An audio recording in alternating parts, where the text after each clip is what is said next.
The Lost World. By Arthur Conan Doyle. Chapter 1, There are heroisms all round us. Mr. Hungerton, her father, really was the most tactless person upon earth, a fluffy, feathery, untidy cockatoo of a man, perfectly good-natured, but absolutely centered upon his own silly self. If anything could have driven me from Gladys, it would have been the thought of such a father-in-law. I am convinced that he really believed in his heart that I came round to the Chestnuts 3 days a week for the pleasure of his company, and very especially to hear his views upon bimetallism. A subject upon which he was by way of being an authority.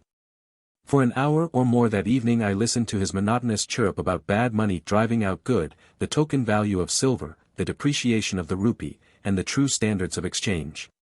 Suppose, he cried with feeble violence, that all the debts in the world were called up simultaneously, and immediate payment insisted upon, what under our present conditions would happen then? I gave the self-evident answer that I should be a ruined man, upon which he jumped from his chair, reproved me for my habitual levity, which made it impossible for him to discuss any reasonable subject in my presence, and bounced off out of the room to dress for a Masonic meeting. At last I was alone with Gladys, and the moment of fate had come.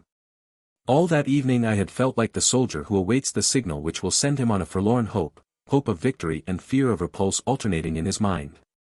She sat with that proud, delicate profile of hers outlined against the red curtain. How beautiful she was! And yet how aloof! We had been friends, quite good friends. But never could I get beyond the same comradeship which I might have established with one of my fellow reporters upon the Gazette, perfectly frank, perfectly kindly, and perfectly unsexual. My instincts are all against a woman being too frank and at her ease with me. It is no compliment to a man. Where the real sex feeling begins, timidity and distrust are its companions, heritage from old wicked days when love and violence went often hand in hand. The bent head, the averted eye, the faltering voice, the wincing figure, these, and not the unshrinking gaze and frank reply, are the true signals of passion. Even in my short life I had learned as much as that, or had inherited it in that race memory which we call instinct. Gladys was full of every womanly quality. Some judged her to be cold and hard, but such a thought was treason. That delicately bronzed skin, almost oriental in its coloring, that raven hair, the large liquid eyes, the full but exquisite lips, all the stigmata of passion were there. But I was sadly conscious that up to now I had never found the secret of drawing it forth. However, come what might, I should have done with suspense and bring matters to a head tonight. She could but refuse me, and better be a repulsed lover than an accepted brother. So far my thoughts had carried me, and I was about to break the long and uneasy silence, when two critical, dark eyes looked round at me, and the proud head was shaken in smiling reproof. I have a presentiment that you are going to propose, Ned.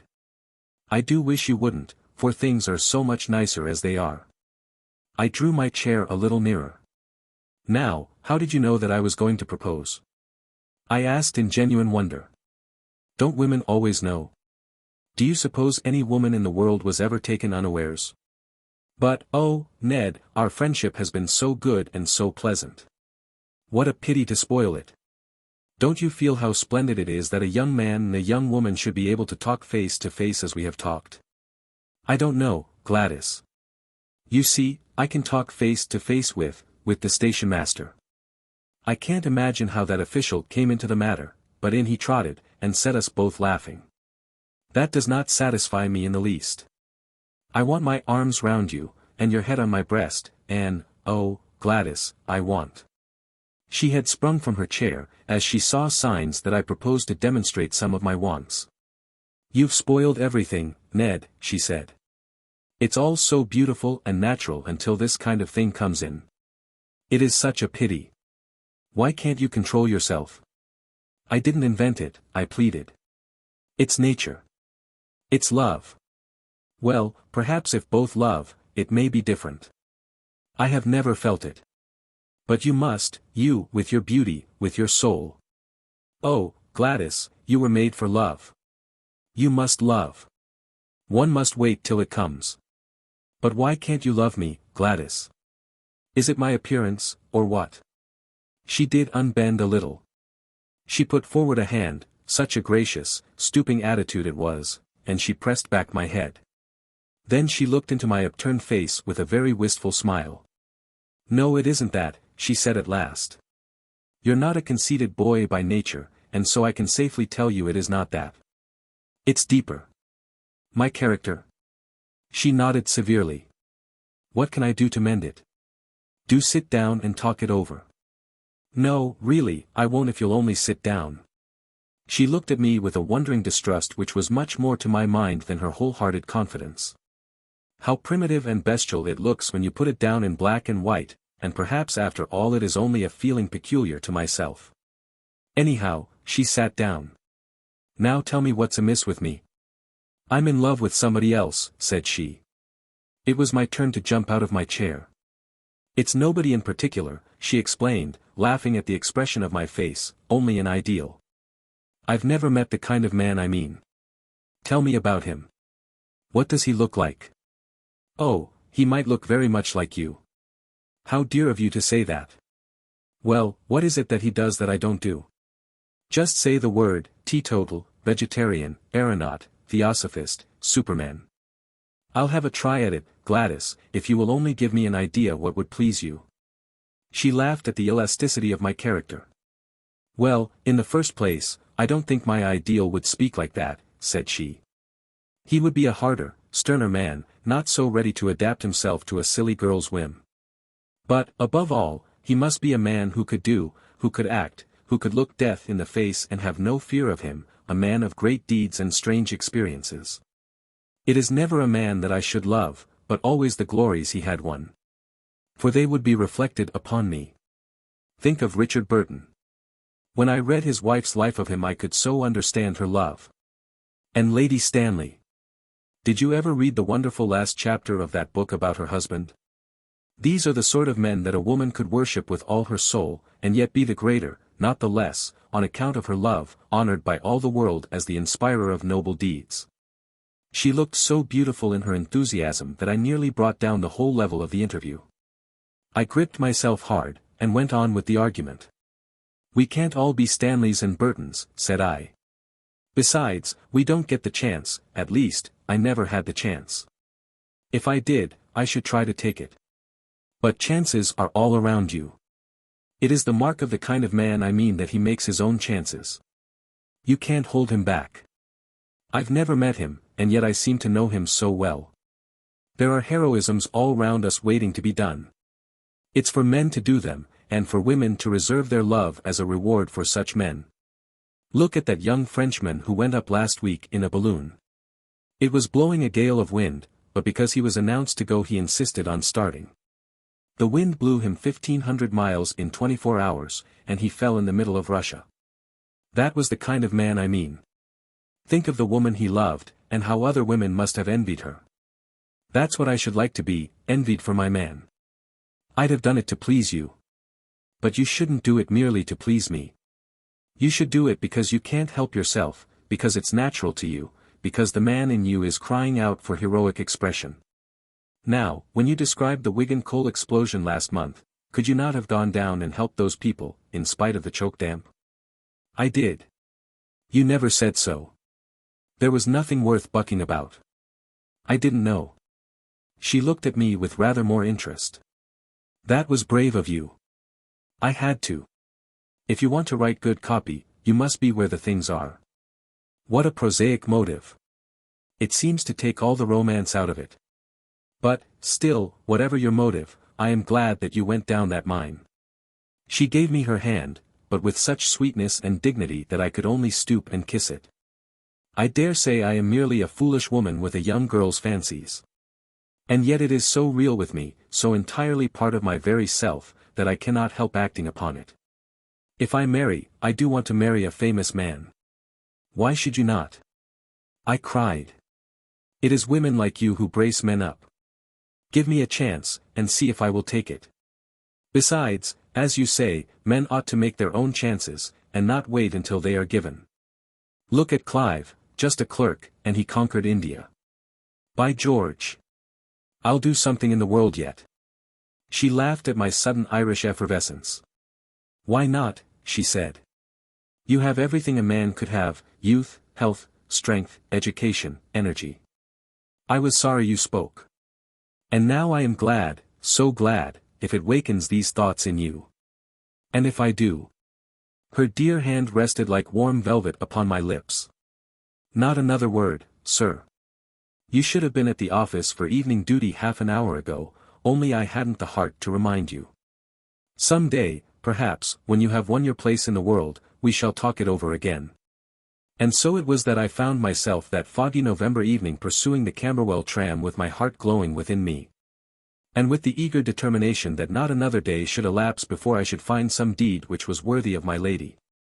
But who in all this wide world could ever have imagined the incredible shape which that deed was to take, or the strange steps by which I was led to the doing of it? And, after all, this opening chapter will seem to the reader to have nothing to do with my narrative.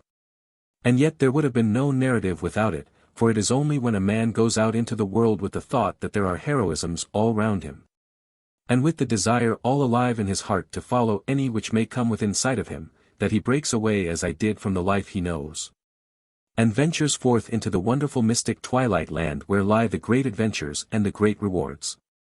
Behold me, then, at the office of the Daily Gazette, on the staff of which I was a most insignificant unit, with the settled determination that very night, if possible, to find the quest which should be worthy of my Gladys.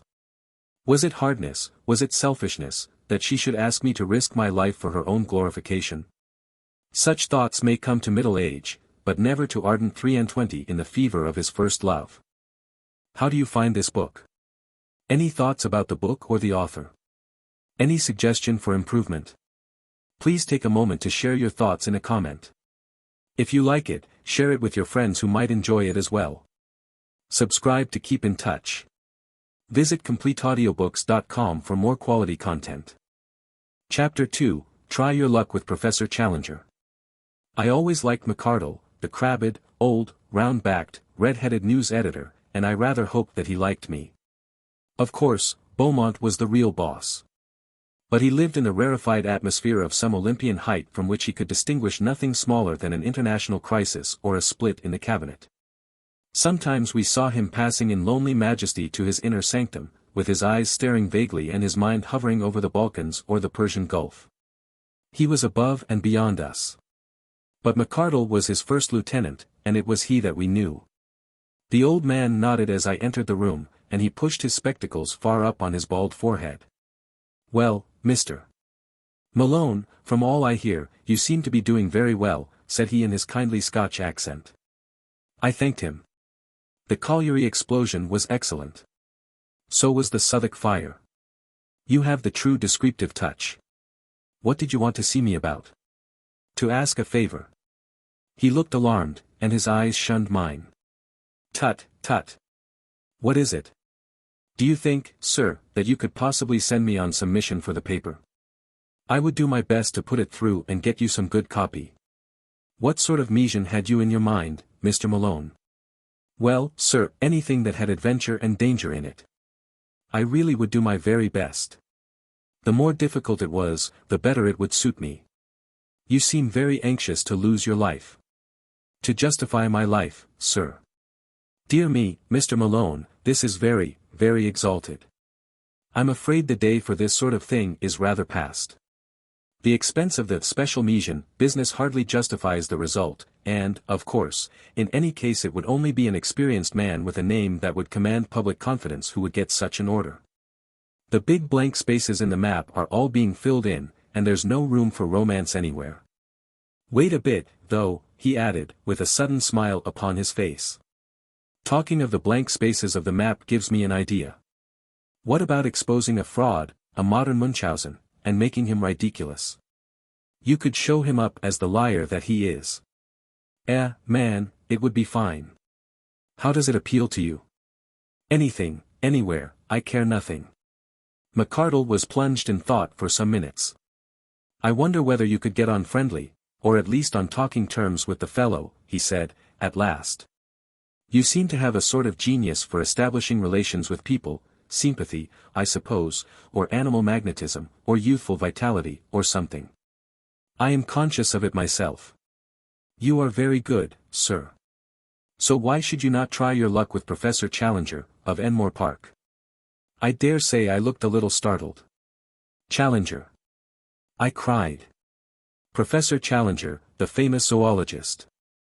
Wasn't he the man who broke the skull of Blundell, of the Telegraph? The news editor smiled grimly. Do you mind? Didn't you say it was adventures you were after? It is all in the way of business, sir, I answered. Exactly. I don't suppose he can always be so violent as that. I'm thinking that Blundell got him at the wrong moment, maybe, or in the wrong fashion. You may have better luck, or more tact in handling him. There's something in your line there, I am sure, and the Gazette should work it. I really know nothing about him, said I only remember his name in connection with the police court proceedings, for striking Blundell. I have a few notes for your guidance, Mr. Malone. I've had my eye on the professor for some little time. He took a paper from a drawer. Here is a summary of his record. I give it you briefly. Challenger, George Edward. Born, Largs, N.B. 1863. EDUC, Largs Academy, Edinburgh University. British Museum Assistant, 1892. Assistant Keeper of Comparative Anthropology Department, 1893. Resigned after acrimonious correspondence same year. Winner of Crayston Medal for Zoological Research. Foreign member of, well, quite a lot of things, about 2 inches of small type, Société Belge, American Academy of Sciences, La Plata, etc., etc. Ex-President Paleontological Society. Section H, British Association, so on, so on. Publications, some observations upon a series of Kalmuck skulls, outlines of vertebrate evolution, and numerous papers, including The Underlying Fallacy of Weismannism, which caused heated discussion at the Zoological Congress of Vienna. Recreations, walking, alpine climbing. Address, Enmore Park, Kensington, W. There, take it with you. I've nothing more for you tonight. I pocketed the slip of paper. One moment, sir, I said, as I realized that it was a pink bald head, and not a red face, which was fronting me. I am not very clear yet why I am to interview this gentleman. What has he done? The face flashed back again. Went to South America on a solitary expedition 2 years ago. Came back last year. Had undoubtedly been to South America, but refused to say exactly where. Began to tell his adventures in a vague way, but somebody started to pick holes, and he just shut up like an oyster. Something wonderful happened, or the man's a champion liar, which is the more probable supposition. Had some damaged photographs, said to be fakes. Got so touchy that he assaults anyone who asks questions, and heaves reporters down the stairs. In my opinion he's just a homicidal megalomaniac with a turn for science. That's your man, Mr. Malone. Now, off you run, and see what you can make of him. You're big enough to look after yourself. Anyway, you are all safe. Employers' Liability Act, you know. A grinning red face turned once more into a pink oval, fringed with gingery fluff. The interview was at an end. I walked across to the Savage Club, but instead of turning into it I leaned upon the railings of Adelphi Terrace and gazed thoughtfully for a long time at the brown, oily river. I can always think most sanely and clearly in the open air. I took out the list of Professor Challenger's exploits, and I read it over under the electric lamp. Then I had what I can only regard as an inspiration. As a pressman, I felt sure from what I had been told that I could never hope to get into touch with this cantankerous professor. But these recriminations, twice mentioned in his skeleton biography, could only mean that he was a fanatic in science. Was there not an exposed margin there upon which he might be accessible? I would try. I entered the club. It was just after 11, and the big room was fairly full, though the rush had not yet set in. I noticed a tall, thin, angular man seated in an armchair by the fire. He turned as I drew my chair up to him. It was the man of all others whom I should have chosen, Tarp Henry, of the staff of nature, a thin, dry, leathery creature, who was full, to those who knew him, of kindly humanity. I plunged instantly into my subject. What do you know of Professor Challenger? Challenger? He gathered his brows in scientific disapproval. Challenger was the man who came with some cock-and-bull story from South America. What story? Oh, it was rank nonsense about some queer animals he had discovered. I believe he has retracted since. Anyhow, he has suppressed it all. He gave an interview to Reuters, and there was such a howl that he saw it wouldn't do. It was a discreditable business. There were one or two folk who were inclined to take him seriously, but he soon choked them off. How? Well, by his insufferable rudeness and impossible behavior. There was poor old Wadley, of the Zoological Institute. Wadley sent a message: the president of the Zoological Institute presents his compliments to Professor Challenger, and would take it as a personal favor if he would do them the honor to come to their next meeting. The answer was unprintable. You don't say. Well, a Baudelarized version of it would run: Professor Challenger presents his compliments to the president of the Zoological Institute, and would take it as a personal favor if he would go to the devil. Good Lord. Yes, I expect that's what old Wadley said. I remember his wail at the meeting, which began, in 50 years' experience of scientific intercourse. It quite broke the old man up. Anything more about Challenger? Well, I'm a bacteriologist, you know. I live in a 900 diameter microscope. I can hardly claim to take serious notice of anything that I can see with my naked eye. I'm a frontiersman from the extreme edge of the knowable, and I feel quite out of place when I leave my study and come into touch with all you great, rough, hulking creatures. I'm too detached to talk scandal, and yet at scientific conversaciones I have heard something of Challenger, for he is one of those men whom nobody can ignore. He's as clever as they make a full-charged battery of force and vitality, but a quarrelsome, ill-conditioned faddist, and unscrupulous at that. He had gone the length of faking some photographs over the South American business. You say he is a faddist. What is his particular fad? He has 1,000, but the latest is something about Weissman and evolution. He had a fearful row about it in Vienna, I believe. Can't you tell me the point? Not at the moment, but a translation of the proceedings exists. We have it filed at the office. Would you care to come? It's just what I want. I have to interview the fellow, and I need some lead up to him.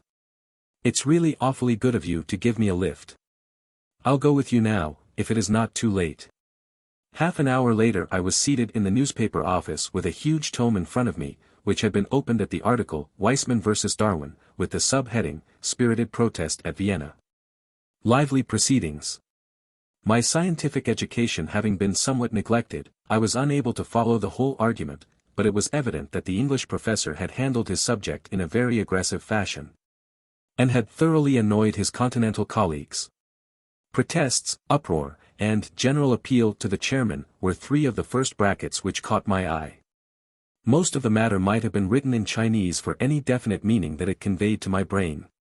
I wish you could translate it into English for me, I said, pathetically, to my helpmate. Well, it is a translation.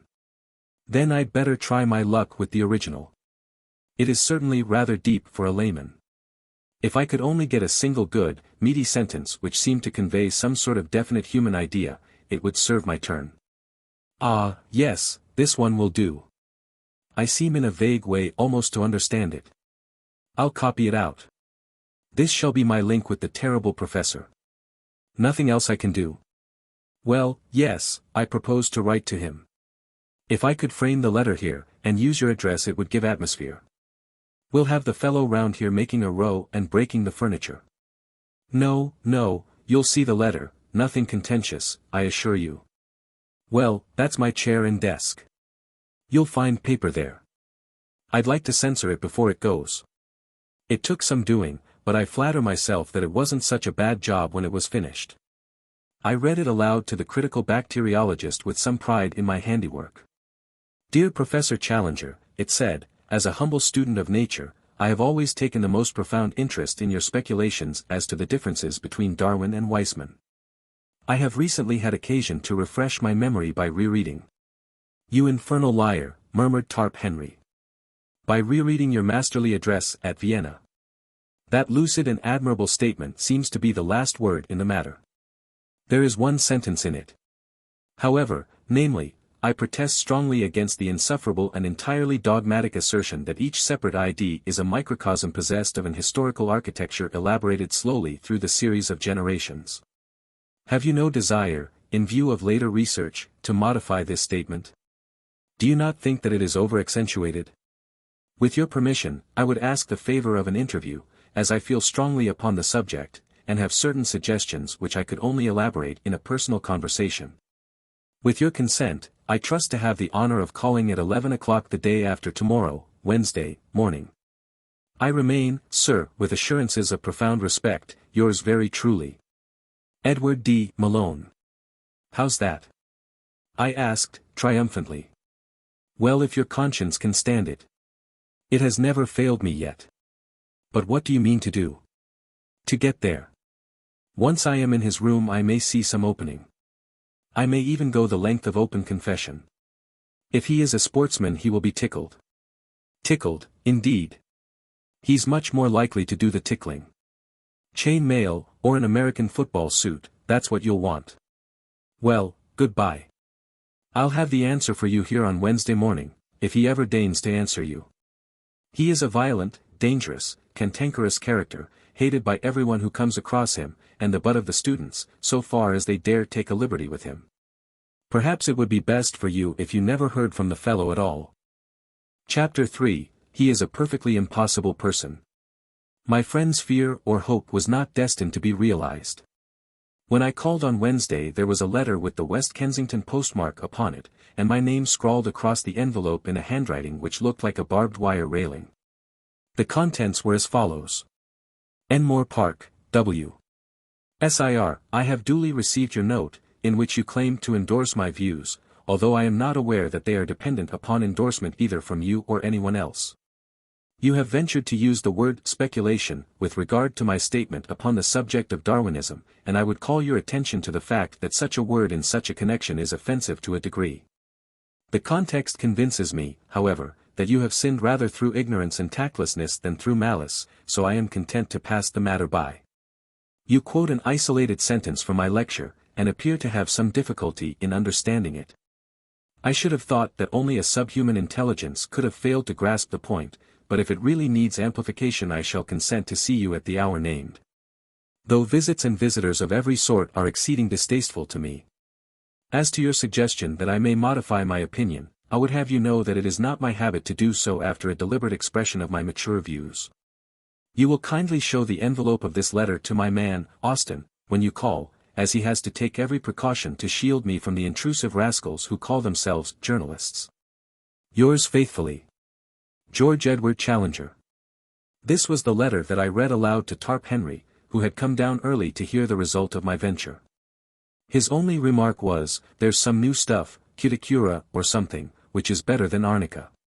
Some people have such extraordinary notions of humor. It was nearly 10:30 before I had received my message, but a taxicab took me round in good time for my appointment. It was an imposing porticoed house at which we stopped, and the heavily curtained windows gave every indication of wealth upon the part of this formidable professor. The door was opened by an odd, swarthy, dried-up person of uncertain age, with a dark pilot jacket and brown leather gaiters. I found afterwards that he was the chauffeur, who filled the gaps left by a succession of fugitive butlers. He looked me up and down with a searching light blue eye. "Expected?" he asked. "An appointment. Got your letter?" I produced the envelope. "Right." He seemed to be a person of few words. Following him down the passage I was suddenly interrupted by a small woman, who stepped out from what proved to be the dining-room door. She was a bright, vivacious, dark-eyed lady, more French than English in her type. "One moment," she said. "You can wait, Austin. Step in here, sir. May I ask if you have met my husband before?"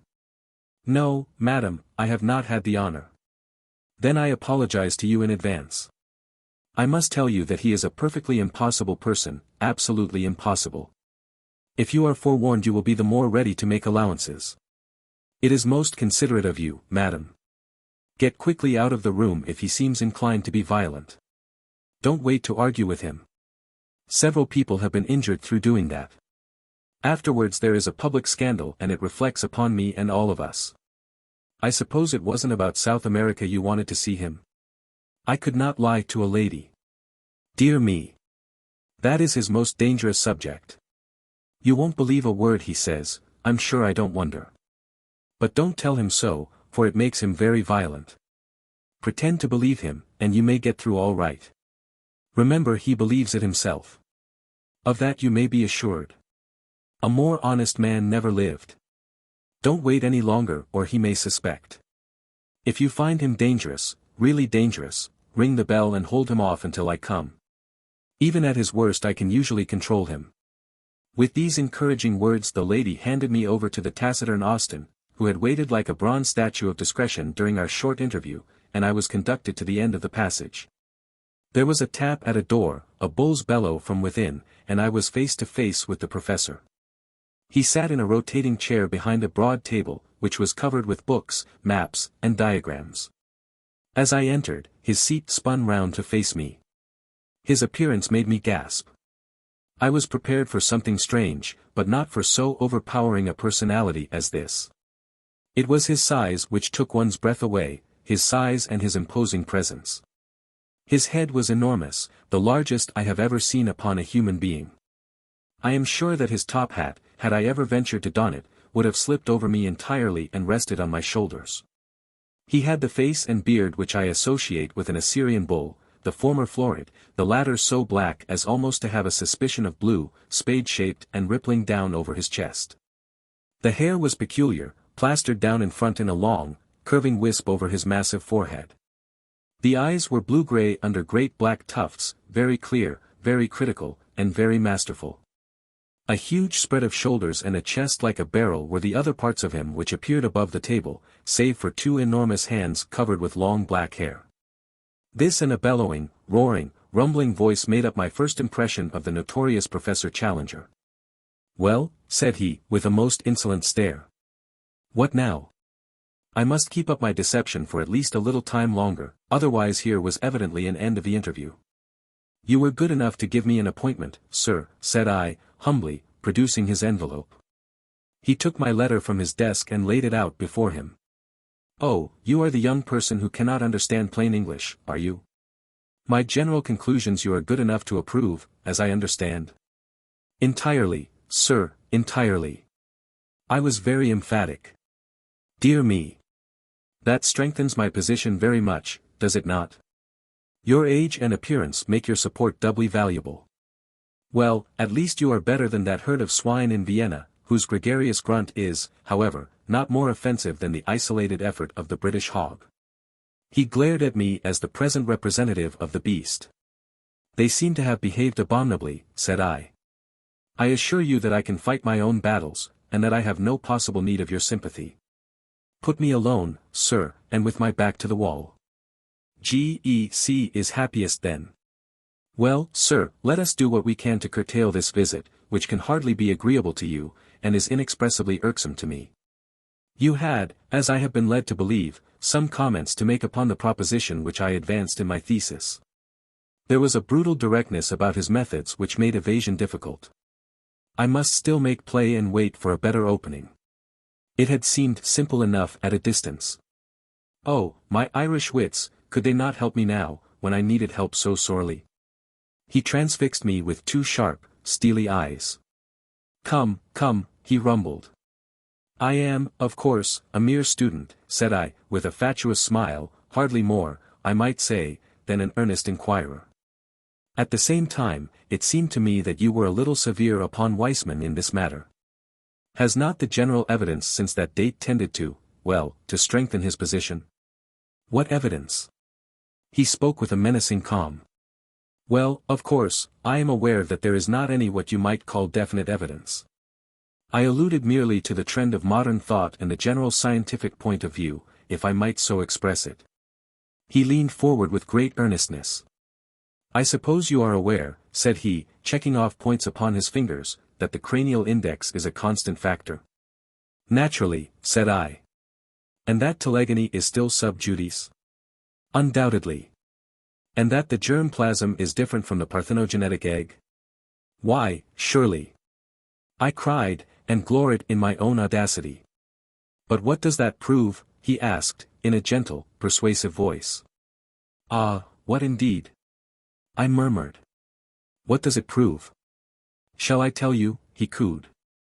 "Pray do." "It proves," he roared, with a sudden blast of fury, "that you are the damnedest impostor in London, a vile, crawling journalist, who has no more science than he has decency in his composition. He had sprung to his feet with a mad rage in his eyes. Even at that moment of tension I found time for amazement at the discovery that he was quite a short man, his head not higher than my shoulder, a stunted Hercules whose tremendous vitality had all run to depth, breadth, and brain. Gibberish! He cried, leaning forward, with his fingers on the table and his face projecting. That's what I have been talking to you, sir, scientific gibberish. Did you think you could match cunning with me, you with your walnut of a brain? You think you are omnipotent, you infernal scribblers, don't you? That your praise can make a man and your blame can break him? We must all bow to you, and try to get a favorable word, must we? This man shall have a leg up, and this man shall have a dressing down. Creeping vermin, I know you. You've got out of your station. Time was when your ears were clipped. You've lost your sense of proportion.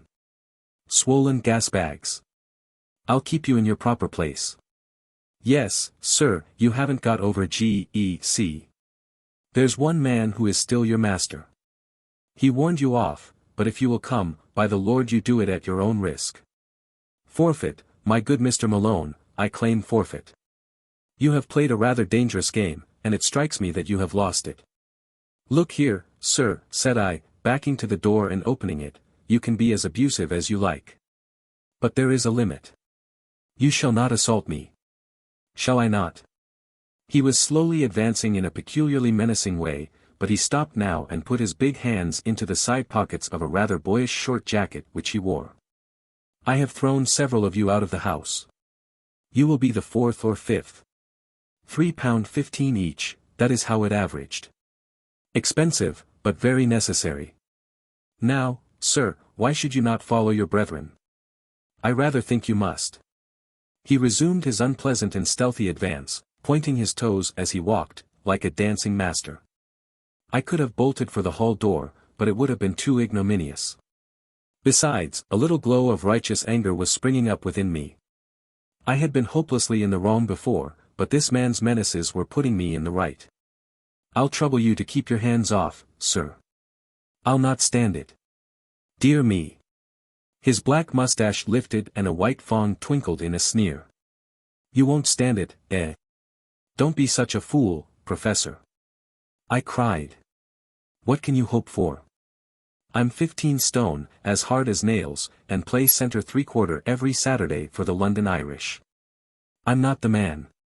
It was at that moment that he rushed me. It was lucky that I had opened the door, or we should have gone through it. We did a Catherine wheel together down the passage. Somehow we gathered up a chair upon our way, and bounded on with it towards the street. My mouth was full of his beard, our arms were locked, our bodies intertwined, and that infernal chair radiated its legs all round us. The watchful Austin had thrown open the hall door. We went with a back somersault down the front steps. I have seen the two Macs attempt something of the kind at the halls, but it appears to take some practice to do it without hurting oneself. The chair went to matchwood at the bottom, and we rolled apart into the gutter. He sprang to his feet, waving his fists and wheezing like an asthmatic. Had enough? He panted. You infernal bully! I cried, as I gathered myself together. Then and there we should have tried the thing out, for he was effervescing with fight, but fortunately I was rescued from an odious situation. A policeman was beside us, his notebook in his hand. What's all this?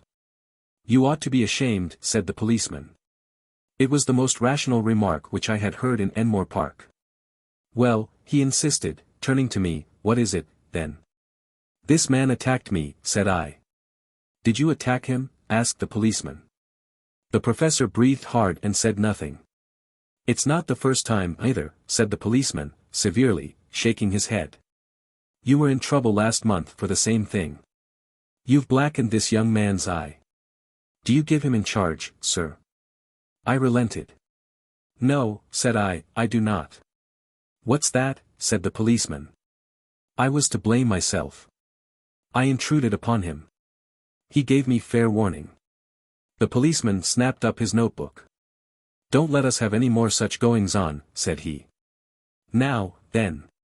Move on, there, move on. This to a butcher's boy, a maid, and 1 or 2 loafers who had collected. He clumped heavily down the street, driving this little flock before him. The professor looked at me, and there was something humorous at the back of his eyes. "Come in," said he. "I've not done with you yet." The speech had a sinister sound, but I followed him nonetheless into the house. The manservant, Austin, like a wooden image, closed the door behind us. Chapter 4, It's just the very biggest thing in the world. Hardly was it shut when Mrs. Challenger darted out from the dining room.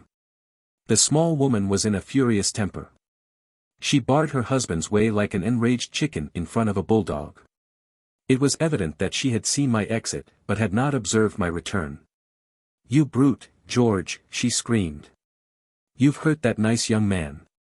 He jerked backwards with his thumb. "Here he is, safe and sound behind me." She was confused, but not unduly so. "I am so sorry, I didn't see you. I assure you, madam, that it is all right. He has marked your poor face." "Oh, George, what a brute you are.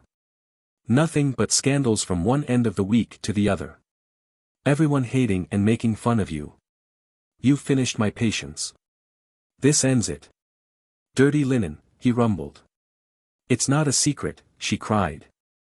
"Do you suppose that the whole street, the whole of London, for that matter, get away, Austin, we don't want you here? Do you suppose they don't all talk about you? Where is your dignity? You, a man who should have been Regius Professor at a great university with 1,000 students all revering you. Where is your dignity, George? How about yours, my dear? You try me too much. A ruffian, a common brawling ruffian, that's what you have become. Be good, Jessie.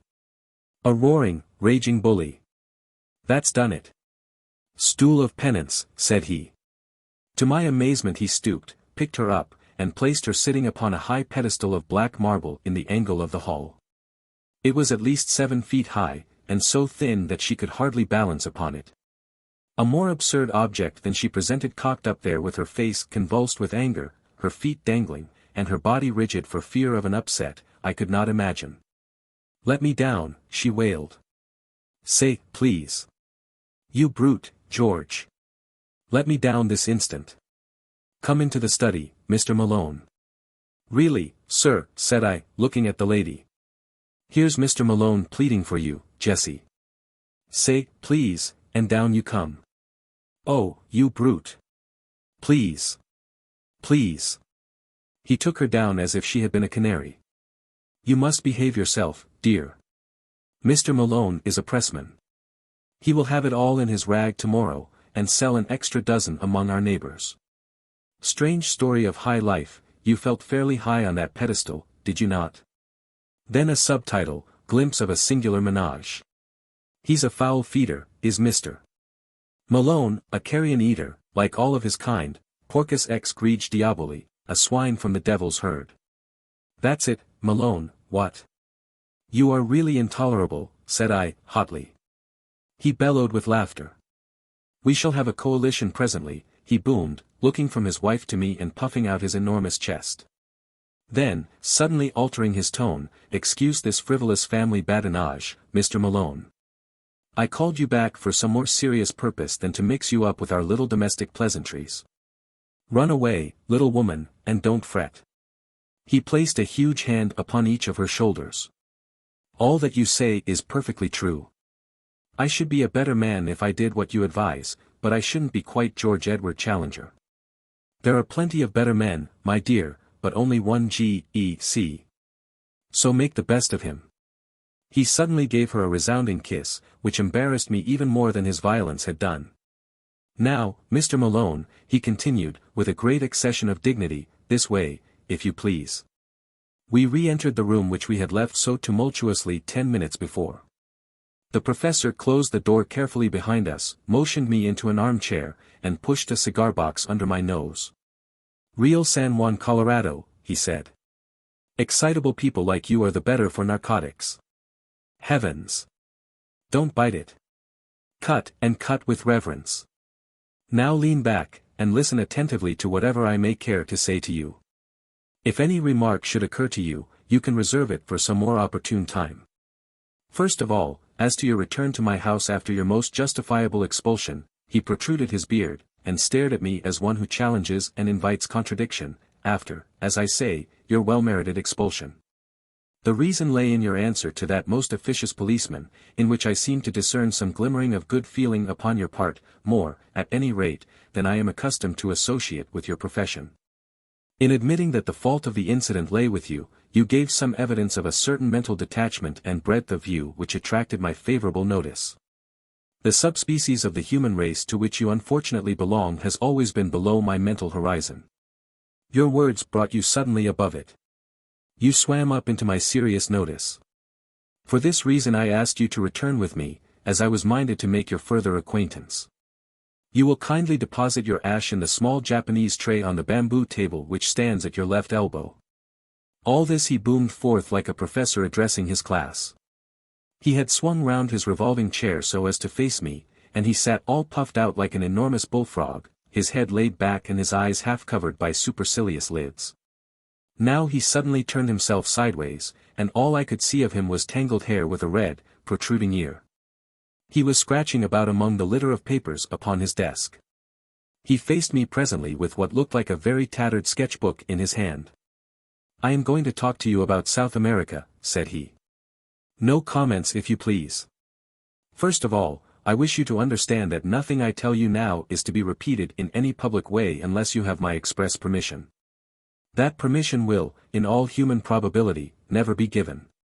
Is that clear?" "It is very hard," said I. "Surely a judicious account." He replaced the notebook upon the table. "That ends it," said he. "I wish you a very good morning." "No, no," I cried. "I submit to any conditions. So far as I can see, I have no choice." "None in the world," said he. "Well, then, I promise." "Word of honor." "Word of honor." He looked at me with doubt in his insolent eyes. "After all, what do I know about your honor?" said he. "Upon my word, sir," I cried, angrily, "you take very great liberties. I have never been so insulted in my life." He seemed more interested than annoyed at my outbreak. "Round-headed," he muttered. "Brachycephalic, gray-eyed, black-haired, with suggestion of the Negroid. Celtic, I presume." "I am an Irishman, sir." "Irish? "Yes, sir." "That, of course, explains it. Let me see. You have given me your promise that my confidence will be respected?" "That confidence, I may say, will be far from complete. But I am prepared to give you a few indications which will be of interest. In the first place, you are probably aware that 2 years ago I made a journey to South America, one which will be classical in the scientific history of the world. The object of my journey was to verify some conclusions of Wallace and of Bates, which could only be done by observing their reported facts under the same conditions in which they had themselves noted them.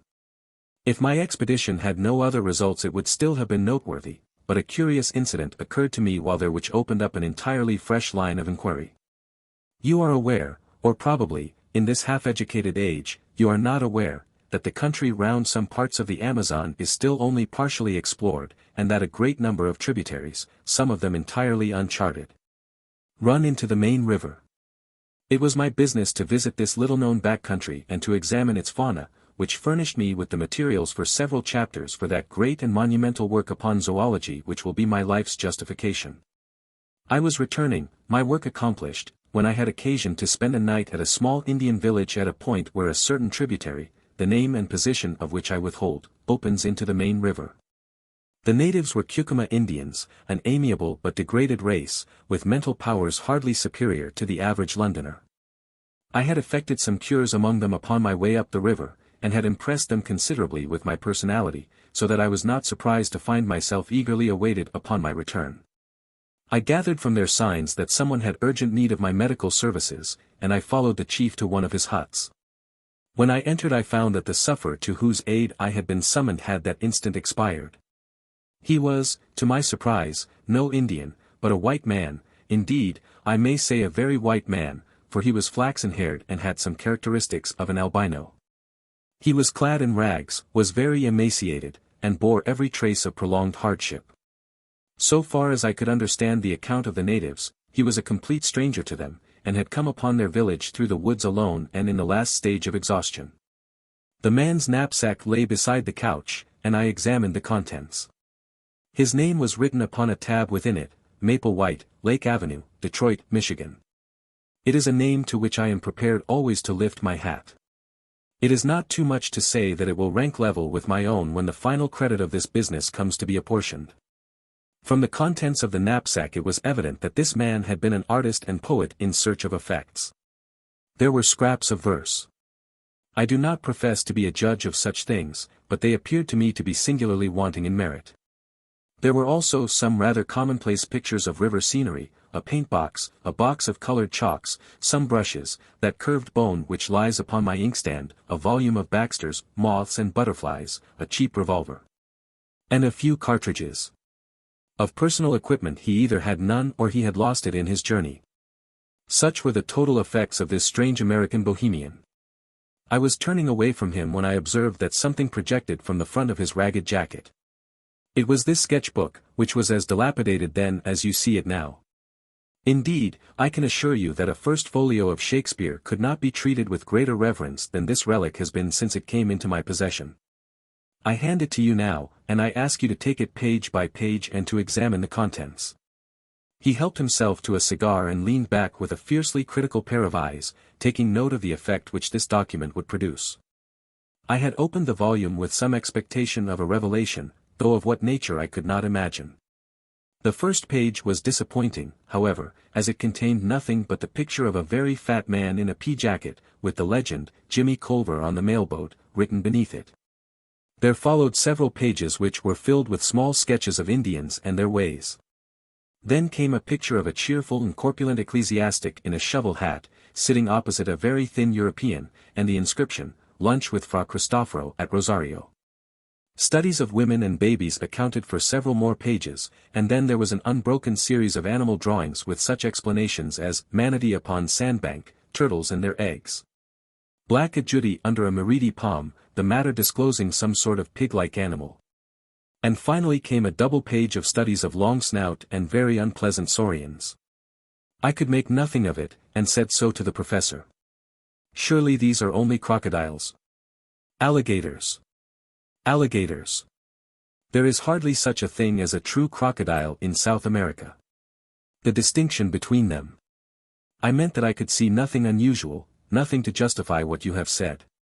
He smiled serenely. Try the next page, said he. I was still unable to sympathize.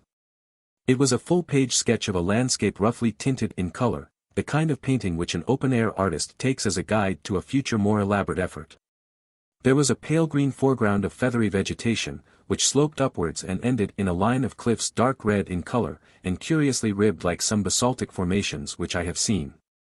They extended in an unbroken wall right across the background. At one point was an isolated pyramidal rock, crowned by a great tree, which appeared to be separated by a cleft from the main crag. Behind it all, a blue tropical sky. A thin green line of vegetation fringed the summit of the ruddy cliff. Well, he asked. It is no doubt a curious formation, said I, but I am not geologist enough to say that it is wonderful. Wonderful, he repeated. It is unique. It is incredible. No one on earth has ever dreamed of such a possibility. Now the next. I turned it over, and gave an exclamation of surprise. There was a full-page picture of the most extraordinary creature that I had ever seen. It was the wild dream of an opium smoker, a vision of delirium. The head was like that of a fowl, the body that of a bloated lizard, the trailing tail was furnished with upward-turned spikes, and the curved back was edged with a high serrated fringe, which looked like a dozen cock's wattles placed behind each other. In front of this creature was an absurd mannequin, or dwarf, in human form, who stood staring at it. Well, what do you think of that? Cried the professor, rubbing his hands with an air of triumph. It is monstrous, grotesque. But what made him draw such an animal? Trade gin, I should think. Oh, that's the best explanation you can give, is it? Well, sir, what is yours? The obvious one that the creature exists. That is actually sketched from the life. I should have laughed only that I had a vision of our doing another Catherine Will down the passage. No doubt, said I, no doubt, as one humors an imbecile. I confess, however, I added, that this tiny human figure puzzles me. If it were an Indian we could set it down as evidence of some pygmy race in America, but it appears to be a European in a sun hat. The professor snorted like an angry buffalo. You really touch the limit, said he. You enlarge my view of the possible. Cerebral paresis. Mental inertia. Wonderful. He was too absurd to make me angry. Indeed, it was a waste of energy, for if you were going to be angry with this man you would be angry all the time. I contented myself with smiling wearily. It struck me that the man was small, said I. Look here, he cried, leaning forward and dabbing a great hairy sausage of a finger onto the picture. You see that plant behind the animal? I suppose you thought it was a dandelion or a Brussels sprout, what?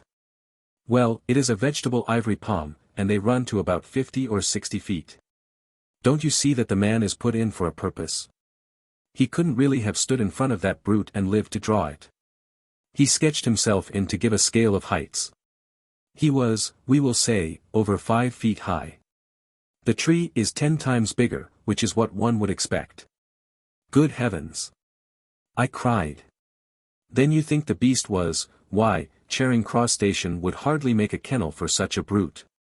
Apart from exaggeration, he is certainly a well-grown specimen, said the professor, complacently. But, I cried. Surely the whole experience of the human race is not to be set aside on account of a single sketch. I had turned over the leaves and ascertained that there was nothing more in the book, a single sketch by a wandering American artist who may have done it under hashish. Or in the delirium of fever, or simply in order to gratify a freakish imagination. You can't, as a man of science, defend such a position as that. For answer the professor took a book down from a shelf. This is an excellent monograph by my gifted friend, Ray Lankester, said he. There is an illustration here which would interest you. Ah, yes, here it is.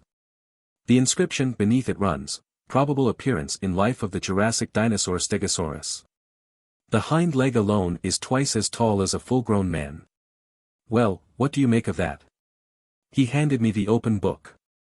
I started as I looked at the picture.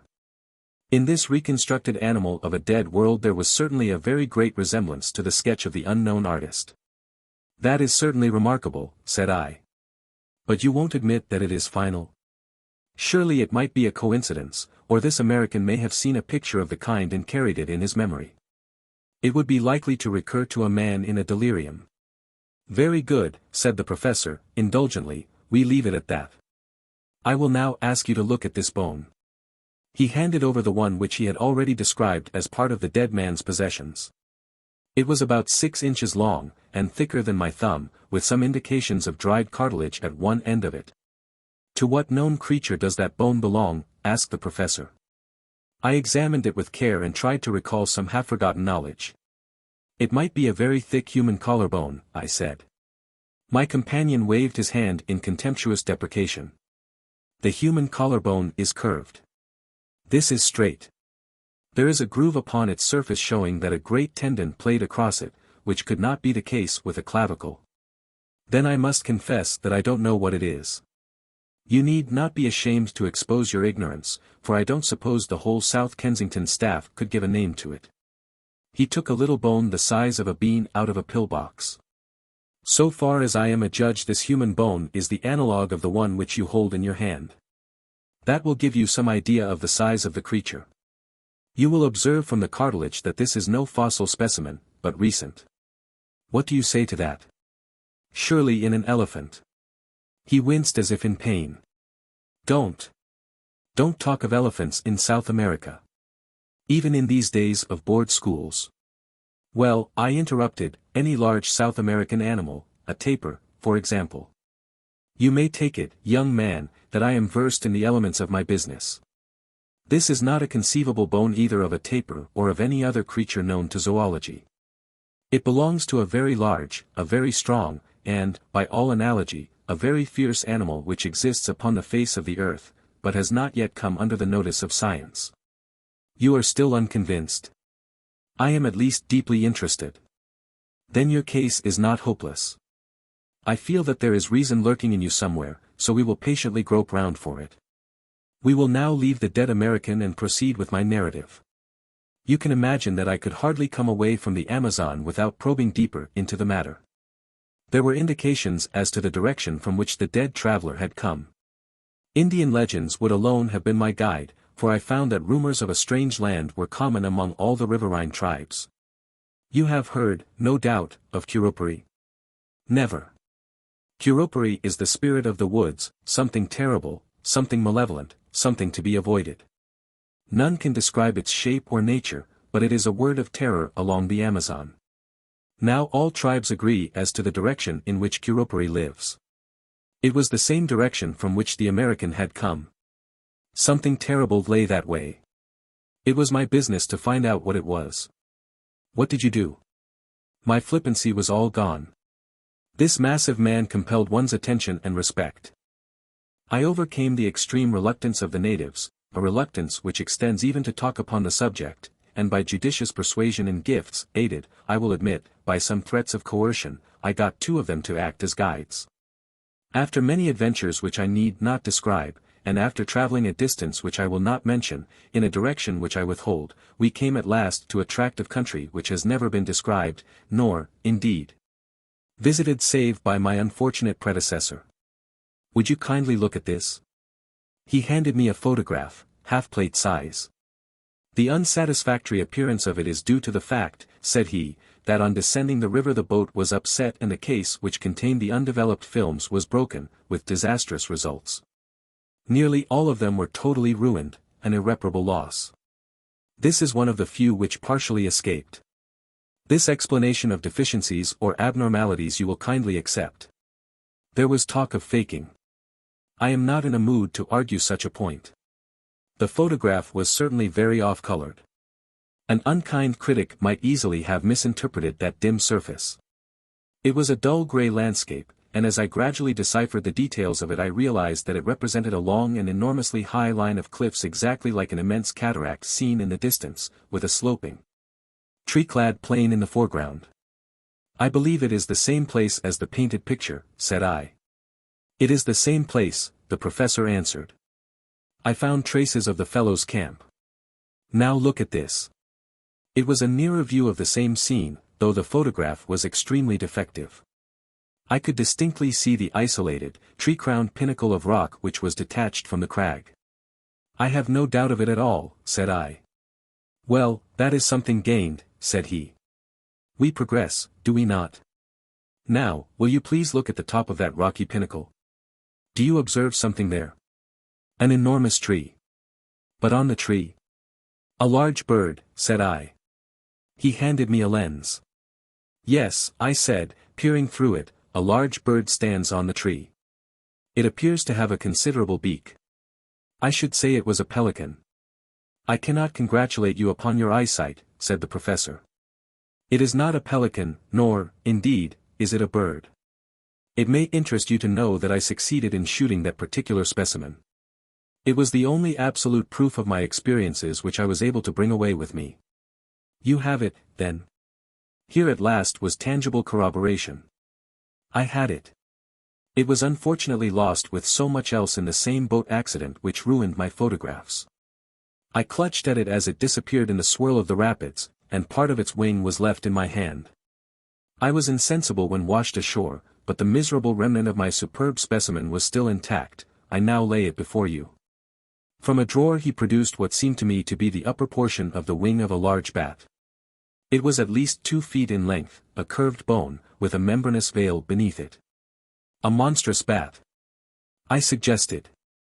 Nothing of the sort, said the professor, severely. Living, as I do, in an educated and scientific atmosphere, I could not have conceived that the first principles of zoology were so little known. Is it possible that you do not know the elementary fact in comparative anatomy, that the wing of a bird is really the forearm, while the wing of a bat consists of 3 elongated fingers with membranes between? Now, in this case, the bone is certainly not the forearm, and you can see for yourself that this is a single membrane hanging upon a single bone, and therefore that it cannot belong to a bat. But if it is neither bird nor bat, what is it? My small stock of knowledge was exhausted. I really do not know, said I. He opened the standard work to which he had already referred me. "Here," said he, pointing to the picture of an extraordinary flying monster, "is an excellent reproduction of the Dimorphodon, or pterodactyl, a flying reptile of the Jurassic period. On the next page is a diagram of the mechanism of its wing. Kindly compare it with the specimen in your hand." A wave of amazement passed over me as I looked. I was convinced. There could be no getting away from it. The cumulative proof was overwhelming. The sketch, the photographs, the narrative, and now the actual specimen, the evidence was complete. I said so warmly, for I felt that the professor was an ill-used man. He leaned back in his chair with drooping eyelids and a tolerant smile, basking in this sudden gleam of sunshine. "It's just the very biggest thing that I ever heard of," said I, though it was my journalistic rather than my scientific enthusiasm that was roused. "It is colossal. You are a Columbus of science who has discovered a lost world. I'm awfully sorry if I seem to doubt you. It was all so unthinkable. But I understand evidence when I see it, and this should be good enough for anyone." The professor purred with satisfaction. "And then, sir, what did you do next?" "It was the wet season, Mr. Malone, and my stores were exhausted. I explored some portion of this huge cliff, but I was unable to find any way to scale it. The pyramidal rock upon which I saw and shot the pterodactyl was more accessible. Being something of a cragsman, I did manage to get halfway to the top of that. From that height I had a better idea of the plateau upon the top of the crags. It appeared to be very large. Neither to east nor to west could I see any end to the vista of green-capped cliffs.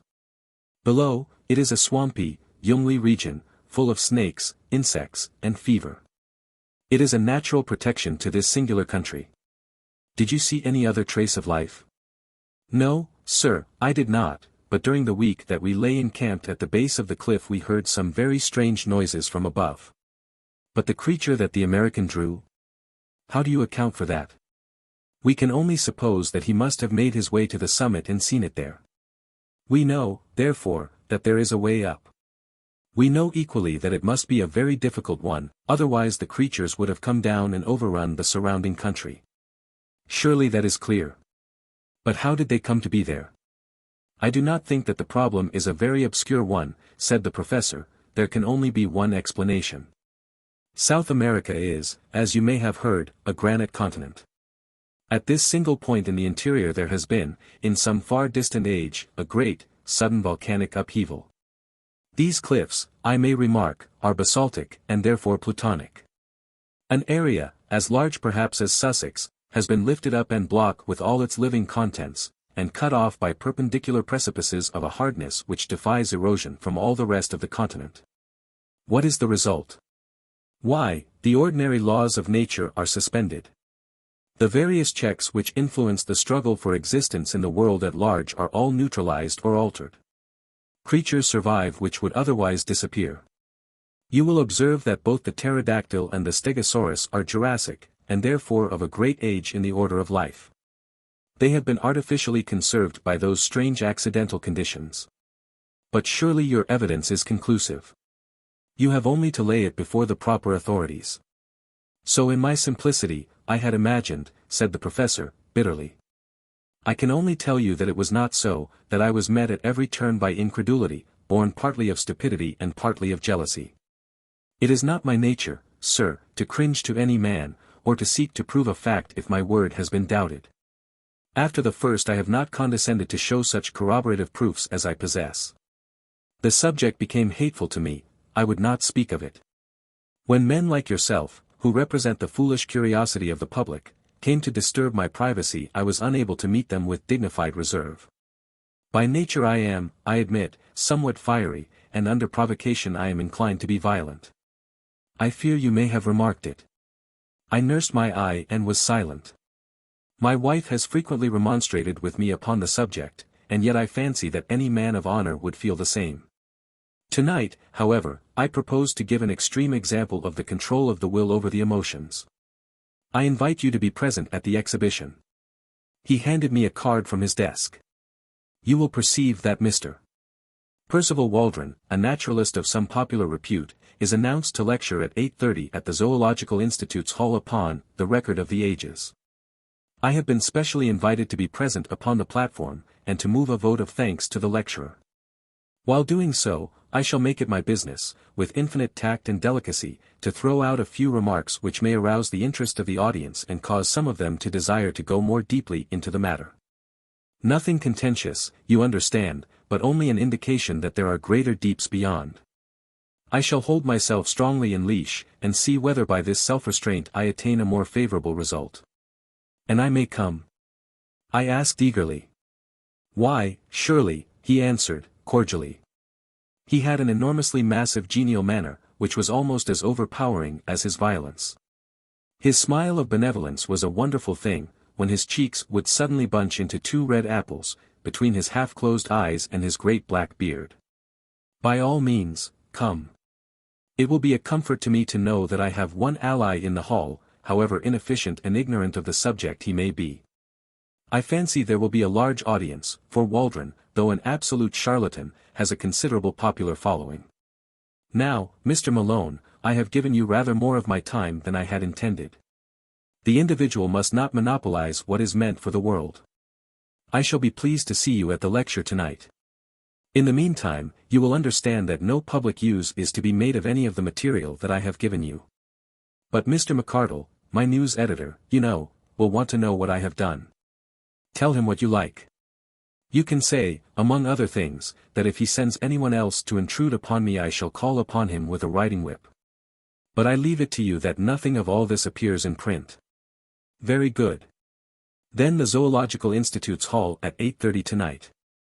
I had a last impression of red cheeks, blue rippling beard, and intolerant eyes, as he waved me out of the room. Chapter 5, Question. What with the physical shocks incidental to my first interview with Professor Challenger and the mental ones which accompanied the second, I was a somewhat demoralized journalist by the time I found myself in Enmore Park once more. In my aching head the one thought was throbbing that there really was truth in this man's story, that it was of tremendous consequence, and that it would work up into inconceivable copy for the Gazette when I could obtain permission to use it.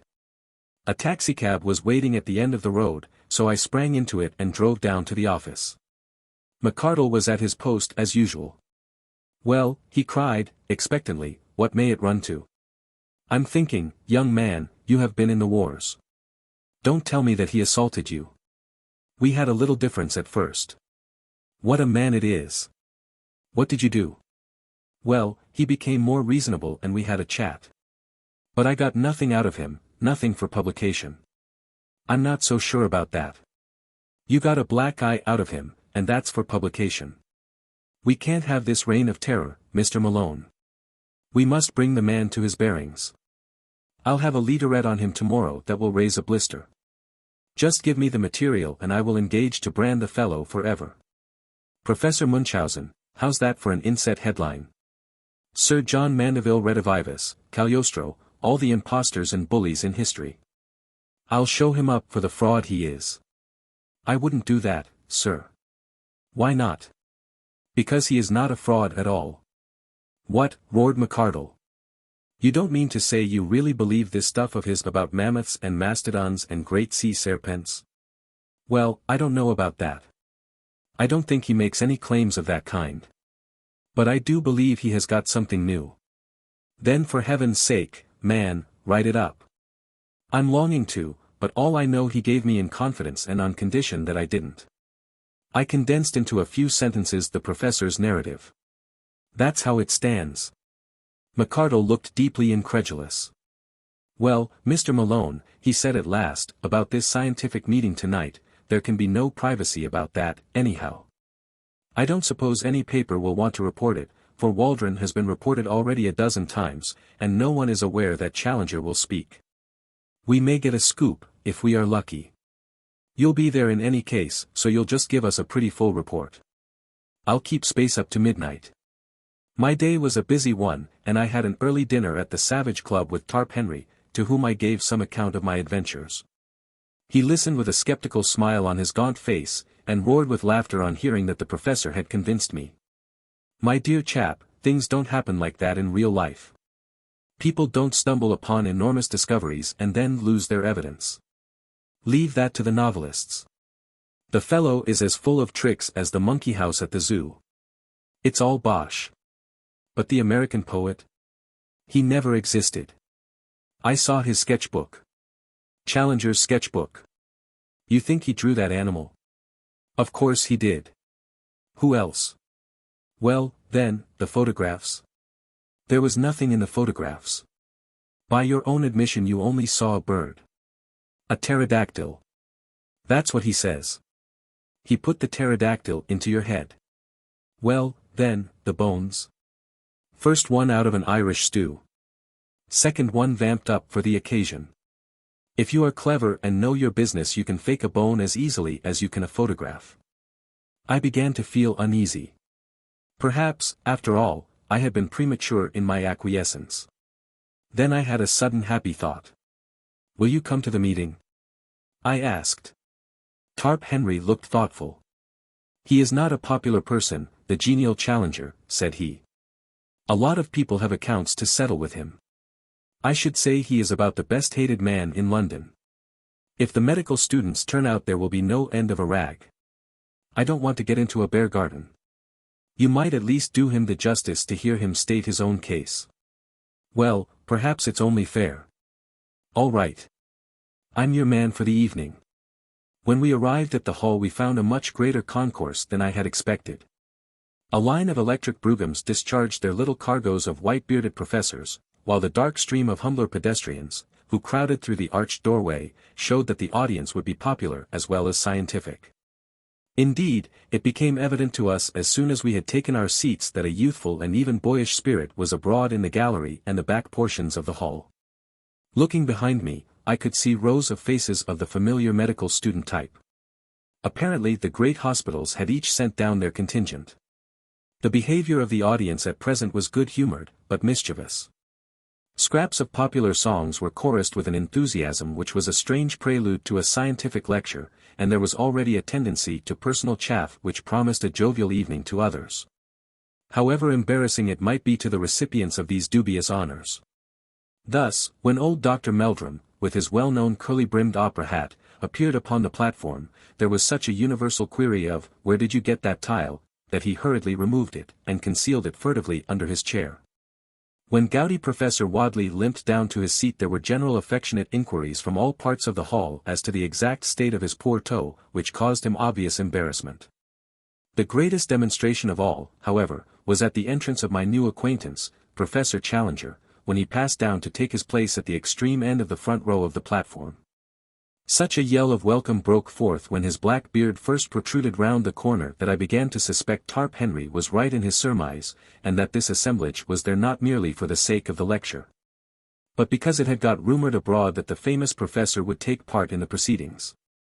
There was some sympathetic laughter on his entrance among the front benches of well-dressed spectators, as though the demonstration of the students in this instance was not unwelcome to them. That greeting was, indeed, a frightful outburst of sound, the uproar of the carnivora cage when the step of the bucket-bearing keeper is heard in the distance. There was an offensive tone in it, perhaps, and yet in the main it struck me as mere riotous outcry, the noisy reception of one who amused and interested them, rather than of one they disliked or despised.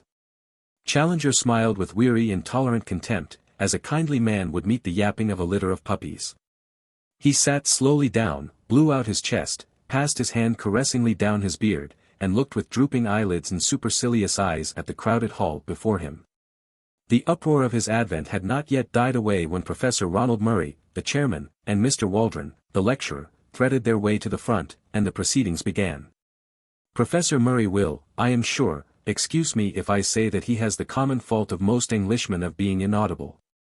Why on earth people who have something to say which is worth hearing should not take the slight trouble to learn how to make it heard is one of the strange mysteries of modern life. Their methods are as reasonable as to try to pour some precious stuff from the spring to the reservoir through a non-conducting pipe, which could by the least effort be opened. Professor Murray made several profound remarks to his white tie and to the water carafe upon the table, with a humorous, twinkling aside to the silver candlestick upon his right. Then he sat down, and Mr. Waldron, the famous popular lecturer, rose amid a general murmur of applause. He was a stern, gaunt man, with a harsh voice, and an aggressive manner, but he had the merit of knowing how to assimilate the ideas of other men, and to pass them on in a way which was intelligible and even interesting to the lay public. With a happy knack of being funny about the most unlikely objects, so that the precession of the equinox or the formation of a vertebrate became a highly humorous process as treated by him. It was a bird's-eye view of creation, as interpreted by science, which, in language always clear and sometimes picturesque, he unfolded before us. He told us of the globe, a huge mass of flaming gas, flaring through the heavens. Then he pictured the solidification, the cooling, the wrinkling which formed the mountains, the steam which turned to water, the slow preparation of the stage upon which was to be played the inexplicable drama of life. On the origin of life itself he was discreetly vague. That the germs of it could hardly have survived the original roasting was, he declared, fairly certain. Therefore it had come later. Had it built itself out of the cooling, inorganic elements of the globe? Very likely. Had the germs of it arrived from outside upon a meteor? It was hardly conceivable. On the whole, the wisest man was the least dogmatic upon the point. We could not, or at least we had not succeeded up to date in making organic life in our laboratories out of inorganic materials. The gulf between the dead and the living was something which our chemistry could not as yet bridge.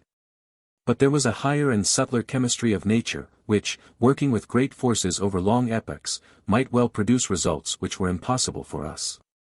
There the matter must be left. This brought the lecturer to the great ladder of animal life, beginning low down in mollusks and feeble sea creatures, then up rung by rung through reptiles and fishes, till at last we came to a kangaroo rat. A creature which brought forth its young alive, the direct ancestor of all mammals, and presumably, therefore, of everyone in the audience. No, no, from a skeptical student in the back row. If the young gentleman in the red tie who cried, no, no, and who presumably claimed to have been hatched out of an egg, would wait upon him after the lecture, he would be glad to see such a curiosity. Laughter. It was strange to think that the climax of all the age-long process of nature had been the creation of that gentleman in the red tie. But had the process stopped? Was this gentleman to be taken as the final type, the be-all and end-all of development? He hoped that he would not hurt the feelings of the gentleman in the red tie if he maintained that, whatever virtues that gentleman might possess in private life, still the vast processes of the universe were not fully justified if they were to end entirely in his production. Evolution was not a spent force, but one still working, and even greater achievements were in store. Having thus, amid a general titter, played very prettily with his interrupter, the lecturer went back to his picture of the past, the drying of the seas, the emergence of the sandbank, the sluggish, viscous life which lay upon their margins. The overcrowded lagoons, the tendency of the sea creatures to take refuge upon the mudflats, the abundance of food awaiting them, their consequent enormous growth. Hence, ladies and gentlemen, he added, that frightful brood of saurians which still affright our eyes when seen in the Wealden or in the Solenhofen slates, but which were fortunately extinct long before the first appearance of mankind upon this planet. Question, boomed a voice from the platform. Mr. Waldron was a strict disciplinarian with a gift of acid humor, as exemplified upon the gentleman with the red tie, which made it perilous to interrupt him. But this interjection appeared to him so absurd that he was at a loss how to deal with it. So looks the Shakespearean who is confronted by a rancid Baconian, or the astronomer who is assailed by a flat-earth fanatic. He paused for a moment, and then, raising his voice, repeated slowly the words, which were extinct before the coming of man. Question, boomed the voice once more. Waldron looked with amazement along the line of professors upon the platform until his eyes fell upon the figure of Challenger, who leaned back in his chair with closed eyes and an amused expression, as if he were smiling in his sleep. I see, said Waldron, with a shrug. It is my friend Professor Challenger, and amid laughter he renewed his lecture as if this was a final explanation and no more need be said. But the incident was far from being closed. Whatever path the lecturer took amid the wilds of the past seemed invariably to lead him to some assertion as to extinct or prehistoric life which instantly brought the same bull's bellow from the professor.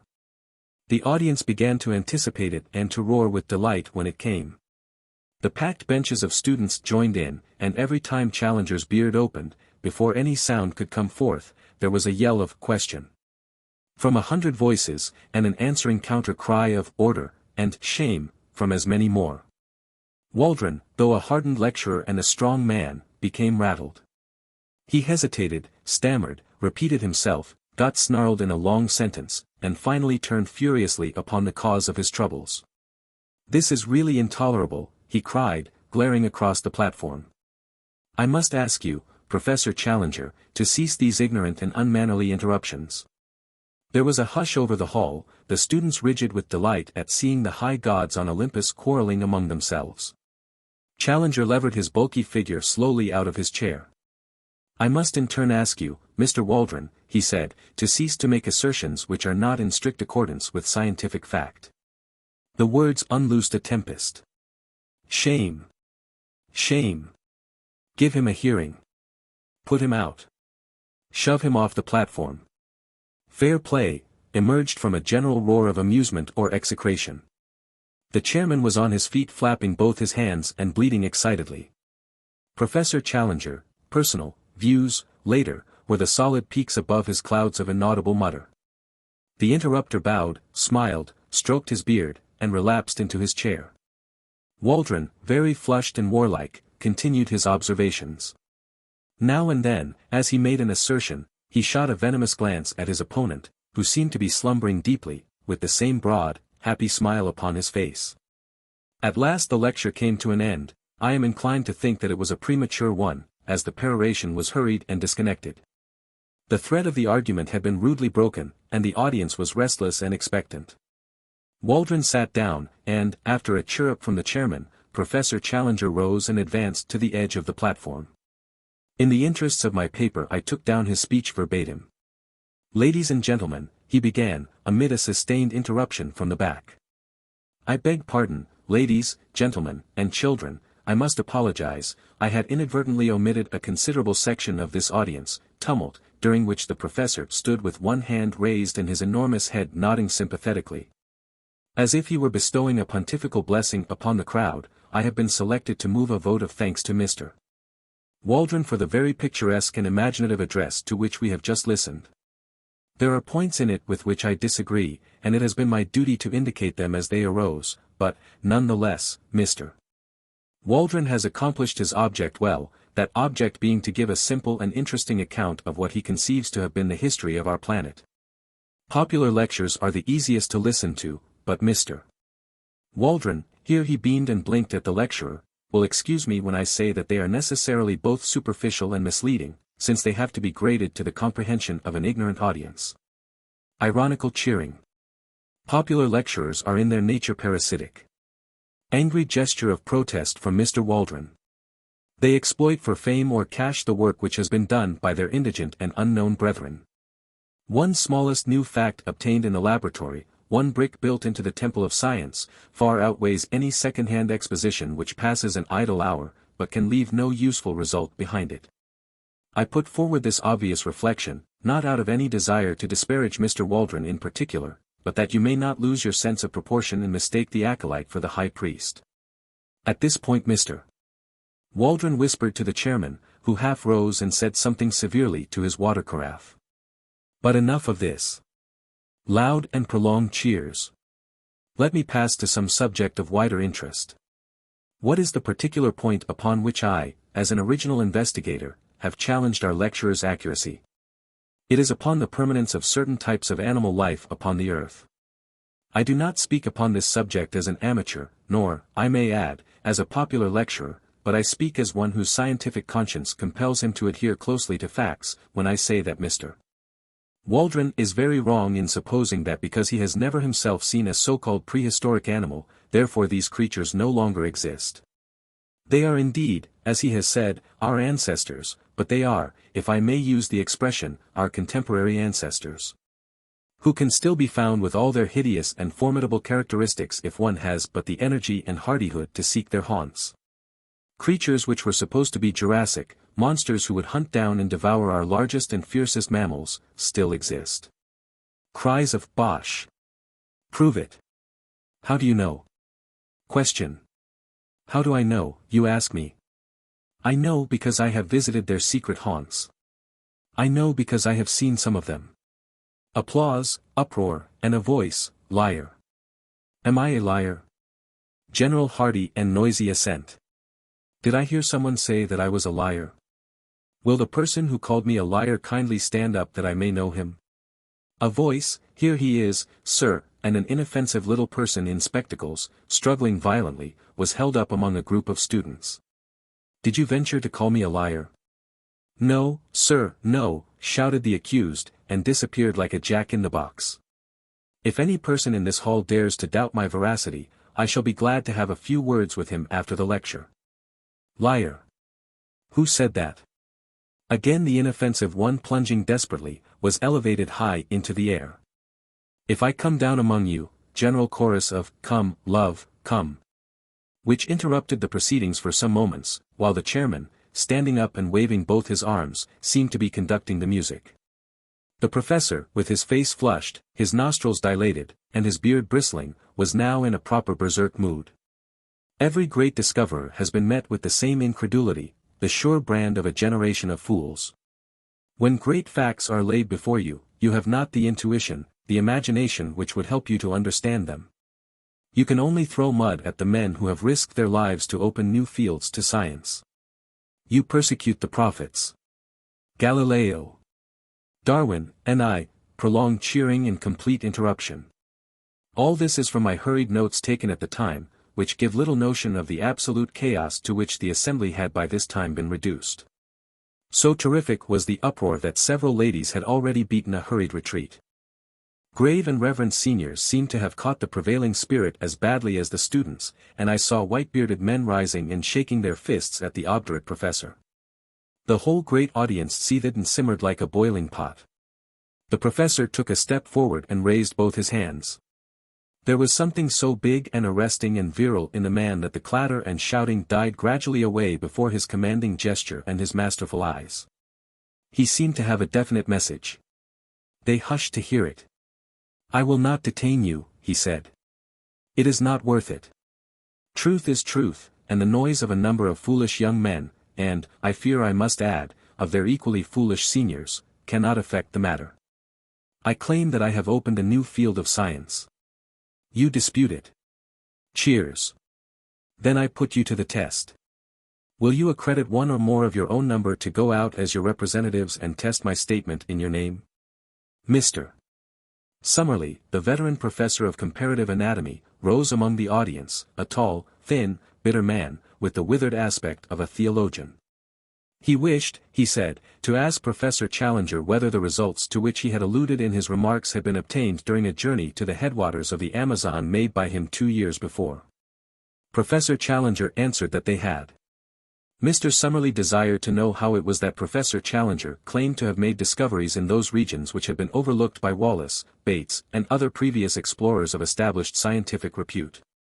Professor Challenger answered that Mr. Summerlee appeared to be confusing the Amazon with the Thames, that it was in reality a somewhat larger river, that Mr. Summerlee might be interested to know that with the Orinoco, which communicated with it, some 50,000 miles of country were opened up, and that in so vast a space it was not impossible for one person to find what another had missed. Mr. Summerlee declared, with an acid smile, that he fully appreciated the difference between the Thames and the Amazon, which lay in the fact that any assertion about the former could be tested, while about the latter it could not. He would be obliged if Professor Challenger would give the latitude and the longitude of the country in which prehistoric animals were to be found. Professor Challenger replied that he reserved such information for good reasons of his own, but would be prepared to give it with proper precautions to a committee chosen from the audience. Would Mr. Summerlee serve on such a committee and test his story in person? Mr. Summerlee: Yes, I will. Great cheering. Professor Challenger: Then I guarantee that I will place in your hands such material as will enable you to find your way. It is only right, however, since Mr. Summerlee goes to check my statement, that I should have one or more with him who may check his. I will not disguise from you that there are difficulties and dangers. Mr. Summerlee will need a younger colleague. May I ask for volunteers? It is thus that the great crisis of a man's life springs out at him. Could I have imagined when I entered that hall that I was about to pledge myself to a wilder adventure than had ever come to me in my dreams? But Gladys, was it not the very opportunity of which she spoke? Gladys would have told me to go. I had sprung to my feet. I was speaking, and yet I had prepared no words. Tarp Henry, my companion, was plucking at my skirts and I heard him whispering, "Sit down, Malone. Don't make a public ass of yourself." At the same time I was aware that a tall, thin man, with dark gingery hair, a few seats in front of me, was also upon his feet. He glared back at me with hard angry eyes, but I refused to give way. "I will go, Mr. Chairman," I kept repeating over and over again. "Name. Name," cried the audience. "My name is Edward Dunn Malone. I am the reporter of the Daily Gazette. I claim to be an absolutely unprejudiced witness." "What is your name, sir?" the chairman asked of my tall rival. "I am Lord John Roxton. I have already been up the Amazon, I know all the ground, and have special qualifications for this investigation." Lord John Roxton's reputation as a sportsman and a traveler is, of course, world famous, said the chairman. At the same time it would certainly be as well to have a member of the press upon such an expedition. "Then I move," said Professor Challenger, "that both these gentlemen be elected, as representatives of this meeting, to accompany Professor Summerlee upon his journey to investigate and to report upon the truth of my statements." And so, amid shouting and cheering, our fate was decided, and I found myself borne away in the human current which swirled towards the door, with my mind half stunned by the vast new project which had risen so suddenly before it. As I emerged from the hall I was conscious for a moment of a rush of laughing students, down the pavement, and of an arm wielding a heavy umbrella, which rose and fell in the midst of them. Then, amid a mixture of groans and cheers, Professor Challenger's electric brougham slid from the curb, and I found myself walking under the silvery lights of Regent Street, full of thoughts of Gladys and of wonder as to my future. Suddenly there was a touch at my elbow. I turned, and found myself looking into the humorous, masterful eyes of the tall, thin man who had volunteered to be my companion on this strange quest. "Mr. Malone, I understand," said he. "We are to be companions, what? My rooms are just over the road, in the Albany. Perhaps you would have the kindness to spare me half an hour, for there are one or two things that I badly want to say to you." Chapter 6, I was the flail of the Lord. Lord John Roxton and I turned down Vigo Street together and through the dingy portals of the famous aristocratic rookery. At the end of a long drab passage my new acquaintance pushed open a door and turned on an electric switch. A number of lamps shining through tinted shades bathed the whole great room before us in a ruddy radiance. Standing in the doorway and glancing round me, I had a general impression of extraordinary comfort and elegance combined with an atmosphere of masculine virility. Everywhere there were mingled the luxury of the wealthy man of taste and the careless untidiness of the bachelor. Rich furs and strange iridescent mats from some oriental bazaar were scattered upon the floor. Pictures and prints which even my unpracticed eyes could recognize as being of great price and rarity hung thick upon the walls. Sketches of boxers, of ballet girls, and of racehorses alternated with a sensuous Fragonard, a Marshal Girardet, and a dreamy Turner. But amid these varied ornaments there were scattered the trophies which brought back strongly to my recollection the fact that Lord John Roxton was one of the great all-round sportsmen and athletes of his day.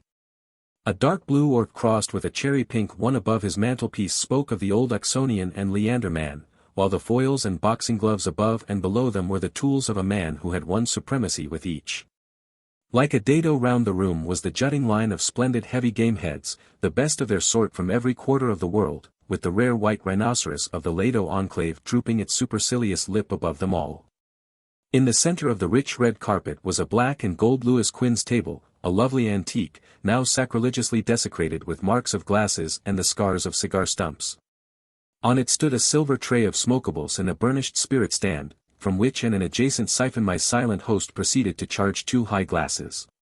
Having indicated an armchair to me and placed my refreshment near it, he handed me a long, smooth Havana. Then, seating himself opposite to me, he looked at me long and fixedly with his strange, twinkling, reckless eyes of a cold light blue, the color of a glacier lake. Through the thin haze of my cigar smoke I noted the details of a face which was already familiar to me from many photographs, the strongly curved nose, the hollow, worn cheeks, the dark, ruddy hair, thin at the top, the crisp, virile mustaches. The small, aggressive tuft upon his projecting chin. Something there was of Napoleon III, something of Don Quixote, and yet again something which was the essence of the English country gentleman, the keen, alert, open-air lover of dogs and of horses. His skin was of a rich flower-pot red from sun and wind. His eyebrows were tufted and overhanging, which gave those naturally cold eyes an almost ferocious aspect, an impression which was increased by his strong and furrowed brow. In figure he was spare, but very strongly built. Indeed, he had often proved that there were few men in England capable of such sustained exertions. His height was a little over 6 feet, but he seemed shorter on account of a peculiar rounding of the shoulders. Such was the famous Lord John Roxton as he sat opposite to me, biting hard upon his cigar and watching me steadily in a long and embarrassing silence. "Well," said he, at last, "we've gone and done it, young fellow my lad." This curious phrase he pronounced as if it were all one word, young fellow me lad. "Yes, we've taken a jump, you and me. I suppose, now, when you went into that room there was no such notion in your head, what? No thought of it. The same here. No thought of it. And here we are, up to our necks in the tureen. Why, I've only been back 3 weeks from Uganda, and taken a place in Scotland, and signed the lease and all. Pretty goings on, what? How does it hit you? Well, it is all in the main line of my business. I am a journalist on the Gazette. Of course, you said so when you took it on. By the way, I've got a small job for you, if you'll help me. With pleasure. Don't mind taking the risk, do you? What is the risk? Well, it's Ballinger, he's the risk. You've heard of him? No. Why, young fella, where have you lived? Sir John Ballinger is the best gentleman jock in the North Country. I could hold him on the flat at my best, but over jumps he's my master. Well, it's an open secret that when he's out of trainin', he drinks hard, strikin' an average, he calls it. He got delirium on Tuesday, and has been ragin' like a devil ever since. His room is above this. The doctors say that it is all up with the old dear unless some food is got into him, but as he lies in bed with a revolver on his coverlet, and swears he will put 6 of the best through anyone that comes near him.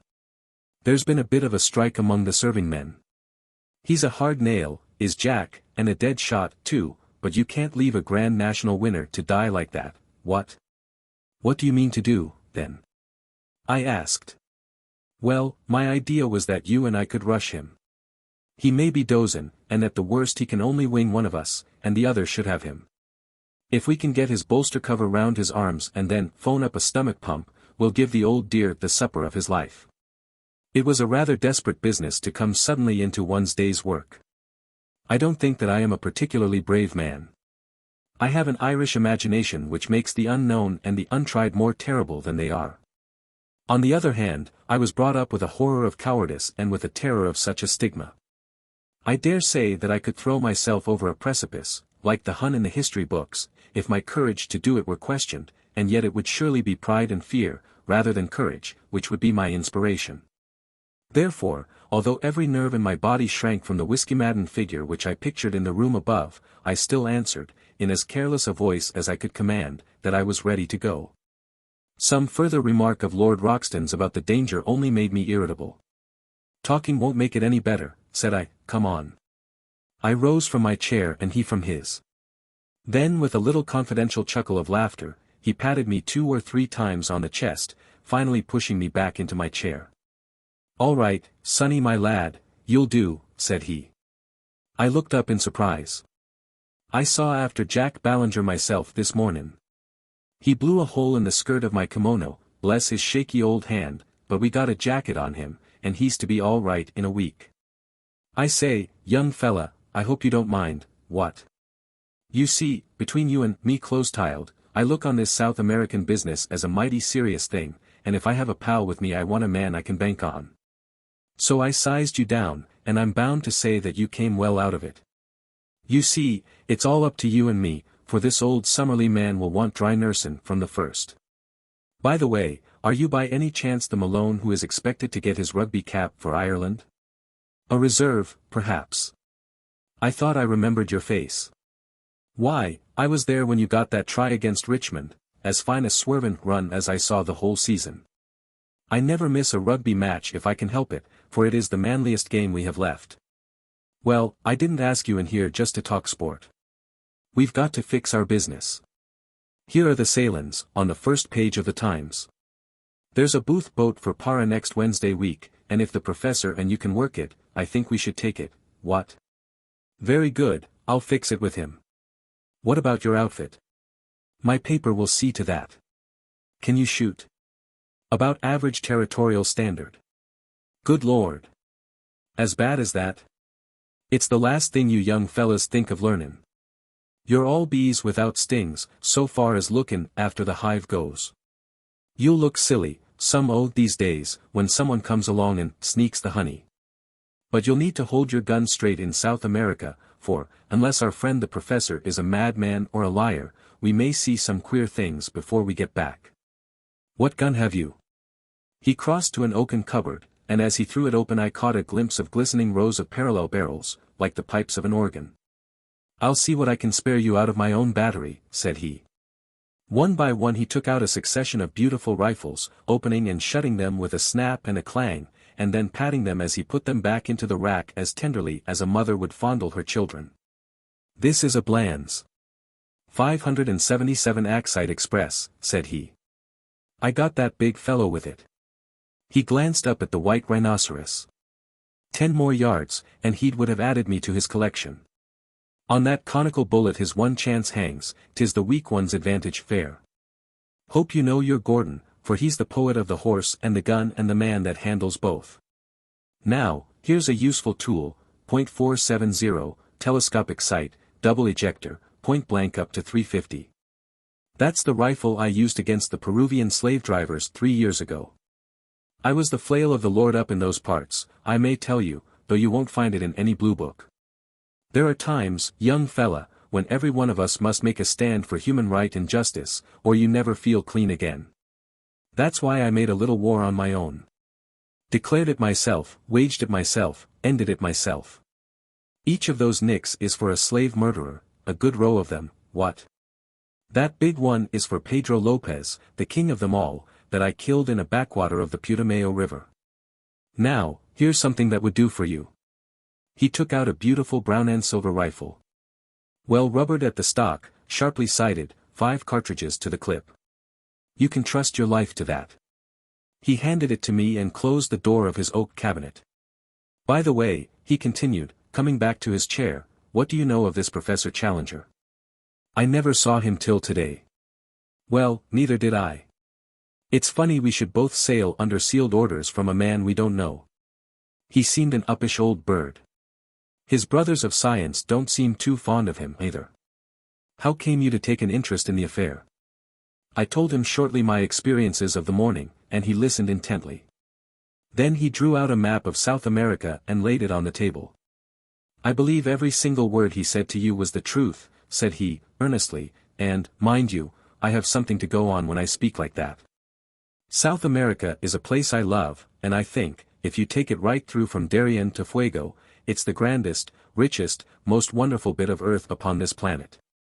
People don't know it yet, and don't realize what it may become. I've been up and down it from end to end, and had 2 dry seasons in those very parts, as I told you when I spoke of the war I made on the slave dealers. Well, when I was up there I heard some yarns of the same kind, traditions of Indians and the like, but with something behind them, no doubt. The more you knew of that country, young fella, the more you would understand that anything was possible, anything. There are just some narrow water lanes along which folk travel, and outside that it is all darkness. Now, down here in the Mato Grande, he swept his cigar over a part of the map, or up in this corner where 3 countries meet, nothing would surprise me. As that chap said tonight, there are 50,000 miles of waterway runnin' through a forest that is very near the size of Europe. You and I could be as far away from each other as Scotland is from Constantinople, and yet each of us be in the same great Brazilian forest. Man has just made a track here and a scrape there in the maze. Why, the river rises and falls the best part of 40 feet, and half the country is a morass that you can't pass over. Why shouldn't something new and wonderful lie in such a country? And why shouldn't we be the men to find it out? Besides, he added, his queer, gaunt face shining with delight, there's a sportin' risk in every mile of it. I'm like an old golf ball, I've had all the white paint knocked off me long ago. Life can whack me about now, and it can't leave a mark. But a sportin' risk, young fella, that's the salt of existence. Then it's worth livin' again. We're all gettin' a deal too soft and dull and comfy. Give me the great waste lands and the wide spaces, with a gun in my fist and somethin' to look for that's worth findin'. I've tried war and steeplechasin' and aeroplanes, but this huntin' of beasts that look like a lobster supper dream is a brand new sensation. He chuckled with glee at the prospect. Perhaps I have dwelt too long upon this new acquaintance, but he is to be my comrade for many a day, and so I have tried to set him down as I first saw him, with his quaint personality and his queer little tricks of speech and of thought. It was only the need of getting in the account of my meeting which drew me at last from his company. I left him seated amid his pink radiance, oiling the lock of his favorite rifle, while he still chuckled to himself at the thought of the adventures which awaited us. It was very clear to me that if dangers lay before us I could not in all England have found a cooler head or a braver spirit with which to share them. That night, wearied as I was after the wonderful happenings of the day, I sat late with McArdle, the news editor, explaining to him the whole situation, which he thought important enough to bring next morning before the notice of Sir George Beaumont, the chief. It was agreed that I should write home full accounts of my adventures in the shape of successive letters to McArdle, and that these should either be edited for the Gazette as they arrived, or held back to be published later. According to the wishes of Professor Challenger, since we could not yet know what conditions he might attach to those directions which should guide us to the unknown land. In response to a telephone inquiry, we received nothing more definite than a fulmination against the press, ending up with the remark that if we would notify our boat he would hand us any directions which he might think it proper to give us at the moment of starting. A second question from us failed to elicit any answer at all, save a plaintive bleat from his wife to the effect that her husband was in a very violent temper already, and that she hoped we would do nothing to make it worse. A third attempt, later in the day, provoked a terrific crash, and a subsequent message from the Central Exchange that Professor Challenger's receiver had been shattered. After that we abandoned all attempt at communication. And now, my patient readers, I can address you directly no longer. From now onwards, if, indeed, any continuation of this narrative should ever reach you, it can only be through the paper which I represent. In the hands of the editor I leave this account of the events which have led up to one of the most remarkable expeditions of all time, so that if I never return to England there shall be some record as to how the affair came about. I am writing these last lines in the saloon of the Booth liner Francisca, and they will go back by the pilot to the keeping of Mr. McArdle. Let me draw one last picture before I close the notebook, a picture which is the last memory of the old country which I bear away with me. It is a wet, foggy morning in the late spring, a thin, cold rain is falling. 3 shining mackintoshed figures are walking down the quay, making for the gangplank of the great liner from which the Blue Peter is flying. In front of them a porter pushes a trolley piled high with trunks, wraps, and gun cases. Professor Summerlee, a long, melancholy figure, walks with dragging steps and drooping head, as one who is already profoundly sorry for himself. Lord John Roxton steps briskly, and his thin, eager face beams forth between his hunting cap and his muffler. As for myself, I am glad to have got the bustling days of preparation and the pangs of leave-taking behind me, and I have no doubt that I show it in my bearing. Suddenly, just as we reach the vessel, there is a shout behind us. It is Professor Challenger, who had promised to see us off. He runs after us, a puffing, red-faced, irascible figure. "No thank you," says he, "I should much prefer not to go aboard. I have only a few words to say to you, and they can very well be said where we are. I beg you not to imagine that I am in any way indebted to you for making this journey. I would have you to understand that it is a matter of perfect indifference to me, and I refuse to entertain the most remote sense of personal obligation. Truth is truth, and nothing which you can report can affect it in any way, though it may excite the emotions and allay the curiosity of a number of very ineffectual people. My directions for your instruction and guidance are in this sealed envelope. You will open it when you reach a town upon the Amazon which is called Manaos, but not until the date and hour which is marked upon the outside. Have I made myself clear? I leave the strict observance of my conditions entirely to your honor. No, Mr. Malone, I will place no restriction upon your correspondence, since the ventilation of the facts is the object of your journey. But I demand that you shall give no particulars as to your exact destination, and that nothing be actually published until your return. Goodbye, sir. You have done something to mitigate my feelings for the loathsome profession to which you unhappily belong. Goodbye, Lord John. Science is, as I understand, a sealed book to you. But you may congratulate yourself upon the hunting field which awaits you. You will, no doubt, have the opportunity of describing in the field how you brought down the rocketing Dimorphodon. And goodbye to you also, Professor Summerlee. If you are still capable of self-improvement, of which I am frankly unconvinced, you will surely return to London a wiser man. So he turned upon his heel, and a minute later from the deck I could see his short, squat figure bobbing about in the distance as he made his way back to his train. Well, we are well down channel now. There's the last bell for letters, and it's goodbye to the pilot.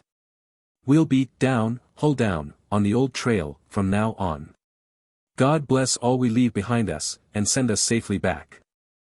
Chapter 7, Tomorrow we disappear into the unknown. I will not bore those whom this narrative may reach by an account of our luxurious voyage upon the Booth liner. Nor will I tell of our week's stay at Para, save that I should wish to acknowledge the great kindness of the Pereira de Pinta Company in helping us to get together our equipment. I will also allude very briefly to our river journey, up a wide, slow-moving, clay-tinted stream, in a steamer which was little smaller than that which had carried us across the Atlantic. Eventually we found ourselves through the narrows of Abydos and reached the town of Manaos. Here we were rescued from the limited attractions of the local inn by Mr. Shortman, the representative of the British and Brazilian Trading Company. In his hospital fazenda we spent our time until the day when we were empowered to open the letter of instructions given to us by Professor Challenger. Before I reach the surprising events of that date I would desire to give a clearer sketch of my comrades in this enterprise, and of the associates whom we had already gathered together in South America. I speak freely, and I leave the use of my material to your own discretion, Mr. McArdle, since it is through your hands that this report must pass before it reaches the world. The scientific attainments of Professor Summerlee are too well known for me to trouble to recapitulate them. He is better equipped for a rough expedition of this sort than one would imagine at first sight. His tall, gaunt, stringy figure is insensible to fatigue, and his dry, half-sarcastic, and often wholly unsympathetic manner is uninfluenced by any change in his surroundings. Though in his 66th year, I have never heard him express any dissatisfaction at the occasional hardships which we have had to encounter. I had regarded his presence as an encumbrance to the expedition, but, as a matter of fact, I am now well convinced that his power of endurance is as great as my own. In temper he is naturally acid and skeptical. From the beginning he has never concealed his belief that Professor Challenger is an absolute fraud, that we are all embarked upon an absurd wild goose chase and that we are likely to reap nothing but disappointment and danger in South America, and corresponding ridicule in England. Such are the views which, with much passionate distortion of his thin features and wagging of his thin, goat-like beard, he poured into our ears all the way from Southampton to Manaos. Since landing from the boat he has obtained some consolation from the beauty and variety of the insect and bird life around him, for he is absolutely wholehearted in his devotion to science. He spends his days flitting through the woods with his shotgun and his butterfly net, and his evenings in mounting the many specimens he has acquired. Among his minor peculiarities are that he is careless as to his attire, unclean in his person, exceedingly absent-minded in his habits, and addicted to smoking a short briar pipe, which is seldom out of his mouth. He has been upon several scientific expeditions in his youth, he was with Robertson in Papua, and the life of the camp and the canoe is nothing fresh to him. Lord John Roxton has some points in common with Professor Summerlee, and others in which they are the very antithesis to each other. He is 20 years younger, but has something of the same spare, scraggy physique. As to his appearance, I have, as I recollect, described it in that portion of my narrative which I have left behind me in London. He is exceedingly neat and prim in his ways, dresses always with great care in white drill suits and high brown mosquito boots, and shaves at least once a day. Like most men of action, he is laconic in speech, and sinks readily into his own thoughts, but he is always quick to answer a question or join in a conversation, talking in a queer, jerky, half-humorous fashion. His knowledge of the world, and very especially of South America, is surprising, and he has a wholehearted belief in the possibilities of our journey which is not to be dashed by the sneers of Professor Summerlee. He has a gentle voice and a quiet manner, but behind his twinkling blue eyes there lurks a capacity for furious wrath and implacable resolution, the more dangerous because they are held in leash. He spoke little of his own exploits in Brazil and Peru, but it was a revelation to me to find the excitement which was caused by his presence among the riverine natives, who looked upon him as their champion and protector. The exploits of the Red Chief, as they called him, had become legends among them, but the real facts, as far as I could learn them, were amazing enough. These were that Lord John had found himself some years before in that no-man's land which is formed by the half-defined frontiers between Peru, Brazil, and Colombia. In this great district the wild rubber tree flourishes, and has become, as in the Congo, a curse to the natives which can only be compared to their forced labor under the Spaniards upon the old silver mines of Darien. A handful of villainous half-breeds dominated the country, armed such Indians as would support them, and turned the rest into slaves, terrorizing them with the most inhuman tortures in order to force them to gather the India rubber, which was then floated down the river to Para. Lord John Roxton expostulated on behalf of the wretched victims, and received nothing but threats and insults for his pains. He then formally declared war against Pedro Lopez, the leader of the slave drivers, enrolled a band of runaway slaves in his service, armed them, and conducted a campaign, which ended by his killing with his own hands the notorious half-breed and breaking down the system which he represented. No wonder that the ginger-headed man with the silky voice and the free and easy manners was now looked upon with deep interest upon the banks of the great South American river, though the feelings he inspired were naturally mixed. Since the gratitude of the natives was equalled by the resentment of those who desired to exploit them. One useful result of his former experiences was that he could talk fluently in the Lingoa Geral, which is the peculiar talk, 1/3 Portuguese and 2/3 Indian, which is current all over Brazil. I have said before that Lord John Roxton was a South America maniac. He could not speak of that great country without ardor, and this ardor was infectious, for, ignorant as I was, he fixed my attention and stimulated my curiosity. How I wish I could reproduce the glamour of his discourses, the peculiar mixture of accurate knowledge and of racy imagination which gave them their fascination. Until even the professor's cynical and skeptical smile would gradually vanish from his thin face as he listened. He would tell the history of the mighty river so rapidly explored, for some of the first conquerors of Peru actually crossed the entire continent upon its waters, and yet so unknown in regard to all that lay behind its ever-changing banks. What is there, he would cry, pointing to the north? Wood and marsh and unpenetrated jungle. Who knows what it may shelter? And there to the south? A wilderness of swampy forest, where no white man has ever been. The unknown is up against us on every side. Outside the narrow lines of the rivers, what does anyone know? Who will say what is possible in such a country? Why should old man Challenger not be right? At which direct defiance the stubborn sneer would reappear upon Professor Summerlee's face, and he would sit, shaking his sardonic head in unsympathetic silence, behind the cloud of his briar-root pipe. So much, for the moment, for my two white companions, whose characters and limitations will be further exposed, as surely as my own, as this narrative proceeds. But already we have enrolled certain retainers who may play no small part in what is to come. The first is a gigantic Negro named Zambo, who is a black Hercules, as willing as any horse, and about as intelligent. Him we enlisted at Para, on the recommendation of the steamship company, on whose vessels he had learned to speak a halting English. It was at Para also that we engaged Gomez and Manuel, two half-breeds from up the river, just come down with a cargo of redwood. They were swarthy fellows, bearded and fierce, as active and wiry as panthers. Both of them had spent their lives in those upper waters of the Amazon which we were about to explore, and it was this recommendation which had caused Lord John to engage them. One of them, Gomez, had the further advantage that he could speak excellent English.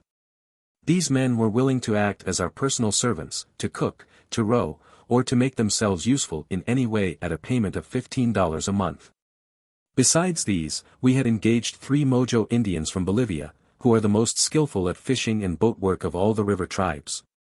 The chief of these we called Mojo, after his tribe, and the others are known as Jose and Fernando. 3 white men, then, 2 half-breeds, 1 Negro, and 3 Indians made up the personnel of the little expedition which lay waiting for its instructions at Manaos before starting upon its singular quest. At last, after a weary week, the day had come and the hour. I ask you to picture the shaded sitting room of the Fazenda Saint Ignacio, 2 miles inland from the town of Manaos. Outside lay the yellow, brassy glare of the sunshine, with the shadows of the palm trees as black and definite as the trees themselves. The air was calm, full of the eternal hum of insects, a tropical chorus of many octaves, from the deep drone of the bee to the high, keen pipe of the mosquito. Beyond the veranda was a small cleared garden, bounded with cactus hedges and adorned with clumps of flowering shrubs, round which the great blue butterflies and the tiny hummingbirds fluttered and darted in crescents of sparkling light. Within we were seated round the cane table, on which lay a sealed envelope. Inscribed upon it, in the jagged handwriting of Professor Challenger, were the words: Instructions to Lord John Roxton and party. To be opened at Manaos upon July 15, at 12 o'clock precisely. Lord John had placed his watch upon the table beside him. "We have 7 more minutes," said he. "The old dear is very precise." Professor Summerlee gave an acid smile as he picked up the envelope in his gaunt hand. "What can it possibly matter whether we open it now or in 7 minutes, said he.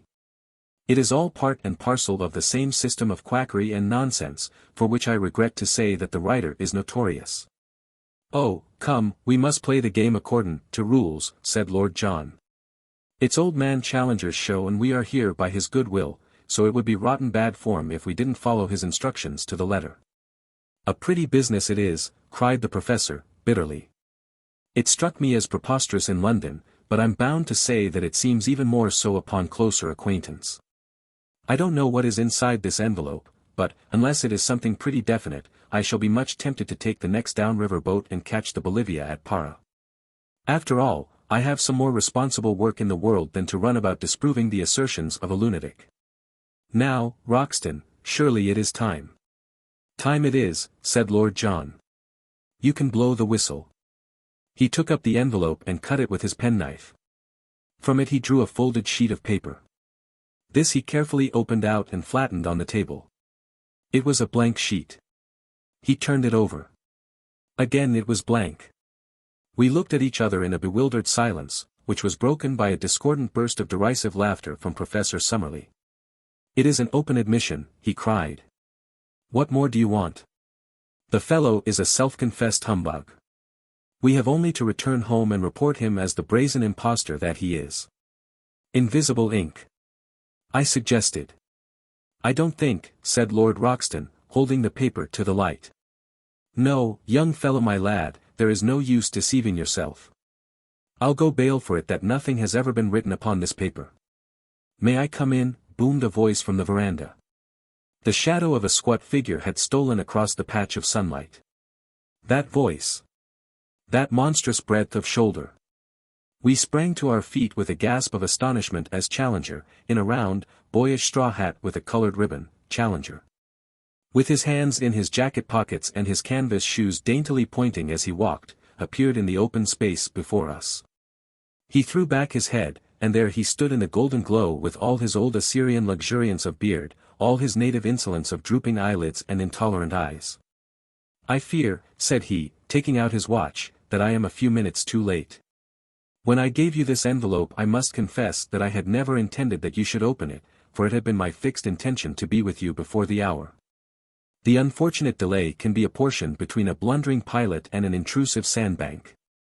I fear that it has given my colleague, Professor Summerlee, occasion to blaspheme. I am bound to say, sir," said Lord John, with some sternness of voice, "that your turning up is a considerable relief to us, for our mission seemed to have come to a premature end.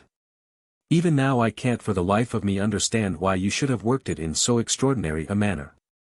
Instead of answering, Professor Challenger entered, shook hands with myself and Lord John, bowed with ponderous insolence to Professor Summerlee, and sank back into a basket chair, which creaked and swayed beneath his weight. "Is all ready for your journey?" he asked. "We can start tomorrow." "Then so you shall. You need no chart of directions now, since you will have the inestimable advantage of my own guidance. From the first I had determined that I would myself preside over your investigation. The most elaborate charts would, as you will readily admit, be a poor substitute for my own intelligence and advice.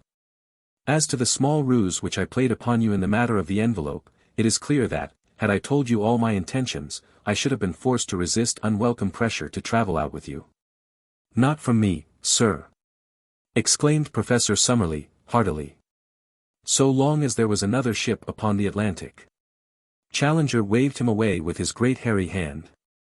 Your common sense will, I am sure, sustain my objection and realize that it was better that I should direct my own movements and appear only at the exact moment when my presence was needed. That moment has now arrived. You are in safe hands. You will not now fail to reach your destination. From henceforth I take command of this expedition, and I must ask you to complete your preparations tonight, so that we may be able to make an early start in the morning. My time is of value, and the same thing may be said, no doubt, in a lesser degree of your own. I propose, therefore, that we push on as rapidly as possible, until I have demonstrated what you have come to see. Lord John Roxton has chartered a large steam launch, the Esmeralda, which was to carry us up the river.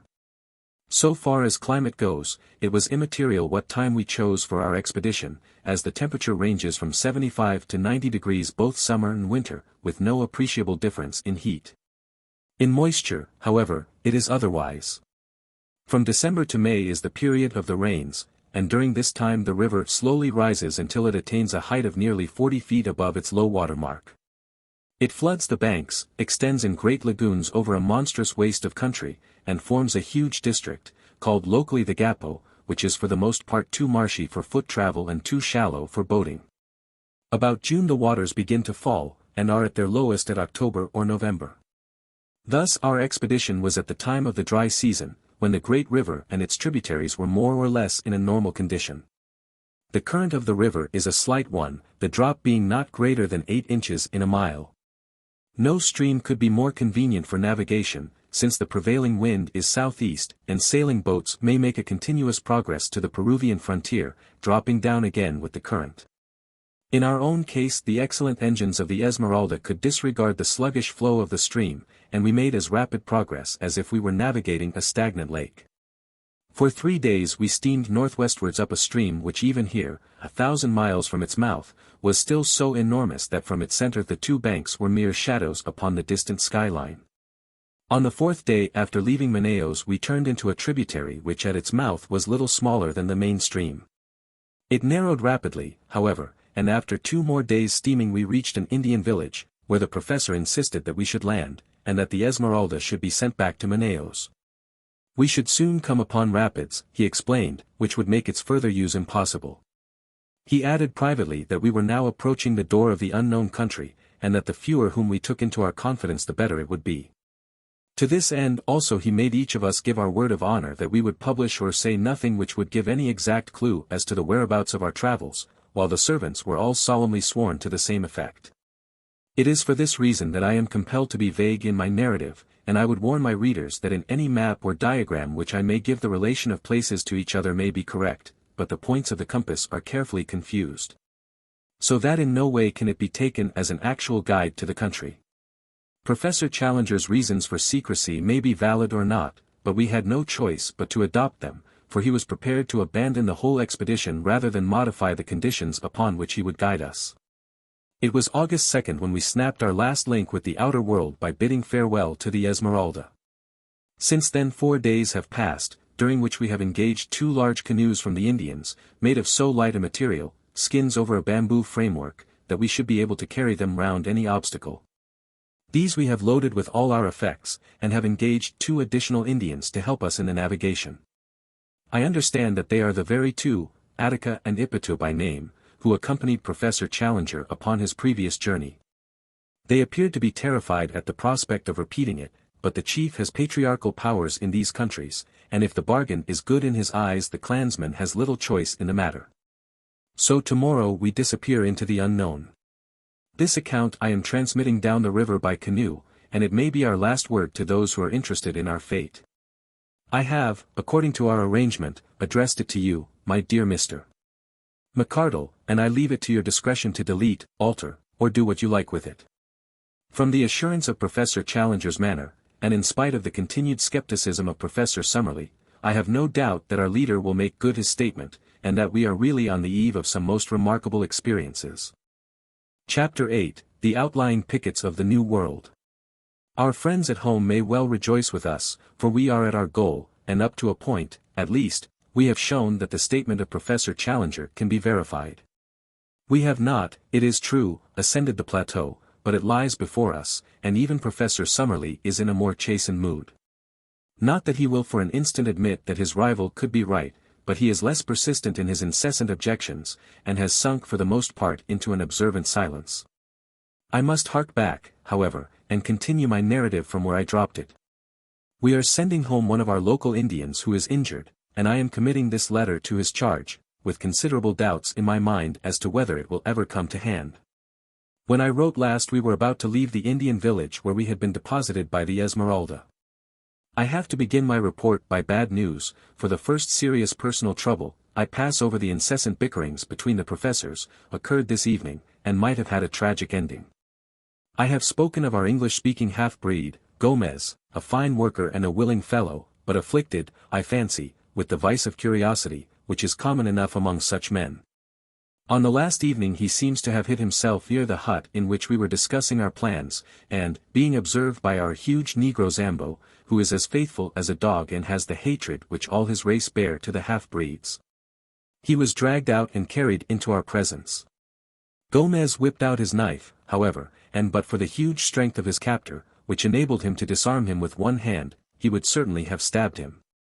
The matter has ended in reprimands, the opponents have been compelled to shake hands, and there is every hope that all will be well. As to the feuds of the two learned men, they are continuous and bitter. It must be admitted that Challenger is provocative in the last degree, but Summerlee has an acid tongue, which makes matters worse. Last night Challenger said that he never cared to walk on the Thames embankment and look up the river, as it was always sad to see one's own eventual goal. He is convinced, of course, that he is destined for Westminster Abbey. Summerlee rejoined, however, with a sour smile, by saying that he understood that Millbank prison had been pulled down. Challenger's conceit is too colossal to allow him to be really annoyed. He only smiled in his beard and repeated really. Really, in the pitying tone one would use to a child. Indeed, they are children both, the one wizen and cantankerous, the other formidable and overbearing, yet each with a brain which has put him in the front rank of his scientific age. Brain, character, soul, only as one sees more of life does one understand how distinct is each. The very next day we did actually make our start upon this remarkable expedition. We found that all our possessions fitted very easily into the two canoes, and we divided our personnel, 6 in each, taking the obvious precaution in the interests of peace of putting one professor into each canoe. Personally, I was with Challenger, who was in a beatific humor, moving about as one in a silent ecstasy and beaming benevolence from every feature. I have had some experience of him in other moods, however, and shall be the less surprised when the thunderstorms suddenly come up amidst the sunshine. If it is impossible to be at your ease, it is equally impossible to be dull in his company, for one is always in a state of half-tremulous doubt as to what sudden turn his formidable temper may take. For 2 days we made our way up a good-sized river some hundreds of yards broad, and dark in color, but transparent, so that one could usually see the bottom. The affluents of the Amazon are, half of them, of this nature, while the other half are whitish and opaque, the difference depending upon the class of country through which they have flowed. The dark indicate vegetable decay, while the others point to clayey soil. Twice we came across rapids, and in each case made a portage of half a mile or so to avoid them. The woods on either side were primeval, which are more easily penetrated than woods of the second growth, and we had no great difficulty in carrying our canoes through them. How shall I ever forget the solemn mystery of it? The height of the trees and the thickness of the boles exceeded anything which I in my town-bred life could have imagined, shooting upwards in magnificent columns until, at an enormous distance above our heads, we could dimly discern the spot where they threw out their side branches into Gothic upward curves which coalesced to form one great matted roof of verdure, through which only an occasional golden ray of sunshine shot downwards to trace a thin dazzling line of light amidst the majestic obscurity. As we walked noiselessly amid the thick, soft carpet of decaying vegetation, the hush fell upon our souls which comes upon us in the twilight of the Abbey, and even Professor Challenger's full-chested notes sank into a whisper. Alone, I should have been ignorant of the names of these giant growths, but our men of science pointed out the cedars, the great silk cotton trees, and the redwood trees. With all that profusion of various plants which has made this continent the chief supplier to the human race of those gifts of nature which depend upon the vegetable world, while it is the most backward in those products which come from animal life. Vivid orchids and wonderful colored lichens smoldered upon the swarthy tree trunks, and where a wandering shaft of light fell full upon the golden alamanda, the scarlet star clusters of the tacsonia, or the rich deep blue of ipomaea. The effect was as a dream of fairyland. In these great wastes of forest, life, which abhors darkness, struggles ever upwards to the light.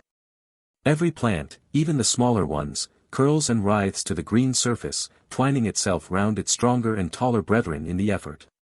Climbing plants are monstrous and luxuriant, but others which have never been known to climb elsewhere learn the art as an escape from that somber shadow, so that the common nettle, the jasmine, and even the jasitara palm tree can be seen circling the stems of the cedars and striving to reach their crowns. Of animal life there was no movement amid the majestic vaulted aisles which stretched from us as we walked, but a constant movement far above our heads told of that multitudinous world of snake and monkey, bird and sloth, which lived in the sunshine, and looked down in wonder at our tiny, dark, stumbling figures in the obscure depths immeasurably below them. At dawn and at sunset the howler monkeys screamed together and the parakeets broke into shrill chatter, but during the hot hours of the day only the full drone of insects, like the beat of a distant surf, filled the ear. While nothing moved amid the solemn vistas of stupendous trunks, fading away into the darkness which held us in. Once some bandy-legged, lurching creature, an anteater or a bear, scuttled clumsily amid the shadows. It was the only sign of earth life which I saw in this great Amazonian forest. And yet there were indications that even human life itself was not far from us in those mysterious recesses. On the third day out we were aware of a singular deep throbbing in the air, rhythmic and solemn, coming and going fitfully throughout the morning. The two boats were paddling within a few yards of each other when first we heard it, and our Indians remained motionless, as if they had been turned to bronze, listening intently with expressions of terror upon their faces. "What is it, then?" I asked. "Drums," said Lord John, carelessly, "war drums. I have heard them before." "Yes, sir, war drums," said Gomez, the half-breed. "Wild Indians, bravos, not mansos, they watch us every mile of the way, kill us if they can." "How can they watch us?" I asked, gazing into the dark, motionless void. The half-breed shrugged his broad shoulders. "The Indians know. They have their own way. They watch us. They talk, the drum talk to each other. Kill us if they can." By the afternoon of that day, my pocket diary shows me that it was Tuesday, August 18th, at least 6 or 7 drums were throbbing from various points. Sometimes they beat quickly, sometimes slowly, sometimes in obvious question and answer, one far to the east breaking out in a high staccato rattle, and being followed after a pause by a deep roll from the north. There was something indescribably nerve-shaking and menacing in that constant mutter, which seemed to shape itself into the very syllables of the half-breed, endlessly repeated, "We will kill you if we can. We will kill you if we can." No one ever moved in the silent woods. All the peace and soothing of quiet nature lay in that dark curtain of vegetation, but away from behind there came ever the one message from our fellowman. "We will kill you if we can," said the men in the east. "We will kill you if we can," said the men in the north. All day the drums rumbled and whispered, while their menace reflected itself in the faces of our colored companions. Even the hardy, swaggering half-breed seemed cowed. I learned, however, that day once for all that both Summerlee and Challenger possessed that highest type of bravery, the bravery of the scientific mind. Theirs was the spirit which upheld Darwin among the gauchos of the Argentine or Wallace among the head hunters of Malaya. It is decreed by a merciful nature that the human brain cannot think of two things simultaneously, so that if it be steeped in curiosity as to science it has no room for merely personal considerations. All day amid that incessant and mysterious menace our two professors watched every bird upon the wing, and every shrub upon the bank, with many a sharp wordy contention, when the snarl of Summerlee came quick upon the deep growl of Challenger. But with no more sense of danger and no more reference to drum-beating Indians than if they were seated together in the smoking room of the Royal Society's Club in St. James's Street. Once only did they condescend to discuss them. "Maranya or Amajuaca cannibals," said Challenger, jerking his thumb towards the reverberating wood. "No doubt, sir," Summerlee answered. "Like all such tribes, I shall expect to find them of polysynthetic speech and of Mongolian type." "Polysynthetic certainly," said Challenger, indulgently. I am not aware that any other type of language exists in this continent, and I have notes of more than 100. The Mongolian theory I regard with deep suspicion. I should have thought that even a limited knowledge of comparative anatomy would have helped to verify it, said Summerlee, bitterly. Challenger thrust out his aggressive chin until he was all beard and hat rim. No doubt, sir, a limited knowledge would have that effect. When one's knowledge is exhaustive, one comes to other conclusions. They glared at each other in mutual defiance, while all round rose the distant whisper, we will kill you if we can. That night we moored our canoes with heavy stones for anchors in the center of the stream, and made every preparation for a possible attack. Nothing came, however, and with the dawn we pushed upon our way, the drum beating dying out behind us. About 3 o'clock in the afternoon we came to a very steep rapid, more than a mile long, the very one in which Professor Challenger had suffered disaster upon his first journey. I confess that the sight of it consoled me, for it was really the first direct corroboration, slight as it was, of the truth of his story. The Indians carried first our canoes and then our stores through the brushwood, which is very thick at this point, while we 4 whites, our rifles on our shoulders, walked between them and any danger coming from the woods. Before evening we had successfully passed the rapids, and made our way some 10 miles above them, where we anchored for the night. At this point I reckoned that we had come not less than 100 miles up the tributary from the main stream. It was in the early forenoon of the next day that we made the great departure. Since dawn Professor Challenger had been acutely uneasy, continually scanning each bank of the river. Suddenly he gave an exclamation of satisfaction and pointed to a single tree, which projected at a peculiar angle over the side of the stream. "What do you make of that?" he asked. "It is surely an acai palm," said Summerlee. "Exactly. It was an acai palm which I took for my landmark. The secret opening is half a mile onwards upon the other side of the river. There is no break in the trees. That is the wonder and the mystery of it. There where you see light green rushes instead of dark green undergrowth, there between the great cotton woods, that is my private gate into the unknown. Push through, and you will understand." It was indeed a wonderful place. Having reached the spot marked by a line of light green rushes, we pulled out 2 canoes through them for some hundreds of yards, and eventually emerged into a placid and shallow stream, running clear and transparent over a sandy bottom. It may have been 20 yards across, and was banked in on each side by most luxuriant vegetation. No one who had not observed that for a short distance reeds had taken the place of shrubs, could possibly have guessed the existence of such a stream or dreamed of the fairyland beyond. For a fairyland it was, the most wonderful that the imagination of man could conceive. The thick vegetation met overhead, interlacing into a natural pergola, and through this tunnel of verdure in a golden twilight flowed the green, pellucid river, beautiful in itself, but marvelous from the strange tints thrown by the vivid light from above, filtered and tempered in its fall. Clear as crystal, motionless as a sheet of glass, green as the edge of an iceberg, it stretched in front of us under its leafy archway, every stroke of our paddle sending 1,000 ripples across its shining surface. It was a fitting avenue to a land of wonders. All sign of the Indians had passed away, but animal life was more frequent, and the tameness of the creatures showed that they knew nothing of the hunter. Fuzzy little black velvet monkeys, with snow-white teeth and gleaming, mocking eyes, chattered at us as we passed. With a dull, heavy splash an occasional caiman plunged in from the bank. Once a dark, clumsy tapir stared at us from a gap in the bushes, and then lumbered away through the forest. Once, too, the yellow, sinuous form of a great puma whisked amid the brushwood, and its green, baleful eyes glared hatred at us over its tawny shoulder. Bird life was abundant, especially the wading birds, stork, heron, and ibis gathering in little groups, blue, scarlet, and white, upon every log which jutted from the bank. While beneath us the crystal water was alive with fish of every shape and color. For 3 days we made our way up this tunnel of hazy green sunshine. On the longer stretches one could hardly tell as one looked ahead where the distant green water ended and the distant green archway began. The deep peace of this strange waterway was unbroken by any sign of man. No Indian here. Too much afraid. Curupuri, said Gomez. Curupuri is the spirit of the woods, Lord John explained. It's a name for any kind of devil. The poor beggars think that there is something fearsome in this direction, and therefore they avoid it. On the third day it became evident that our journey in the canoes could not last much longer, for the stream was rapidly growing more shallow. Twice in as many hours we stuck upon the bottom.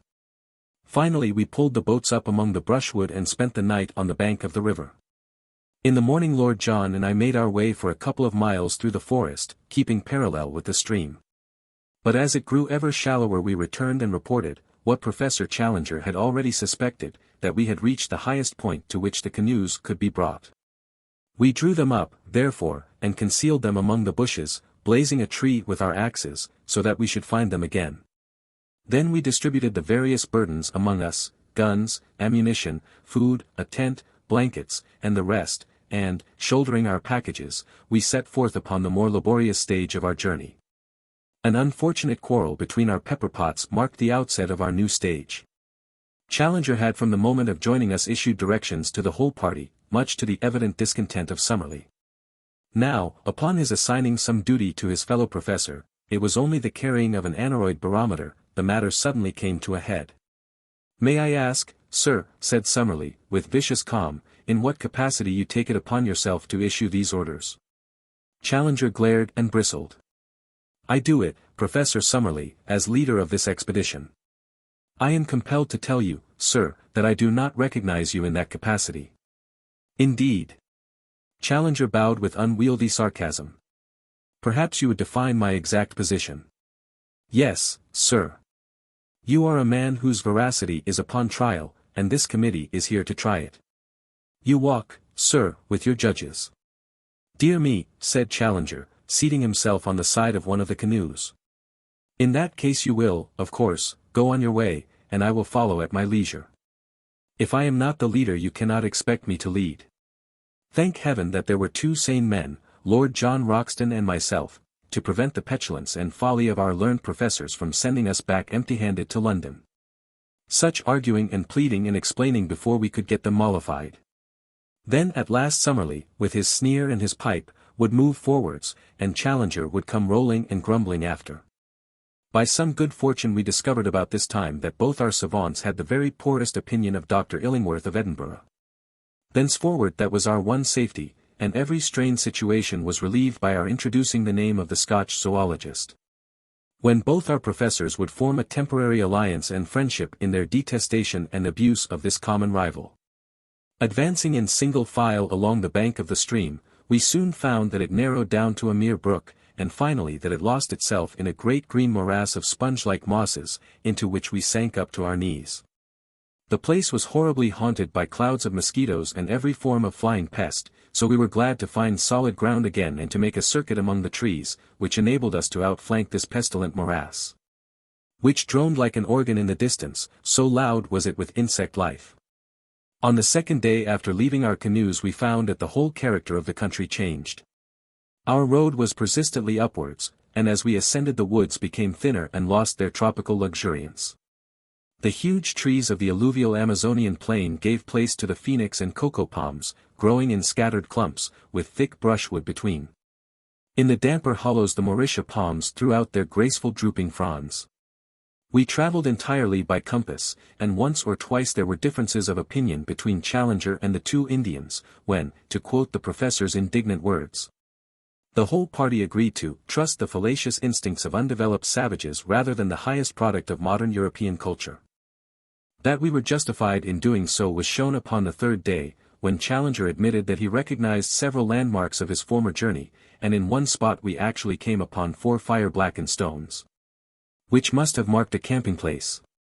The road still ascended, and we crossed a rock-studded slope which took 2 days to traverse. The vegetation had again changed, and only the vegetable ivory tree remained, with a great profusion of wonderful orchids, among which I learned to recognize the rare Natonia vexillaria and the glorious pink and scarlet blossoms of Cattleya and Odontoglossum. Occasional brooks with pebbly bottoms and fern-draped banks gurgled down the shallow gorges in the hill, and offered good camping grounds every evening on the banks of some rock-studded pool, where swarms of little blue-backed fish, about the size and shape of English trout, gave us a delicious supper. On the 9th day after leaving the canoes, having done, as I reckon, about 120 miles, we began to emerge from the trees, which had grown smaller until they were mere shrubs. Their place was taken by an immense wilderness of bamboo, which grew so thickly that we could only penetrate it by cutting a pathway with the machetes and billhooks of the Indians. It took us a long day, traveling from 7 in the morning till 8 at night, with only 2 breaks of 1 hour each, to get through this obstacle. Anything more monotonous and wearying could not be imagined, for, even at the most open places, I could not see more than 10 or 12 yards, while usually my vision was limited to the back of Lord John's cotton jacket in front of me, and to the yellow wall within a foot of me on either side. From above came one thin knife edge of sunshine, and 15 feet over our heads one saw the tops of the reeds swaying against the deep blue sky. I do not know what kind of creatures inhabit such a thicket, but several times we heard the plunging of large, heavy animals quite close to us. From their sounds Lord John judged them to be some form of wild cattle. Just as night fell we cleared the belt of bamboos, and at once formed our camp, exhausted by the interminable day.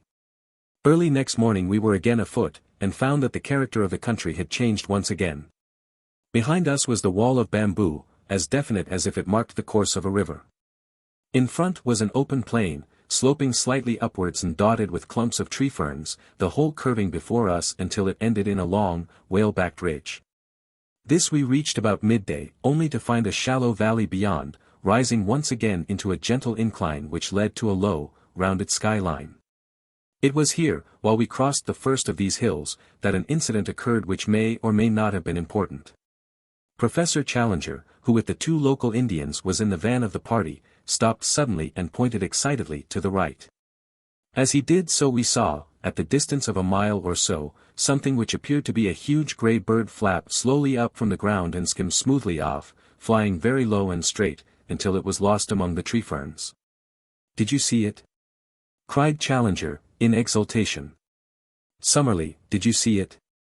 His colleague was staring at the spot where the creature had disappeared. "What do you claim that it was?" he asked. "To the best of my belief, a pterodactyl." Summerlee burst into derisive laughter. "A fiddlestick," said he. "It was a stork, if ever I saw one." Challenger was too furious to speak. He simply swung his pack upon his back and continued upon his march. Lord John came abreast of me, however, and his face was more grave than was his wont. He had his Zeiss glasses in his hand. "I focused it before it got over the trees," said he. "I won't undertake to say what it was, but I'll risk my reputation as a sportsman that it wasn't any bird that ever I clapped eyes on in my life. So there the matter stands. Are we really just at the edge of the unknown, encountering the outlying pickets of this lost world of which our leader speaks? I give you the incident as it occurred and you will know as much as I do. It stands alone, for we saw nothing more which could be called remarkable. And now, my readers, if ever I have any, I have brought you up the broad river, and through the screen of rushes, and down the green tunnel, and up the long slope of palm trees, and through the bamboo brake, and across the plain of tree ferns. At last our destination lay in full sight of us. When we had crossed the second ridge we saw before us an irregular, palm-studded plain, and then the line of high red cliffs which I have seen in the picture. There it lies, even as I write, and there can be no question that it is the same. At the nearest point it is about 7 miles from our present camp, and it curves away, stretching as far as I can see. Challenger struts about like a prize peacock, and Summerlee is silent, but still skeptical. Another day should bring some of our doubts to an end. Meanwhile, as Jose, whose arm was pierced by a broken bamboo, insists upon returning, I send this letter back in his charge, and only hope that it may eventually come to hand. I will write again as the occasion serves. I have enclosed with this a rough chart of our journey, which may have the effect of making the account rather easier to understand. Chapter 9, Who could have foreseen it? A dreadful thing has happened to us. Who could have foreseen it? I cannot foresee any end to our troubles. It may be that we are condemned to spend our whole lives in this strange, inaccessible place. I am still so confused that I can hardly think clearly of the facts of the present or of the chances of the future. To my astounded senses the one seems most terrible and the other as black as night. No men have ever found themselves in a worse position, nor is there any use in disclosing to you our exact geographical situation and asking our friends for a relief party. Even if they could send one, our fate will in all human probability be decided long before it could arrive in South America. We are, in truth, as far from any human aid as if we were in the moon. If we are to win through, it is only our own qualities which can save us. I have as companions 3 remarkable men, men of great brain power and of unshaken courage. Their lives are one and only hope. It is only when I look upon the untroubled faces of my comrades that I see some glimmer through the darkness. Outwardly I trust that I appear as unconcerned as they. Inwardly I am filled with apprehension. Let me give you, with as much detail as I can, the sequence of events which have led us to this catastrophe. When I finished my last letter I stated that we were within 7 miles from an enormous line of ruddy cliffs, which encircled, beyond all doubt, the plateau of which Professor Challenger spoke. Their height, as we approached them, seemed to me in some places to be greater than he had stated, running up in parts to at least 1,000 feet, and they were curiously striated, in a manner which is, I believe, characteristic of basaltic upheavals. Something of the sort is to be seen in Salisbury Crags at Edinburgh. The summit showed every sign of a luxuriant vegetation, with bushes near the edge, and farther back many high trees. There was no indication of any life that we could see. That night we pitched our camp immediately under the cliff, a most wild and desolate spot. The crags above us were not merely perpendicular, but curved outwards at the top, so that ascent was out of the question. Close to us was the high thin pinnacle of rock which I believe I mentioned earlier in this narrative. It is like a broad red church spire, the top of it being level with the plateau, but a great chasm gaping between. On the summit of it there grew one high tree. Both pinnacle and cliff were comparatively low, some 500 or 600 feet, I should think. It was on that, said Professor Challenger, pointing to this tree, that the pterodactyl was perched. I climbed halfway up the rock before I shot him. I am inclined to think that a good mountaineer like myself could ascend the rock to the top, though he would, of course, be no nearer to the plateau when he had done so. As Challenger spoke of his pterodactyl I glanced at Professor Summerlee, and for the first time I seemed to see some signs of a dawning credulity and repentance. There was no sneer upon his thin lips, but, on the contrary, a grey, drawn look of excitement and amazement. Challenger saw it, too, and revelled in the first taste of victory. Of course, said he, with his clumsy and ponderous sarcasm, Professor Summerlee will understand that when I speak of a pterodactyl I mean a stork, only it is the kind of stork which has no feathers, a leathery skin, membranous wings, and teeth in its jaws. He grinned and blinked and bowed until his colleague turned and walked away. In the morning, after a frugal breakfast of coffee and manioc, we had to be economical of our stores. We held a council of war as to the best method of ascending to the plateau above us. Challenger presided with a solemnity as if he were the Lord Chief Justice on the bench. Picture him seated upon a rock, his absurd boyish straw hat tilted on the back of his head, his supercilious eyes dominating us from under his drooping lids. His great black beard wagging as he slowly defined our present situation and our future movements. Beneath him you might have seen the 3 of us, myself, sunburnt, young, and vigorous after our open-air tramp, Summerlee, solemn but still critical, behind his eternal pipe.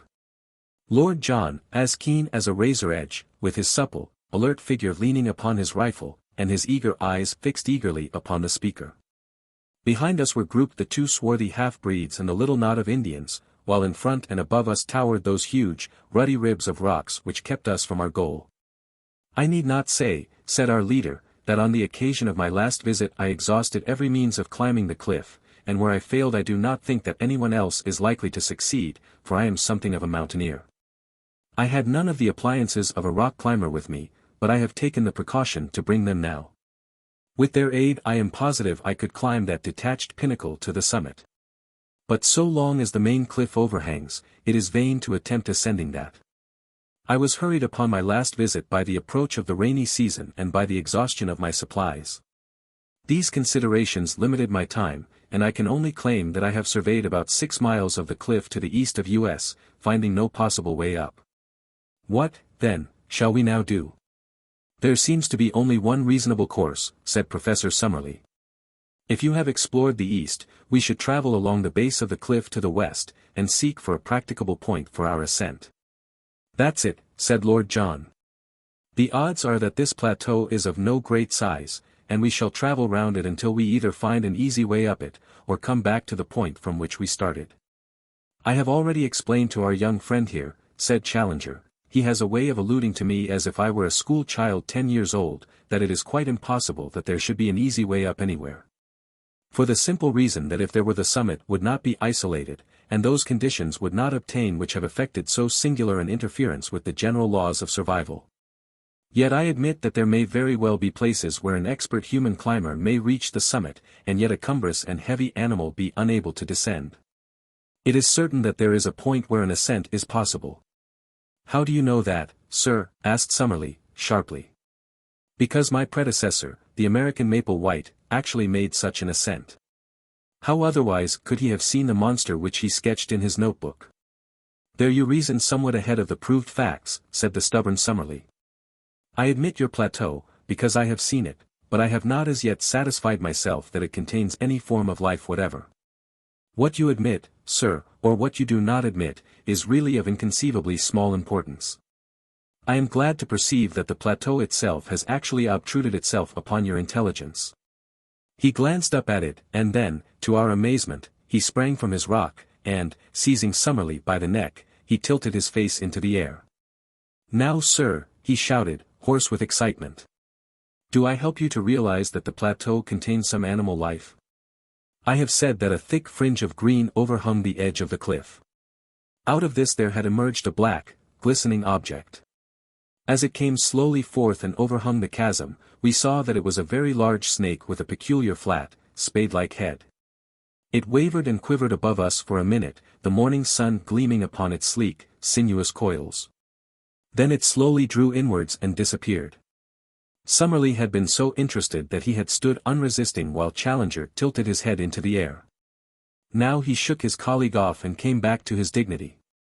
I should be glad, Professor Challenger, said he, if you could see your way to make any remarks which may occur to you without seizing me by the chin.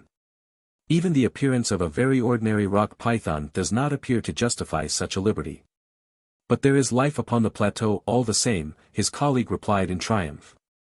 And now, having demonstrated this important conclusion so that it is clear to anyone, however prejudiced or obtuse, I am of opinion that we cannot do better than break up our camp and travel to westward until we find some means of ascent. The ground at the foot of the cliff was rocky and broken so that the going was slow and difficult.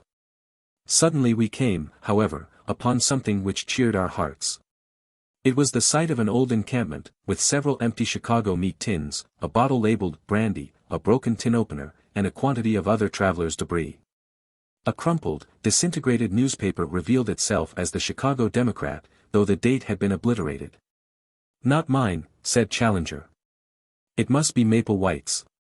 Lord John had been gazing curiously at a great tree fern which overshadowed the encampment. I say, look at this, said he. I believe it is meant for a signpost. A slip of hardwood had been nailed to the tree in such a way as to point to the westward. Most certainly a signpost, said Challenger. What else? Finding himself upon a dangerous errand, our pioneer has left this sign so that any party which follows him may know the way he has taken. Perhaps we shall come upon some other indications as we proceed. We did indeed, but they were of a terrible and most unexpected nature. Immediately beneath the cliff there grew a considerable patch of high bamboo, like that which we had traversed in our journey. Many of these stems were 20 feet high, with sharp, strong tops, so that even as they stood they made formidable spears. We were passing along the edge of this cover when my eye was caught by the gleam of something white within it. Thrusting in my head between the stems, I found myself gazing at a fleshless skull.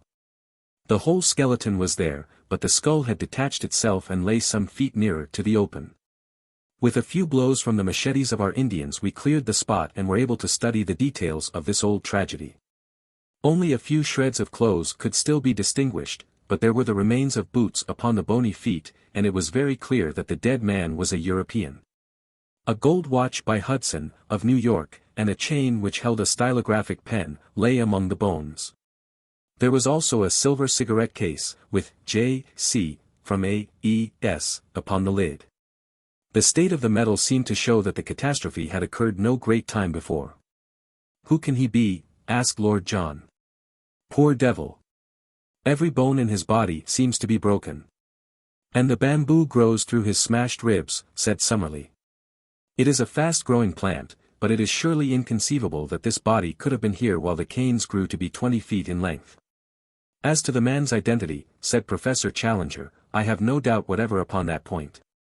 As I made my way up the river before I reached you at the fazenda, I instituted very particular inquiries about Maple White. At Para they knew nothing.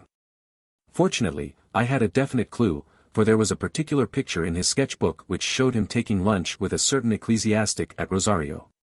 This priest I was able to find, and though he proved a very argumentative fellow, who took it absurdly amiss that I should point out to him the corrosive effect which modern science must have upon his beliefs, he none the less gave me some positive information. Maple White passed Rosario 4 years ago, or 2 years before I saw his dead body. He was not alone at the time, but there was a friend, an American named James Culver, who remained in the boat and did not meet this ecclesiastic. I think, therefore, that there can be no doubt that we are now looking upon the remains of this James Culver. Nor, said Lord John, is there much doubt as to how he met his death. He has fallen or been chucked from the top, and so been impaled. How else could he come by his broken bones, and how could he have been stuck through by these canes with their points so high above our heads? A hush came over us as we stood round these shattered remains and realized the truth of Lord John Roxton's words. The beetling head of the cliff projected over the canebrake. Undoubtedly he had fallen from above. But had he fallen? Had it been an accident? Or, already ominous and terrible possibilities began to form round that unknown land. We moved off in silence, and continued to coast round the line of cliffs, which were as even and unbroken as some of those monstrous Antarctic ice fields which I have seen depicted as stretching from horizon to horizon and towering high above the mastheads of the exploring vessel. In 5 miles we saw no rift or break. And then suddenly we perceived something which filled us with new hope. In a hollow of the rock, protected from rain, there was drawn a rough arrow in chalk, pointing still to the westwards. Maple White again, said Professor Challenger. He had some presentiment that worthy footsteps would follow close behind him. He had chalk, then. A box of colored chalks was among the effects I found in his knapsack. I remember that the white one was worn to a stump. That is certainly good evidence, said Summerlee. We can only accept his guidance and follow on to the westward. We had proceeded some 5 more miles when again we saw a white arrow upon the rocks. It was at a point where the face of the cliff was for the first time split into a narrow cleft. Inside the cleft was a second guidance mark, which pointed right up it with the tip somewhat elevated, as if the spot indicated were above the level of the ground.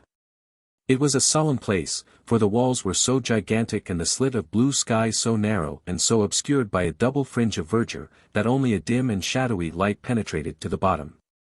We had had no food for many hours, and were very weary with the stony and irregular journey, but our nerves were too strung to allow us to halt. We ordered the camp to be pitched, however, and, leaving the Indians to arrange it, we 4, with the 2 half-breeds, proceeded up the narrow gorge. It was not more than 40 feet across at the mouth, but it rapidly closed until it ended in an acute angle, too straight and smooth for an ascent. Certainly it was not this which our pioneer had attempted to indicate. We made our way back. The whole gorge was not more than 1/4 of a mile deep, and then suddenly the quick eyes of Lord John fell upon what we were seeking. High up above our heads, amid the dark shadows, there was one circle of deeper gloom. Surely it could only be the opening of a cave. The base of the cliff was heaped with loose stones at the spot, and it was not difficult to clamber up. When we reached it, all doubt was removed. Not only was it an opening into the rock, but on the side of it there was marked once again the sign of the arrow. Here was the point, and this the means by which Maple White and his ill-fated comrade had made their ascent. We were too excited to return to the camp, but must make our first exploration at once. Lord John had an electric torch in his knapsack, and this had to serve us as light. He advanced, throwing his little clear circlet of yellow radiance before him, while in single file we followed at his heels. The cave had evidently been water-worn, the sides being smooth and the floor covered with rounded stones. It was of such a size that a single man could just fit through by stooping. For 50 yards it ran almost straight into the rock, and then it ascended at an angle of 45. Presently this incline became even steeper, and we found ourselves climbing upon hands and knees among loose rubble which slid from beneath us. Suddenly an exclamation broke from Lord Roxton. "It's blocked," said he. Clustering behind him we saw in the yellow field of light a wall of broken basalt which extended to the ceiling. "The roof has fallen in." In vain we dragged out some of the pieces. The only effect was that the larger ones became detached and threatened to roll down the gradient and crush us. It was evident that the obstacle was far beyond any efforts which we could make to remove it. The road by which Maplewhite had ascended was no longer available. Too much cast down to speak, we stumbled down the dark tunnel and made our way back to the camp. One incident occurred, however, before we left the gorge, which is of importance in view of what came afterwards. We had gathered in a little group at the bottom of the chasm, some 40 feet beneath the mouth of the cave, when a huge rock rolled suddenly downwards, and shot past us with tremendous force. It was the narrowest escape for one or all of us. We could not ourselves see whence the rock had come, but our half-breed servants, who were still at the opening of the cave, said that it had flown past them, and must therefore have fallen from the summit. Looking upwards, we could see no sign of movement above us amidst the green jungle which topped the cliff. There could be little doubt, however, that the stone was aimed at us, so the incident surely pointed to humanity, and malevolent humanity, upon the plateau. We withdrew hurriedly from the chasm, our minds full of this new development and its bearing upon our plans. The situation was difficult enough before, but if the obstructions of nature were increased by the deliberate opposition of man, then our case was indeed a hopeless one. And yet, as we looked up at that beautiful fringe of verdure only a few hundreds of feet above our heads, there was not one of us who could conceive the idea of returning to London until we had explored it to its depths. On discussing the situation, we determined that our best course was to continue to coast round the plateau in the hope of finding some other means of reaching the top. The line of cliffs, which had decreased considerably in height, had already begun to trend from west to north, and if we could take this as representing the arc of a circle, the whole circumference could not be very great. At the worst, then, we should be back in a few days at our starting point. We made a march that day which totaled some 22 miles, without any change in our prospects. I may mention that our aneroid shows us that in the continual incline which we have ascended since we abandoned our canoes we have risen to no less than 3,000 feet above sea level. Hence there is a considerable change both in the temperature and in the vegetation. We have shaken off some of that horrible insect life which is the bane of tropical travel. A few palms still survive, and many tree ferns, but the Amazonian trees have been all left behind. It was pleasant to see the convolvulus, the passion flower, and the begonia, all reminding me of home, here among these inhospitable rocks. There was a red begonia just the same color as one that is kept in a pot in the window of a certain villa in Streatham, but I am drifting into private reminiscence. That night, I am still speaking of the first day of our circumnavigation of the plateau, a great experience awaited us, and one which forever set at rest any doubt which we could have had as to the wonders so near us. You will realize as you read it, my dear Mr. McArdle, and possibly for the first time that the paper has not sent me on a wild goose chase, and that there is inconceivably fine copy waiting for the world whenever we have the professor's leave to make use of it. I shall not dare to publish these articles unless I can bring back my proofs to England, or I shall be hailed as the journalistic Munchausen of all time. I have no doubt that you feel the same way yourself, and that you would not care to stake the whole credit of the Gazette upon this adventure until we can meet the chorus of criticism and skepticism which such articles must of necessity elicit. So this wonderful incident, which would make such a headline for the old paper, must still wait its turn in the editorial drawer. And yet it was all over in a flash, and there was no sequel to it, save in our own convictions. What occurred was this. Lord John had shot an ajouti, which is a small, pig-like animal, and, half of it having been given to the Indians, we were cooking the other half upon our fire. There is a chill in the air after dark, and we had all drawn close to the blaze. The night was moonless, but there were some stars, and one could see for a little distance across the plain. Well, suddenly out of the darkness, out of the night, there swooped something with a swish like an aeroplane. The whole group of us were covered for an instant by a canopy of leathery wings, and I had a momentary vision of a long, snake-like neck, a fierce, red, greedy eye, and a great snapping beak, filled, to my amazement, with little, gleaming teeth. The next instant it was gone, and so was our dinner. A huge black shadow, 20 feet across, skimmed up into the air. For an instant the monster wings blotted out the stars, and then it vanished over the brow of the cliff above us. We all sat in amazed silence round the fire, like the heroes of Virgil when the harpies came down upon them. It was Summerlee who was the first to speak. "Professor Challenger," said he, in a solemn voice, which quavered with emotion, "I owe you an apology. Sir, I am very much in the wrong, and I beg that you will forget what is past." It was handsomely said, and the two men for the first time shook hands. So much we have gained by this clear vision of our first pterodactyl. It was worth a stolen supper to bring two such men together. But if prehistoric life existed upon the plateau, it was not superabundant, for we had no further glimpse of it during the next 3 days. During this time we traversed a barren and forbidding country, which alternated between stony desert and desolate marshes full of many wildfowl, upon the north and east of the cliffs. From that direction the place is really inaccessible, and, were it not for a hardish ledge which runs at the very base of the precipice, we should have had to turn back. Many times we were up to our waists in the slime and blubber of an old, semi-tropical swamp. To make matters worse, the place seemed to be a favorite breeding place of the Jurassic snake, the most venomous and aggressive in South America. Again and again these horrible creatures came writhing and springing towards us across the surface of this putrid bog, and it was only by keeping our shotguns forever ready that we could feel safe from them. One funnel-shaped depression in the morass, of a livid green in color from some lichen which festered in it, will always remain as a nightmare memory in my mind. It seems to have been a special nest of these vermins, and the slopes were alive with them, all writhing in our direction, for it is a peculiarity of the Jaracaca that he will always attack man at first sight.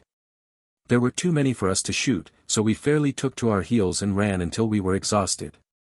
I shall always remember as we looked back how far behind we could see the heads and necks of our horrible pursuers rising and falling amid the reeds. Jaracaca Swamp we named it in the map which we are constructing. The cliffs upon the farther side had lost their ruddy tint, being chocolate brown in color. The vegetation was more scattered along the top of them, and they had sunk to 300 or 400 feet in height, but in no place did we find any point where they could be ascended. If anything, they were more impossible than at the first point where we had met them. Their absolute steepness is indicated in the photograph which I took over the stony desert. "Surely," said I, as we discussed the situation, "the rain must find its way down somehow. There are bound to be water channels in the rocks." "Our young friend has glimpses of lucidity," said Professor Challenger, patting me upon the shoulder. "The rain must go somewhere," I repeated. "He keeps a firm grip upon actuality. The only drawback is that we have conclusively proved by ocular demonstration that there are no water channels down the rocks." "Where, then, does it go?" I persisted. "I think it may be fairly assumed that if it does not come outwards it must run inwards. Then there is a lake in the center." "So I should suppose." "It is more than likely that the lake may be an old crater," said Summerlee. "The whole formation is, of course, highly volcanic. But, however that may be, I should expect to find the surface of the plateau slope inwards with a considerable sheet of water in the center, which may drain off, by some subterranean channel, into the marshes of the Jaracaca Swamp. Or evaporation might preserve an equilibrium," remarked Challenger, and the two learned men wandered off into one of their usual scientific arguments, which were as comprehensible as Chinese to the layman. On the 6th day we completed our first circuit of the cliffs, and found ourselves back at the first camp, beside the isolated pinnacle of rock. We were a disconsolate party, for nothing could have been more minute than our investigation, and it was absolutely certain that there was no single point where the most active human being could possibly hope to scale the cliff. The place which Maple White's chalk marks had indicated as his own means of access was now entirely impassable. What were we to do now? Our stores of provisions, supplemented by our guns, were holding out well, but the day must come when they would need replenishment. In a couple of months the rains might be expected, and we should be washed out of our camp. The rock was harder than marble, and any attempt at cutting a path for so great a height was more than our time or resources would admit. No wonder that we looked gloomily at each other that night, and sought our blankets with hardly a word exchanged. I remember that as I dropped off to sleep my last recollection was that Challenger was squatting, like a monstrous bullfrog, by the fire, his huge head in his hands, sunk apparently in the deepest thought. And entirely oblivious to the good night which I wished him. But it was a very different Challenger who greeted us in the morning, a Challenger with contentment and self-congratulation shining from his whole person. He faced us as we assembled for breakfast with a deprecating false modesty in his eyes, as who should say, I know that I deserve all that you can say, but I pray you to spare my blushes by not saying it. His beard bristled exultantly, his chest was thrown out, and his hand was thrust into the front of his jacket. So, in his fancy, may he see himself sometimes, gracing the vacant pedestal in Trafalgar Square, and adding one more to the horrors of the London streets. Eureka, he cried, his teeth shining through his beard. Gentlemen, you may congratulate me and we may congratulate each other. The problem is solved. You have found a way up. I venture to think so. And where? For answer he pointed to the spire-like pinnacle upon our right. Our faces, or mine, at least, fell as we surveyed it. That it could be climbed we had our companion's assurance. But a horrible abyss lay between it and the plateau. We can never get across, I gasped. We can at least all reach the summit, said he. When we are up I may be able to show you that the resources of an inventive mind are not yet exhausted. After breakfast we unpacked the bundle in which our leader had brought his climbing accessories. From it he took a coil of the strongest and lightest rope, 150 feet in length, with climbing irons, clamps and other devices. Lord John was an experienced mountaineer, and Summerlee had done some rough climbing at various times, so that I was really the novice at rockwork of the party, but my strength and activity may have made up for my want of experience. It was not in reality a very stiff task, though there were moments which made my hair bristle upon my head. The first half was perfectly easy, but from there upwards it became continually steeper until, for the last 50 feet, we were literally clinging with our fingers and toes to tiny ledges and crevices in the rock.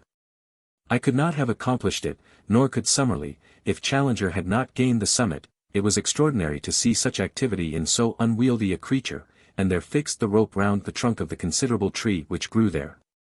With this as our support, we were soon able to scramble up the jagged wall until we found ourselves upon the small grassy platform, some 25 feet each way, which formed the summit. The first impression which I received when I had recovered my breath was of the extraordinary view over the country which we had traversed. The whole Brazilian plain seemed to lie beneath us, extending away and away until it ended in dim blue mists upon the farthest skyline. In the foreground was the long slope, strewn with rocks and dotted with tree ferns. Farther off in the middle distance, looking over the Saddleback Hill, I could just see the yellow and green mass of bamboos through which we had passed. And then, gradually, the vegetation increased until it formed the huge forest which extended as far as the eyes could reach, and for a good 2,000 miles beyond. I was still drinking in this wonderful panorama when the heavy hand of the professor fell upon my shoulder. This way, my young friend, said he, vestigia nulla retrorsum. Never look rearwards, but always to our glorious goal. The level of the plateau, when I turned, was exactly that on which we stood, and the green bank of bushes, with occasional trees, was so near that it was difficult to realize how inaccessible it remained. At a rough guess the gulf was 40 feet across, but, so far as I could see, it might as well have been 40 miles. I placed one arm round the trunk of the tree and leaned over the abyss. Far down were the small dark figures of our servants, looking up at us. The wall was absolutely precipitous, as was that which faced me. This is indeed curious, said the creaking voice of Professor Summerlee. I turned, and found that he was examining with great interest the tree to which I clung. That smooth bark and those small, ribbed leaves seemed familiar to my eyes. Why, I cried, it's a beech. Exactly, said Summerlee. A fellow countryman in a far land. Not only a fellow countryman, my good sir, said Challenger, but also, if I may be allowed to enlarge your simile, an ally of the first value. This beech tree will be our savior. By George! Cried Lord John, a bridge. Exactly, my friends, a bridge. It is not for nothing that I expended an hour last night in focusing my mind upon the situation. I have some recollection of once remarking to our young friend here that G.E.C. is at his best when his back is to the wall. Last night you will admit that all our backs were to the wall. But where willpower and intellect go together, there is always a way out. A drawbridge had to be found which could be dropped across the abyss. Behold it. It was certainly a brilliant idea. The tree was a good 60 feet in height, and if it only fell the right way it would easily cross the chasm. Challenger had slung the camp axe over his shoulder when he ascended. Now he handed it to me. "Our young friend has the thews and sinews," said he. "I think he will be the most useful at this task. I must beg, however, that you will kindly refrain from thinking for yourself, and that you will do exactly what you are told." Under his direction I cut such gashes in the sides of the trees as would ensure that it should fall as we desired. It had already a strong, natural tilt in the direction of the plateau, so that the matter was not difficult. Finally I set to work in earnest upon the trunk, taking turn and turn with Lord John. In a little over an hour there was a loud crack, the tree swayed forward, and then crashed over, burying its branches among the bushes on the farther side. The severed trunk rolled to the very edge of our platform, and for one terrible second we all thought it was over. It balanced itself, however, a few inches from the edge, and there was our bridge to the unknown. All of us, without a word, shook hands with Professor Challenger, who raised his straw hat and bowed deeply to each in turn. "I claim the honor," said he, "to be the first to cross to the unknown land, a fitting subject, no doubt, for some future historical painting." He had approached the bridge when Lord John laid his hand upon his coat. "My dear chap," said he, "I really cannot allow it." "Cannot allow it, sir." The head went back and the beard forward. "When it is a matter of science, don't you know, I follow your lead because you are by way of being a man of science. But it's up to you to follow me when you come into my department." "Your department, sir?" "We all have our professions, and soldierin' is mine. We are, accordin' to my ideas, invadin' a new country, which may or may not be chock full of enemies of sorts. To barge blindly into it for want of a little common sense and patience isn't my notion of management." The remonstrance was too reasonable to be disregarded. Challenger tossed his head and shrugged his heavy shoulders. "Well, sir, what do you propose? For all I know there may be a tribe of cannibals waitin' for lunchtime among those very bushes," said Lord John, looking across the bridge. "It's better to learn wisdom before you get into a cookin' pot. So we will content ourselves with hopin' that there is no trouble waitin' for us, and at the same time we will act as if there were. Malone and I will go down again, therefore, and we will fetch up the 4 rifles, together with Gomez and the other. One man can then go across and the rest will cover him with guns, until he sees that it is safe for the whole crowd to come along." Challenger sat down upon the cut stump and groaned his impatience. But Summerlee and I were of one mind that Lord John was our leader when such practical details were in question.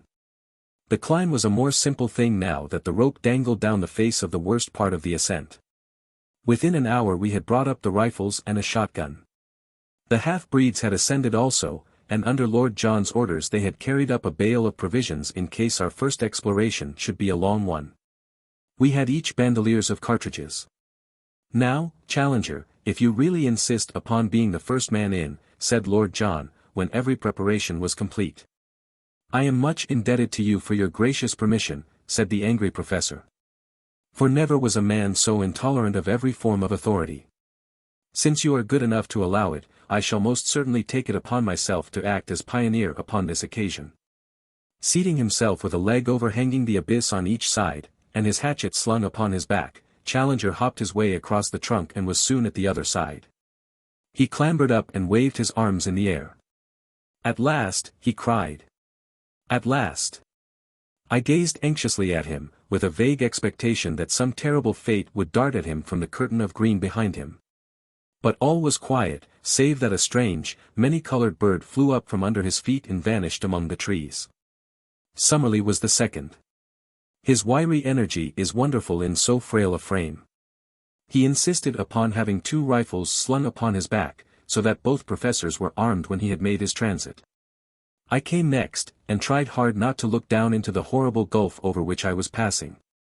Summerlee held out the butt end of his rifle, and an instant later I was able to grasp his hand. As to Lord John, he walked across, actually walked without support. He must have nerves of iron. And there we were, the 4 of us, upon the dreamland, the lost world, of Maple White. To all of us it seemed the moment of our supreme triumph.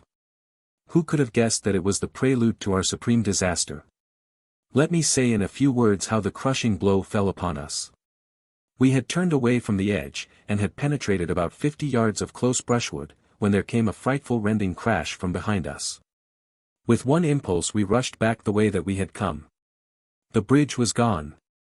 Far down at the base of the cliff I saw, as I looked over, a tangled mass of branches and splintered trunk. It was our beech tree. Had the edge of the platform crumbled and let it through? For a moment this explanation was in all our minds. The next, from the farther side of the rocky pinnacle before us a swarthy face, the face of Gomez the half-breed, was slowly protruded. Yes, it was Gomez, but no longer the Gomez of the demure smile and the mask-like expression. Here was a face with flashing eyes and distorted features, a face convulsed with hatred and with the mad joy of gratified revenge. Lord Roxton! He shouted. Lord John Roxton! Well, said our companion, here I am. A shriek of laughter came across the abyss. Yes, there you are, you English dog, and there you will remain. I have waited, and now has come my chance. You found it hard to get up, you will find it harder to get down. You cursed fools, you are trapped, every one of you. We were too astounded to speak. We could only stand there staring in amazement. A great broken bough upon the grass showed whence he had gained his leverage to tilt over our bridge. The face had vanished, but presently it was up again, more frantic than before. We nearly killed you with a stone at the cave, he cried. But this is better. It is slower and more terrible. Your bones will whiten up there, and none will know where you lie or come to cover them. As you lie dying, think of Lopez, whom you shot 5 years ago on the Putumayo River. I am his brother, and, come what will, I will die happy now, for his memory has been avenged. A furious hand was shaken at us, and then all was quiet. Had the half-breed simply wrought his vengeance and then escaped, all might have been well with him. It was that foolish, irresistible Latin impulse to be dramatic which brought his own downfall. Roxton, the man who had earned himself the name of the flail of the Lord through 3 countries, was not one who could be safely taunted. The half-breed was descending on the farther side of the pinnacle. But before he could reach the ground Lord John had run along the edge of the plateau and gained a point from which he could see his man. There was a single crack of his rifle, and, though we saw nothing, we heard the scream and then the distant thud of the falling body. Roxton came back to us with a face of granite. I have been a blind simpleton, said he, bitterly, it's my folly that has brought you all into this trouble. I should have remembered that these people have long memories for blood feuds, and have been more upon my guard. What about the other one? It took 2 of them to lever that tree over the edge. I could have shot him, but I let him go. He may have had no part in it. Perhaps it would have been better if I had killed him, for he must, as you say, have lent a hand. Now that we had the clue to his action, each of us could cast back and remember some sinister act upon the part of the half-breed, his constant desire to know our plans, his arrest outside our tent when he was overhearing them. The furtive looks of hatred which from time to time one or other of us had surprised. We were still discussing it, endeavoring to adjust our minds to these new conditions, when a singular scene in the plain below arrested our attention. A man in white clothes, who could only be the surviving half-breed, was running as one does run when death is the pacemaker. Behind him, only a few yards in his rear, bounded the huge ebony figure of Zambo, our devoted Negro. Even as we looked, he sprang upon the back of the fugitive and flung his arms round his neck. They rolled on the ground together. An instant afterwards Zambo rose, looked at the prostrate man, and then, waving his hand joyously to us, came running in our direction. The white figure lay motionless in the middle of the great plain. Our 2 traders had been destroyed, but the mischief that they had done lived after them. By no possible means could we get back to the pinnacle. We had been natives of the world, now we were natives of the plateau. The 2 things were separate and apart. There was the plain which led to the canoes. Yonder, beyond the violet, hazy horizon, was the stream which led back to civilization. But the link between was missing. No human ingenuity could suggest a means of bridging the chasm which yawned between ourselves and our past lives. One instant had altered the whole conditions of our existence. It was at such a moment that I learned the stuff of which my 3 comrades were composed. They were grave, it is true, and thoughtful, but of an invincible serenity. For the moment we could only sit among the bushes in patience and wait the coming of Zambo. Presently his honest black face topped the rocks and his Herculean figure emerged upon the top of the pinnacle. "What I do now," he cried. "You tell me and I do it." It was a question which it was easier to ask than to answer. One thing only was clear. He was our one trusty link with the outside world. On no account must he leave us. "No, no," he cried. "I not leave you. Whatever come, you always find me here. But no able to keep Indians. Already they say too much Kurupuri live on this place, and they go home. Now you leave them, me no able to keep them." It was a fact that our Indians had shown in many ways of late that they were weary of their journey and anxious to return. We realized that Zambo spoke the truth, and that it would be impossible for him to keep them. "Make them wait till tomorrow, Zambo," I shouted, "then I can send letter back by them." "Very good, sar. I promise they wait till tomorrow," said the Negro. "But what I do for you now?"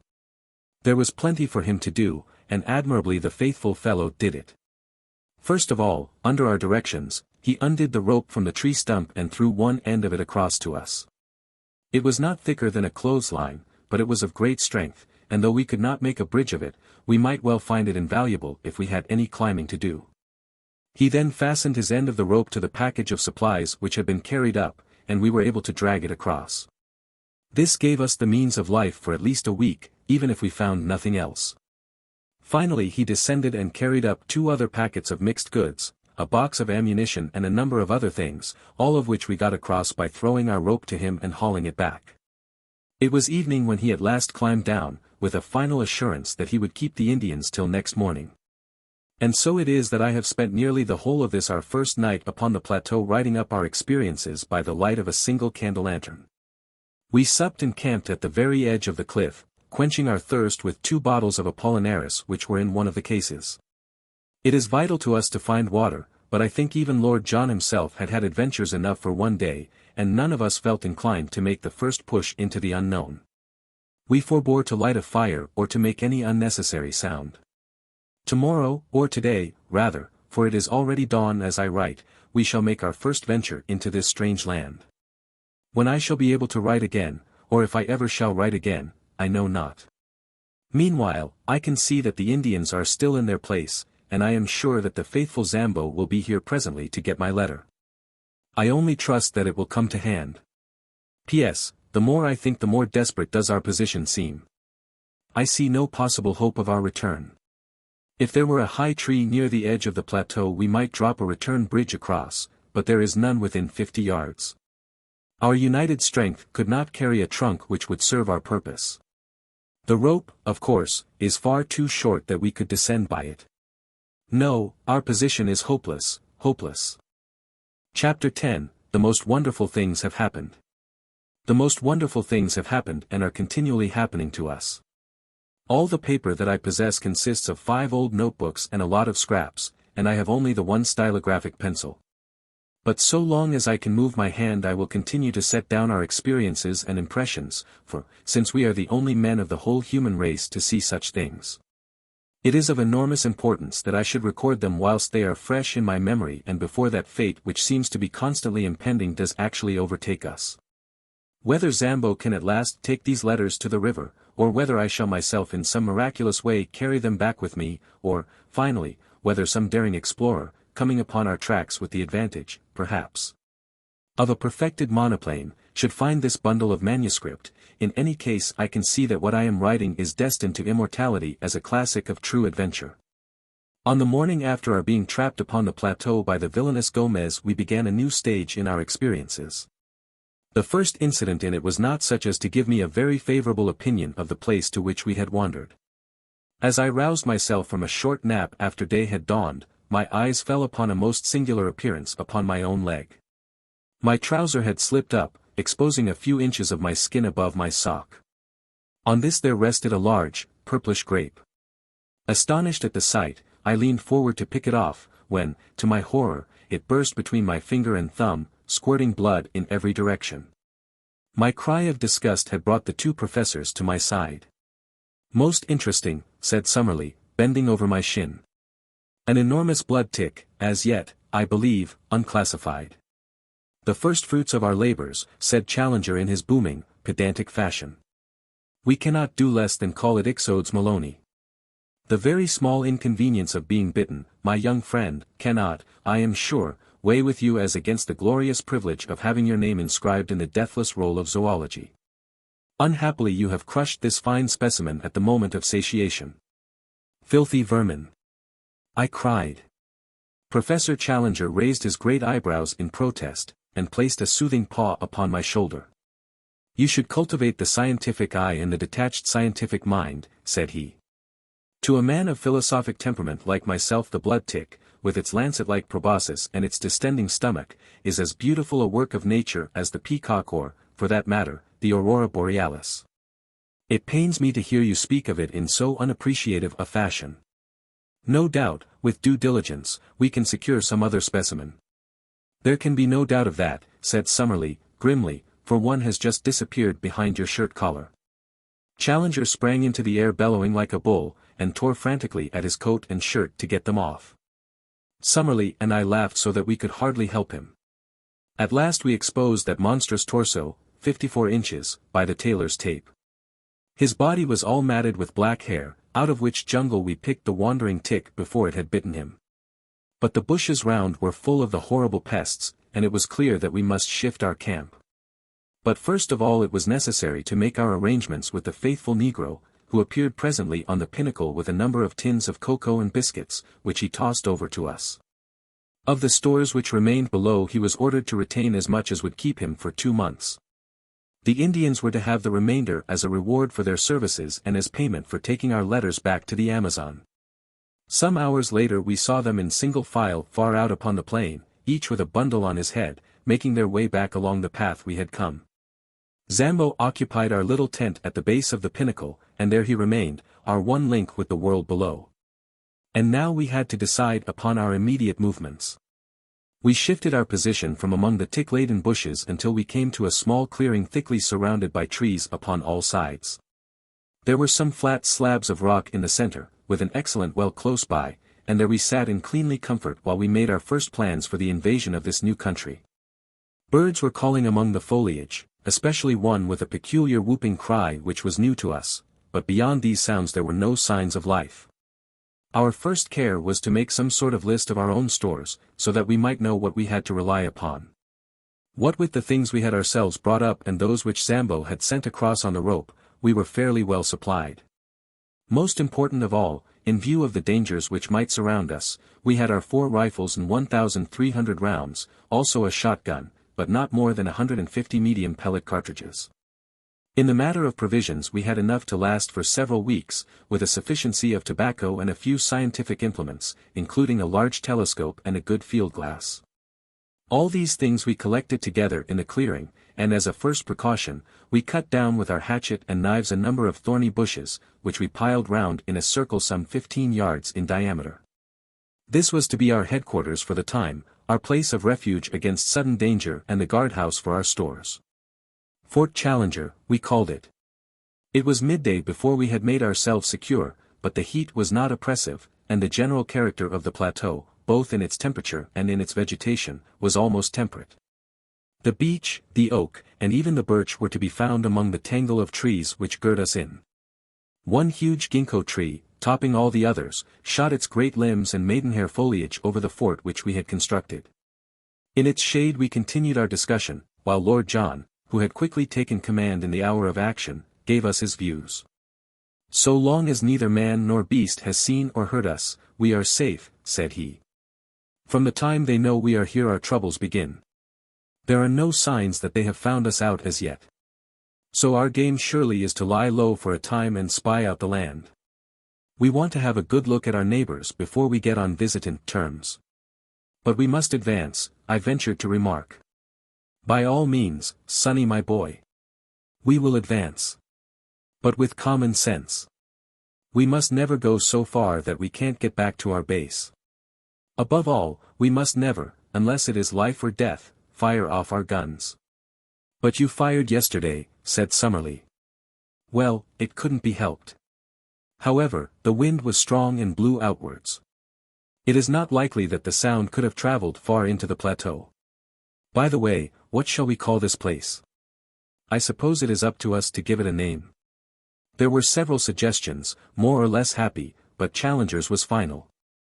It can only have one name, said he. It is called after the pioneer who discovered it. It is Maple White Land. Maple White Land it became, and so it is named in that chart which has become my special task. So it will, I trust, appear in the atlas of the future. The peaceful penetration of Maple White Land was the pressing subject before us. We had the evidence of our own eyes that the place was inhabited by some unknown creatures, and there was that of Maple White sketchbook to show that more dreadful and more dangerous monsters might still appear. That there might also prove to be human occupants and that they were of a malevolent character was suggested by the skeleton impaled upon the bamboos, which could not have got there had it not been dropped from above. Our situation, stranded without possibility of escape in such a land, was clearly full of danger, and our reasons endorsed every measure of caution which Lord John's experience could suggest. Yet it was surely impossible that we should halt on the edge of this world of mystery when our very souls were tingling with impatience to push forward and to pluck the heart from it. We therefore blocked the entrance to our zareba by filling it up with several thorny bushes, and left our camp with the stores entirely surrounded by this protecting hedge. We then slowly and cautiously set forth into the unknown, following the course of the little stream which flowed from our spring, as it should always serve us as a guide on our return.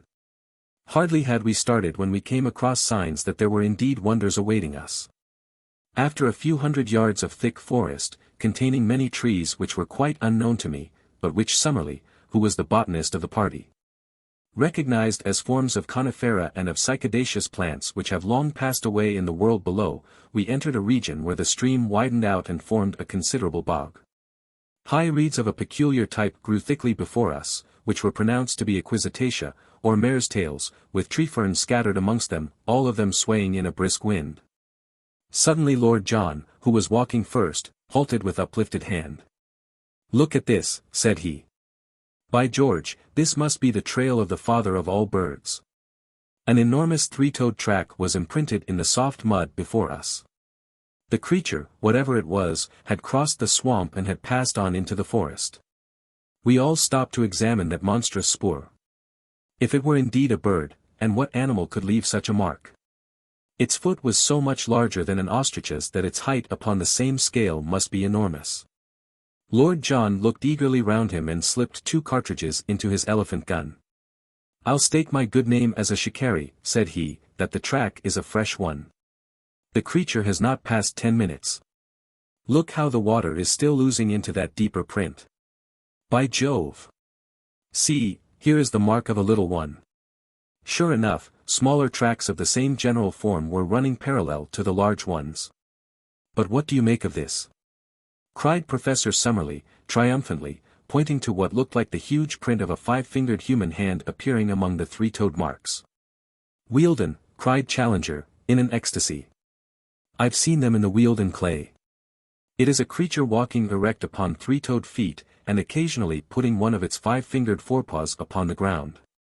Not a bird, my dear Roxton, not a bird. A beast? No, a reptile, a dinosaur. Nothing else could have left such a track. They puzzled a worthy Sussex doctor some 90 years ago, but who in the world could have hoped, to have seen a sight like that?" His words died away into a whisper, and we all stood in motionless amazement. Following the tracks, we had left the morass and passed through a screen of brushwood and trees. Beyond was an open glade, and in this were 5 of the most extraordinary creatures that I have ever seen. Crouching down among the bushes, we observed them at our leisure. There were, as I say, 5 of them, 2 being adults and 3 young ones. In size they were enormous. Even the babies were as big as elephants, while the 2 large ones were far beyond all creatures I have ever seen. They had slate-colored skin, which was scaled like a lizard's and shimmered where the sun shone upon it. All 5 were sitting up, balancing themselves upon their broad, powerful tails and their huge 3-toed hind feet, while with their small 5-fingered front feet they pulled down the branches upon which they browsed. I do not know that I can bring their appearance home to you better than by saying that they looked like monstrous kangaroos, 20 feet in length, and with skins like black crocodiles. I do not know how long we stayed motionless gazing at this marvelous spectacle. A strong wind blew towards us and we were well concealed, so there was no chance of discovery. From time to time the little ones played round their parents in unwieldy gambols, the great beasts bounding into the air and falling with dull thuds upon the earth. The strength of the parents seemed to be limitless, for one of them, having some difficulty in reaching a bunch of foliage which grew upon a considerable-sized tree, put his forelegs round the trunk and tore it down as if it had been a sapling. The action seemed, as I thought, to show not only the great development of its muscles, but also the small one of its brain, for the whole weight came crashing down upon the top of it, and it uttered a series of shrill yelps to show that, big as it was, there was a limit to what it could endure. The incident made it think, apparently, that the neighborhood was dangerous, for it slowly lurched off through the wood, followed by its mate and its 3 enormous infants.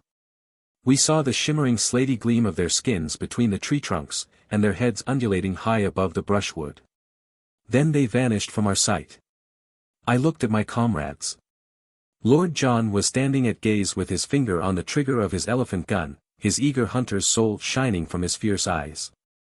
What would he not give for one such head to place between the 2 crossed oars above the mantelpiece in his snuggery at the Albany?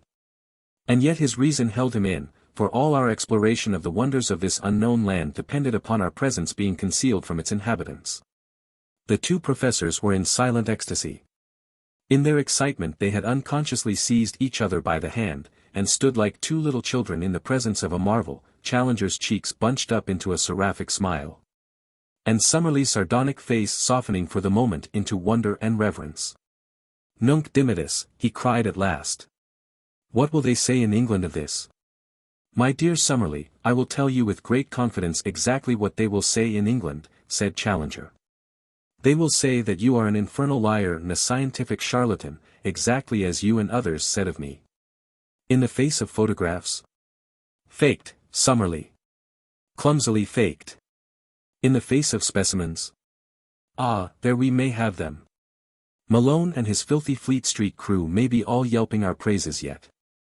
August the 28th, the day we saw 5 live iguanodons in a glade of maple white land.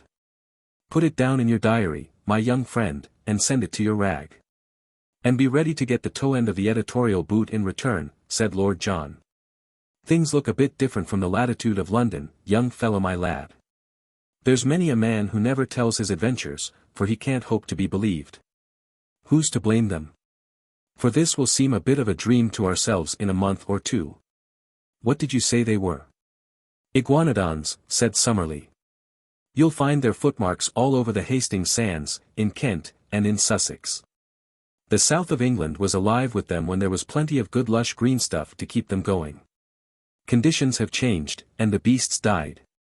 Here it seems that the conditions have not changed, and the beasts have lived. If ever we get out of this alive, I must have a head with me, said Lord John.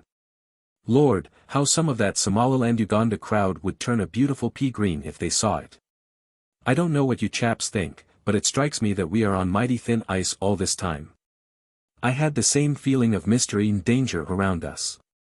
In the gloom of the trees there seemed a constant menace, and as we looked up into their shadowy foliage vague terrors crept into one's heart.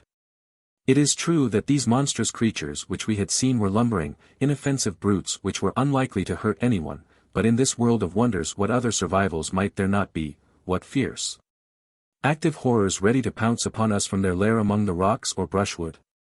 I knew little of prehistoric life, but I had a clear remembrance of one book which I had read in which it spoke of creatures who would live upon our lions and tigers as a cat lives upon mice. What if these also were to be found in the woods of Maple White Land? It was destined that on this very morning, our first in the new country, we were to find out what strange hazards lay around us. It was a loathsome adventure, and one of which I hate to think. If, as Lord John said, the glade of the iguanodons will remain with us as a dream, then surely the swamp of the pterodactyls will forever be our nightmare. Let me set down exactly what occurred. We passed very slowly through the woods, partly because Lord Roxton acted as scout before he would let us advance, and partly because at every second step one or other of our professors would fall, with a cry of wonder, before some flower or insect which presented him with a new type. We may have traveled 2 or 3 miles in all, keeping to the right of the line of the stream, when we came upon a considerable opening in the trees. A belt of brushwood led up to a tangle of rocks, the whole plateau was strewn with boulders. We were walking slowly towards these rocks, among bushes which reached over our waists, when we became aware of a strange low gabbling and whistling sound, which filled the air with a constant clamor and appeared to come from some spot immediately before us. Lord John held up his hand as a signal for us to stop, and he made his way swiftly, stooping and running, to the line of rocks. We saw him peep over them and give a gesture of amazement. Then he stood staring as if forgetting us, so utterly entranced was he by what he saw. Finally he waved us to come on, holding up his hand as a signal for caution. His whole bearing made me feel that something wonderful but dangerous lay before us. Creeping to his side, we looked over the rocks. The place into which we gazed was a pit, and may, in the early days, have been one of the smaller volcanic blowholes of the plateau. It was bowl-shaped, and at the bottom, some hundreds of yards from where we lay, were pools of green-scummed, stagnant water, fringed with bulrushes.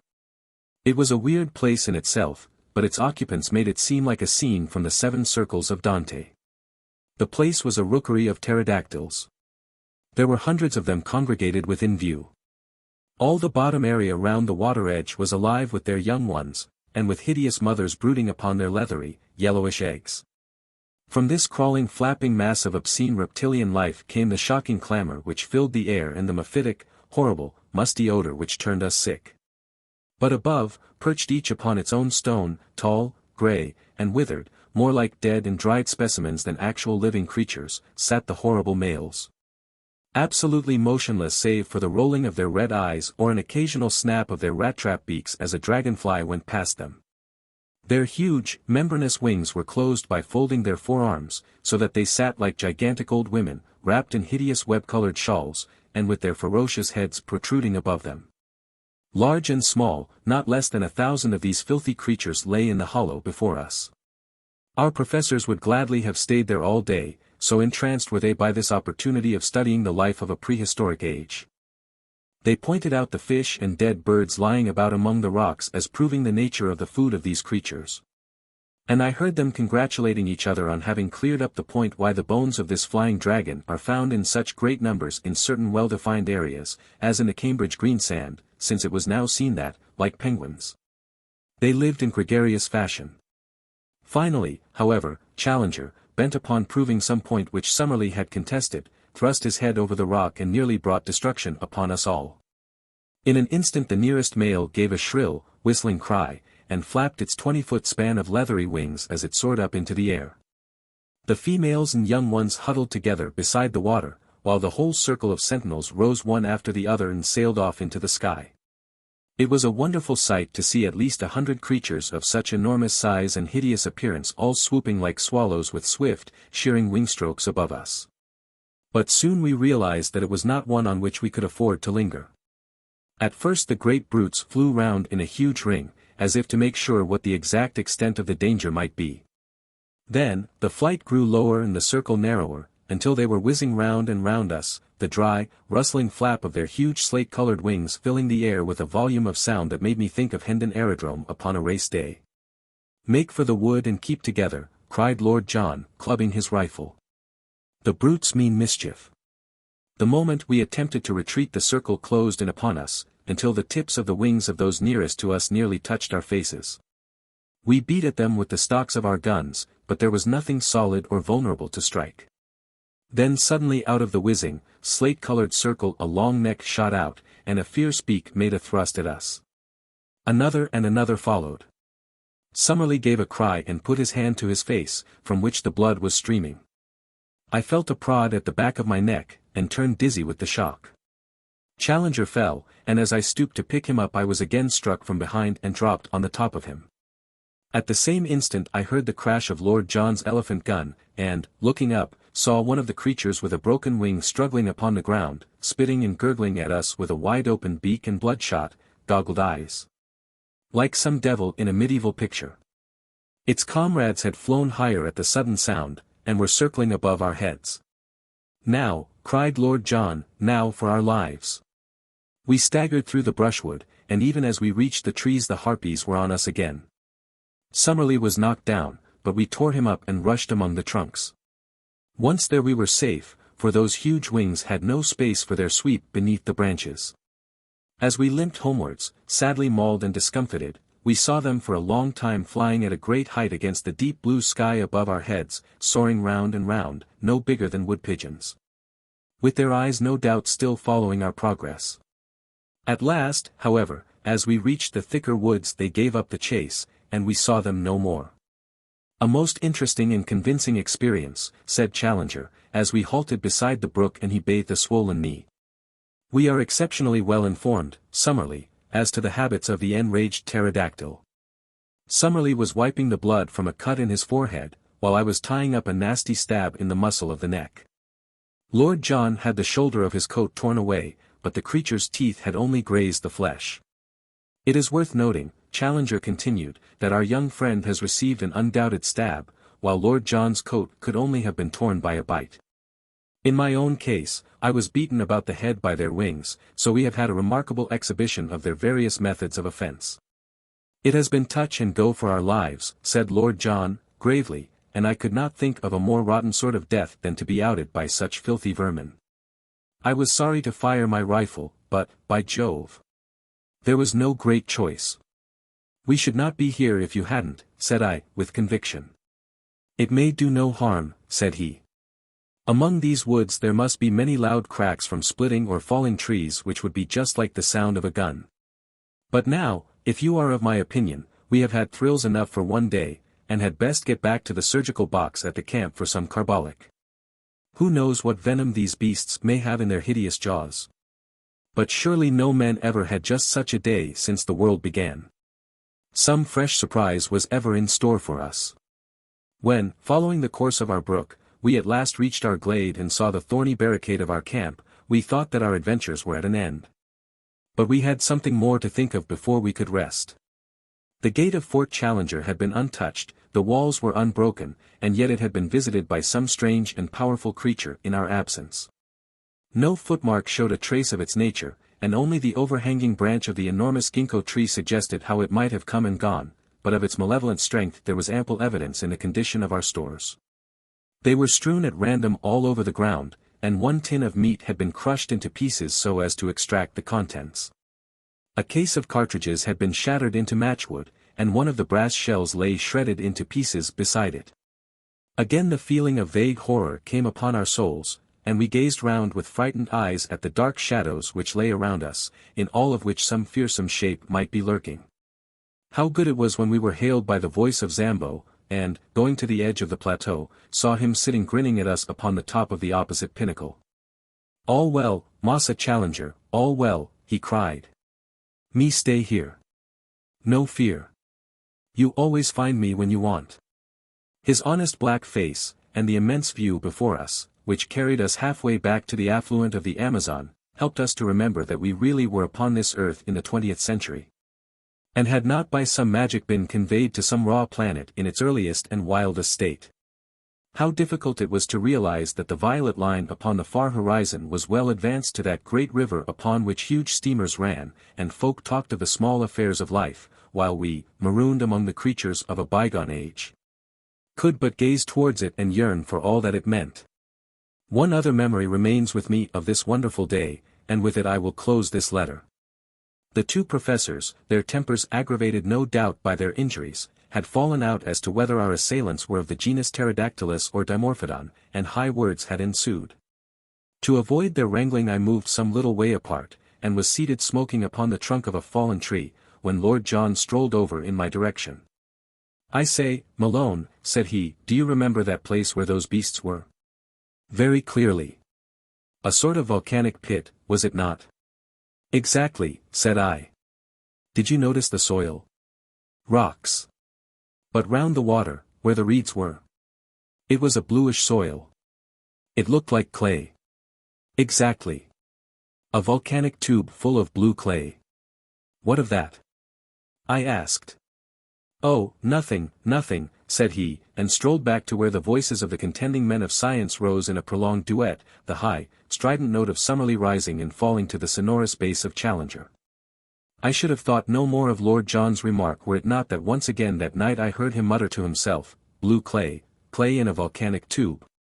They were the last words I heard before I dropped into an exhausted sleep. Chapter 11, for once I was the hero. Lord John Roxton was right when he thought that some specially toxic quality might lie in the bite of the horrible creatures which had attacked us.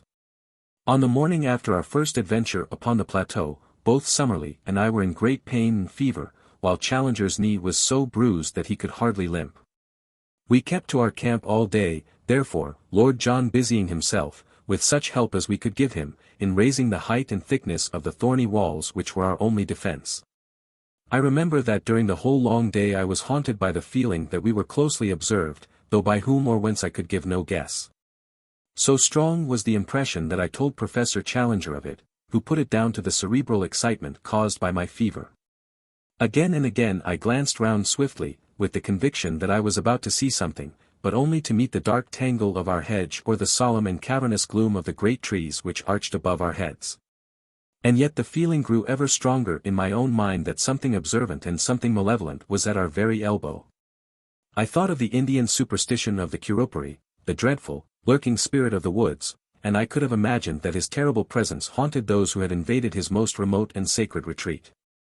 That night, our third in Maple White Land, we had an experience which left a fearful impression upon our minds, and made us thankful that Lord John had worked so hard in making our retreat impregnable. We were all sleeping round our dying fire when we were aroused, or, rather, I should say, shot out of our slumbers, by a succession of the most frightful cries and screams to which I have ever listened. I know no sound to which I could compare this amazing tumult, which seemed to come from some spot within a few hundred yards of our camp. It was as ear-splitting as any whistle of a railway engine. But whereas the whistle is a clear, mechanical, sharp-edged sound, this was far deeper in volume and vibrant with the uttermost strain of agony and horror. We clapped our hands to our ears to shut out that nerve-shaking appeal. A cold sweat broke out over my body, and my heart turned sick at the misery of it. All the woes of tortured life, all its stupendous indictment of high heaven, its innumerable sorrows, seemed to be centered and condensed into that one dreadful, agonized cry. And then, under this high-pitched, ringing sound there was another, more intermittent, a low, deep-chested laugh, a growling, throaty gurgle of merriment which formed a grotesque accompaniment to the shriek with which it was blended. For 3 or 4 minutes on end the fearsome duet continued, while all the foliage rustled with the rising of startled birds. Then it shut off as suddenly as it began. For a long time we sat in horrified silence. Then Lord John threw a bundle of twigs upon the fire, and their red glare lit up the intent faces of my companions and flickered over the great boughs above our heads. What was it? I whispered. We shall know in the morning, said Lord John. It was close to us, not farther than the glade. We have been privileged to overhear a prehistoric tragedy, the sort of drama which occurred among the reeds upon the border of some Jurassic lagoon, when the greater dragon pinned the lesser among the slime, said Challenger, with more solemnity than I had ever heard in his voice. It was surely well for man that he came late in the order of creation. There were powers abroad in earlier days which no courage and no mechanism of his could have met. What could his sling, his throwing stick, or his arrow avail him against such forces as have been loosed tonight? Even with a modern rifle it would be all odds on the monster. I think I should back my little friend, said Lord John, caressing his express, but the beast would certainly have a good sporting chance. Summerlee raised his hand. Hush, he cried. Surely I hear something. From the utter silence there emerged a deep, regular pat-pat. It was the tread of some animal, the rhythm of soft but heavy pads placed cautiously upon the ground. It stole slowly round the camp, and then halted near our gateway. There was a low, sibilant rise and fall, the breathing of the creature. Only our feeble hedge separated us from this horror of the night. Each of us had seized his rifle, and Lord John had pulled out a small bush to make an embrasure in the hedge. By George, he whispered. I think I can see it. I stooped and peered over his shoulder through the gap. Yes, I could see it, too. In the deep shadow of the tree there was a deeper shadow yet, black, inchoate, vague, a crouching form full of savage vigor and menace. It was no higher than a horse, but the dim outline suggested vast bulk and strength. That hissing pant, as regular and full-volumed as the exhaust of an engine, spoke of a monstrous organism. Once, as it moved, I thought I saw the glint of 2 terrible, greenish eyes. There was an uneasy rustling, as if it were crawling slowly forward. I believe it is going to spring, said I, cocking my rifle. Don't fire. Don't fire, whispered Lord John. The crash of a gun in this silent night would be heard for miles. Keep it as a last card. If it gets over the hedge we're done, said Summerlee, and his voice crackled into a nervous laugh as he spoke. No, it must not get over, cried Lord John, but hold your fire to the last. Perhaps I can make something of the fellow. I'll chance it, anyhow. It was as brave an act as ever I saw a man do. He stooped to the fire, picked up a blazing branch, and slipped in an instant through a sallyport which he had made in our gateway. The thing moved forward with a dreadful snarl. Lord John never hesitated, but, running towards it with a quick, light step, he dashed the flaming wood into the brute's face. For one moment I had a vision of a horrible mask like a giant toad's, of a warty, leprous skin, and of a loose mouth all beslobbered with fresh blood. The next, there was a crash in the underwood and our dreadful visitor was gone. I thought he wouldn't face the fire, said Lord John, laughing, as he came back and threw his branch among the faggots. You should not have taken such a risk, we all cried. There was nothing else to be done. If he had got among us we should have shot each other in trying to down him. On the other hand, if we had fired through the hedge and wounded him he would soon have been on the top of us, to say nothing of giving ourselves away. On the whole, I think that we are jolly well out of it. What was he, then? Our learned men looked at each other with some hesitation. Personally, I am unable to classify the creature with any certainty, said Summerlee, lighting his pipe from the fire. In refusing to commit yourself you are but showing a proper scientific reserve, said Challenger, with massive condescension. I am not myself prepared to go farther than to say in general terms that we have almost certainly been in contact tonight with some form of carnivorous dinosaur. I have already expressed my anticipation that something of the sort might exist upon this plateau. We have to bear in mind, remarked Summerlee, that there are many prehistoric forms which have never come down to us. It would be rash to suppose that we can give a name to all that we are likely to meet. Exactly. A rough classification may be the best that we can attempt. Tomorrow some further evidence may help us to an identification. Meantime we can only renew our interrupted slumbers. But not without a sentinel, said Lord John, with decision. We can't afford to take chances in a country like this. 2 hour spells in the future, for each of us. Then I'll just finish my pipe in starting the first one, said Professor Summerlee, and from that time onwards we never trusted ourselves again without a watchman. In the morning it was not long before we discovered the source of the hideous uproar which had aroused us in the night. The Iguanodon glade was the scene of a horrible butchery. From the pools of blood and the enormous lumps of flesh scattered in every direction over the green sward we imagined at first that a number of animals had been killed. But on examining the remains more closely we discovered that all this carnage came from one of these unwieldy monsters, which had been literally torn to pieces by some creature not larger, perhaps, but far more ferocious, than itself. Our two professors sat in absorbed argument, examining piece after piece, which showed the marks of savage teeth and of enormous claws. Our judgment must still be in abeyance, said Professor Challenger, with a huge slab of whitish-colored flesh across his knee. The indications would be consistent with the presence of a saber-toothed tiger, such as are still found among the breccia of our caverns, but the creature actually seen was undoubtedly of a larger and more reptilian character. Personally, I should pronounce for Allosaurus. Or Megalosaurus, said Summerlee. Exactly. Any one of the larger carnivorous dinosaurs would meet the case. Among them are to be found all the most terrible types of animal life that have ever cursed the earth or blessed a museum. He laughed sonorously at his own conceit, for, though he had little sense of humor, the crudest pleasantry from his own lips moved him always to roars of appreciation. The less noise the better, said Lord Roxton, curtly. We don't know who or what may be near us. If this fella comes back for his breakfast and catches us here we won't have so much to laugh at. By the way, what is this mark upon the iguanodon's hide? On the dull, scaly, slate-colored skin somewhere above the shoulder, there was a singular black circle of some substance which looked like asphalt. None of us could suggest what it meant, though Summerlee was of opinion that he had seen something similar upon one of the young ones 2 days before. Challenger said nothing, but looked pompous and puffy, as if he could if he would, so that finally Lord John asked his opinion direct. If your lordship will graciously permit me to open my mouth, I shall be happy to express my sentiments, said he, with elaborate sarcasm. I am not in the habit of being taken to task in the fashion which seems to be customary with your lordship. I was not aware that it was necessary to ask your permission before smiling at a harmless pleasantry. It was not until he had received his apology that our touchy friend would suffer himself to be appeased. When at last his ruffled feelings were at ease, he addressed us at some length from his seat upon a fallen tree, speaking, as his habit was, as if he were imparting most precious information to a class of 1,000. With regard to the marking, said he, I am inclined to agree with my friend and colleague, Professor Summerlee, that the stains are from asphalt. As this plateau is, in its very nature, highly volcanic, and as asphalt is a substance which one associates with plutonic forces, I cannot doubt that it exists in the free liquid state, and that the creatures may have come in contact with it.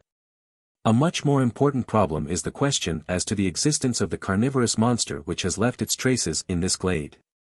We know roughly that this plateau is not larger than an average English county. Within this confined space a certain number of creatures, mostly types which have passed away in the world below, have lived together for innumerable years. Now, it is very clear to me that in so long a period one would have expected that the carnivorous creatures, multiplying unchecked, would have exhausted their food supply and have been compelled to either modify their flesh-eating habits or die of hunger. This we see has not been so.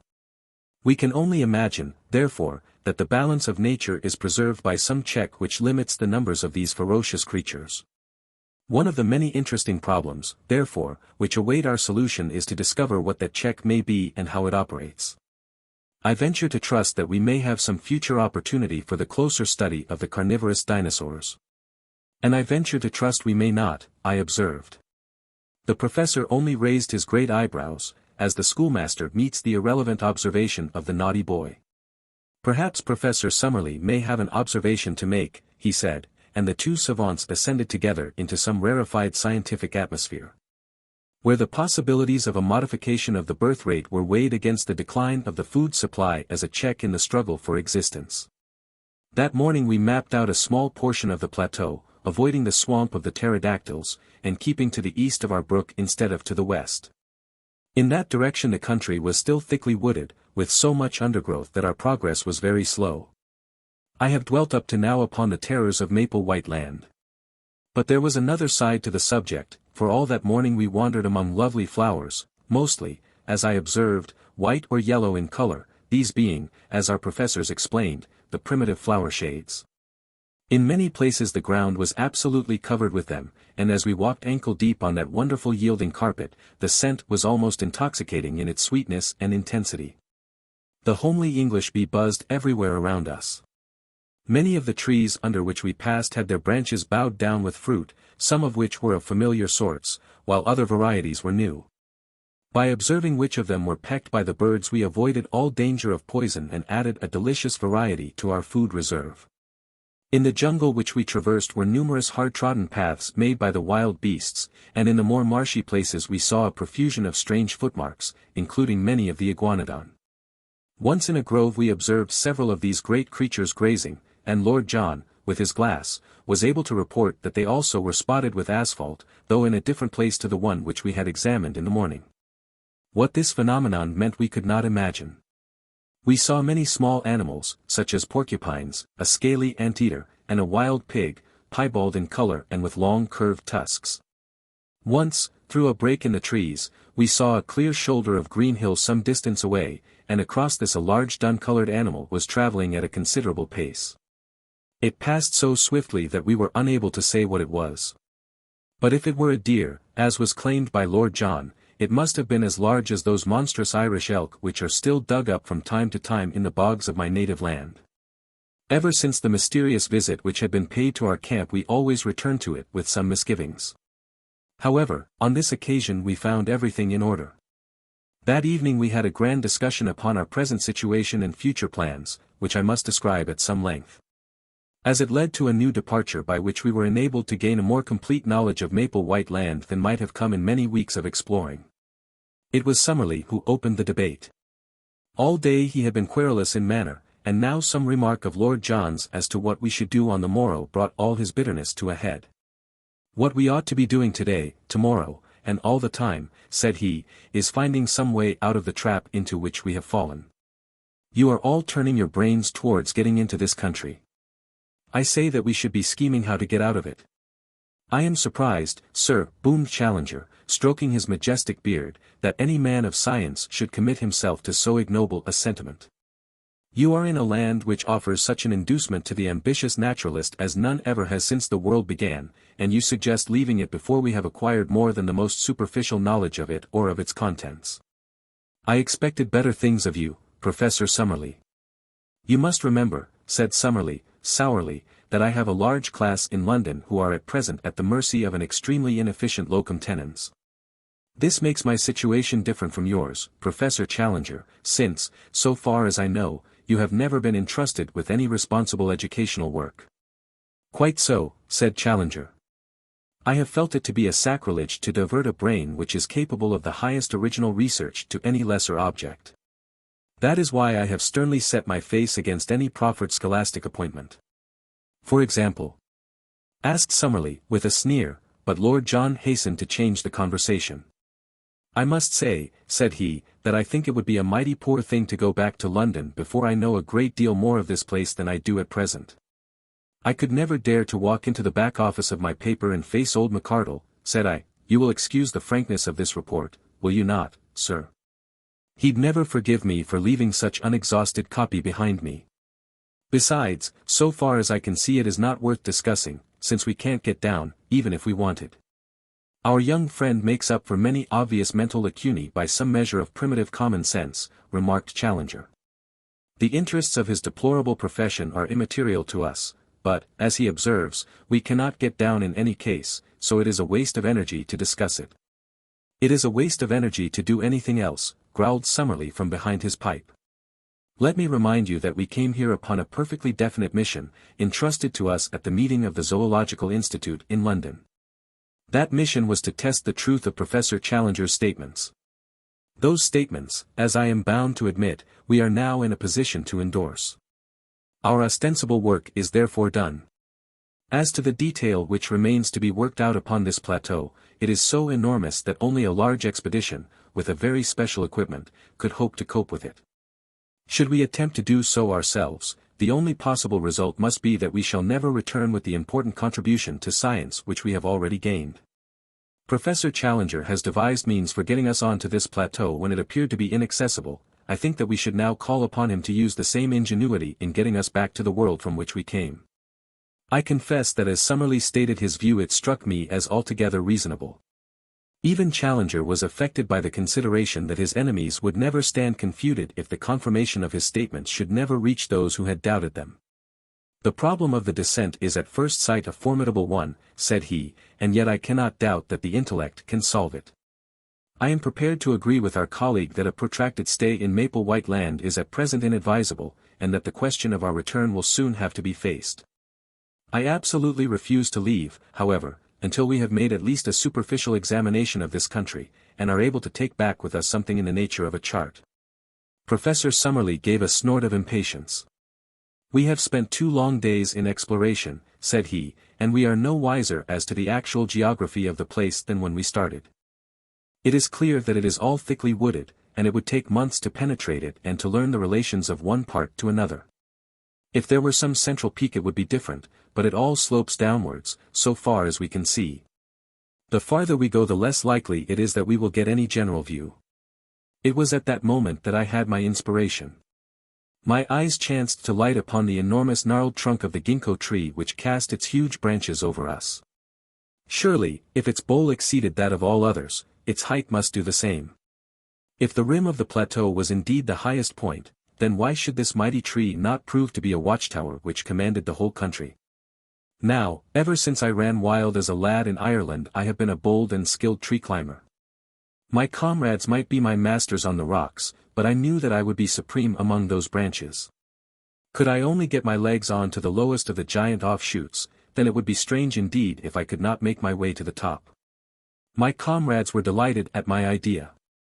Our young friend, said Challenger, bunching up the red apples of his cheeks, is capable of acrobatic exertions which would be impossible to a man of a more solid, though possibly of a more commanding, appearance. I applaud his resolution. "By George, young fella, you've put your hand on it," said Lord John, clapping me on the back. "How we never came to think of it before I can't imagine. There's not more than an hour of daylight left, but if you take your notebook you may be able to get some rough sketch of the place. If we put these 3 ammunition cases under the branch, I will soon hoist you onto it." He stood on the boxes while I faced the trunk, and was gently raising me when Challenger sprang forward and gave me such a thrust with his huge hand that he fairly shot me into the tree. With both arms clasping the branch, I scrambled hard with my feet until I had worked, first my body, and then my knees, onto it. There were 3 excellent offshoots, like huge rungs of a ladder, above my head, and a tangle of convenient branches beyond, so that I clambered onwards with such speed that I soon lost sight of the ground and had nothing but foliage beneath me. Now and then I encountered a check, and once I had to shin up a creeper for 8 or 10 feet, but I made excellent progress, and the booming of Challenger's voice seemed to be a great distance beneath me. The tree was, however, enormous, and, looking upwards, I could see no thinning of the leaves above my head. There was some thick, bush-like clump which seemed to be a parasite upon a branch up which I was swarming. I leaned my head round it in order to see what was beyond, and I nearly fell out of the tree in my surprise and horror at what I saw. A face was gazing into mine, at the distance of only a foot or 2. The creature that owned it had been crouching behind the parasite, and had looked round it at the same instant that I did. It was a human face, or at least it was far more human than any monkey's that I have ever seen. It was long, whitish, and blotched with pimples, the nose flattened, and the lower jaw projecting, with a bristle of coarse whiskers round the chin. The eyes, which were under thick and heavy brows, were bestial and ferocious, and as it opened its mouth to snarl what sounded like a curse at me I observed that it had curved, sharp canine teeth. For an instant I read hatred and menace in the evil eyes. Then, as quick as a flash, came an expression of overpowering fear. There was a crash of broken boughs as it dived wildly down into the tangle of green. I caught a glimpse of a hairy body like that of a reddish pig, and then it was gone amid a swirl of leaves and branches. "What's the matter?" shouted Roxton from below. "Anything wrong with you? Did you see it?" I cried, with my arms round the branch and all my nerves tingling. "We heard a row, as if your foot had slipped." "What was it?" I was so shocked at the sudden and strange appearance of this ape-man that I hesitated whether I should not climb down again and tell my experience to my companions. But I was already so far up the great tree that it seemed a humiliation to return without having carried out my mission. After a long pause, therefore, to recover my breath and my courage, I continued my ascent. Once I put my weight upon a rotten branch and swung for a few seconds by my hands, but in the main it was all easy climbing. Gradually the leaves thinned around me, and I was aware, from the wind upon my face, that I had topped all the trees of the forest. I was determined, however, not to look about me before I had reached the very highest point, so I scrambled on until I had got so far that the topmost branch was bending beneath my weight.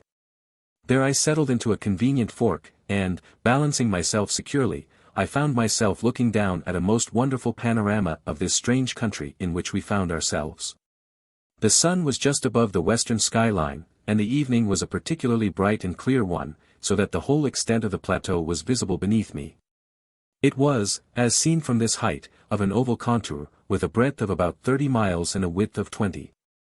Its general shape was that of a shallow funnel, all the sides sloping down to a considerable lake in the center.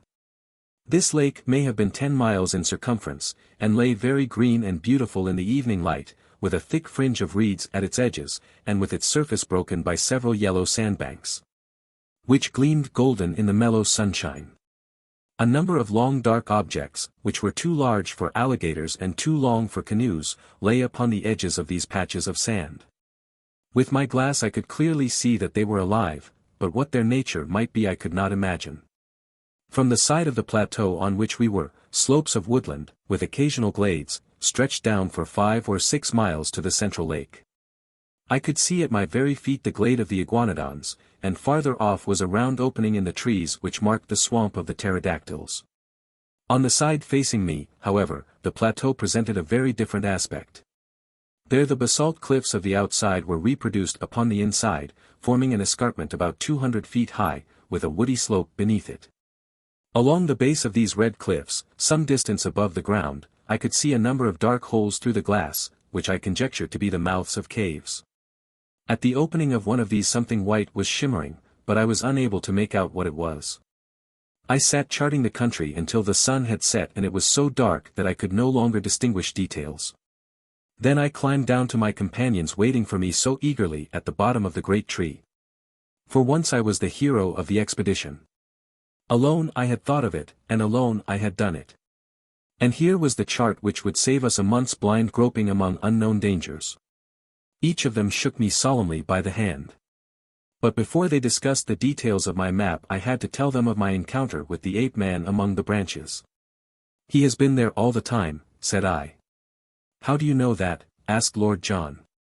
"Because I have never been without that feeling that something malevolent was watching us. I mentioned it to you, Professor Challenger. Our young friend certainly said something of the kind. He is also the one among us who is endowed with that Celtic temperament which would make him sensitive to such impressions." "The whole theory of telepathy," began Summerlee, filling his pipe, "is too vast to be now discussed," said Challenger, with decision. "Tell me, now," he added, with the air of a bishop addressing a Sunday school, "did you happen to observe whether the creature could cross its thumb over its palm?" "No, indeed." "Had it a tail?" "No." "Was the foot prehensile?" "I do not think it could have made off so fast among the branches if it could not get a grip with its feet. In South America there are, if my memory serves me, you will check the observation, Professor Summerlee, some 36 species of monkeys, but the anthropoid ape is unknown. It is clear, however, that he exists in this country, and that he is not the hairy, gorilla-like variety, which is never seen out of Africa or the East." I was inclined to interpolate, as I looked at him, that I had seen his first cousin in Kensington. This is a whiskered and colorless type, the latter characteristic pointing to the fact that he spends his days in arboreal seclusion. The question which we have to face is whether he approaches more closely to the ape or the man. In the latter case, he may well approximate to what the vulgar have called the missing link. The solution of this problem is our immediate duty. "It is nothing of the sort," said Summerlee, abruptly. "Now that, through the intelligence and activity of Mr. Malone, I cannot help quoting the words, we have got our chart, our one and only immediate duty is to get ourselves safe and sound out of this awful place." "The flesh-pots of civilization," groaned Challenger. "The ink-pots of civilization, sir. It is our task to put on record what we have seen, and to leave the further exploration to others. You all agreed as much before Mr. Malone got us the chart."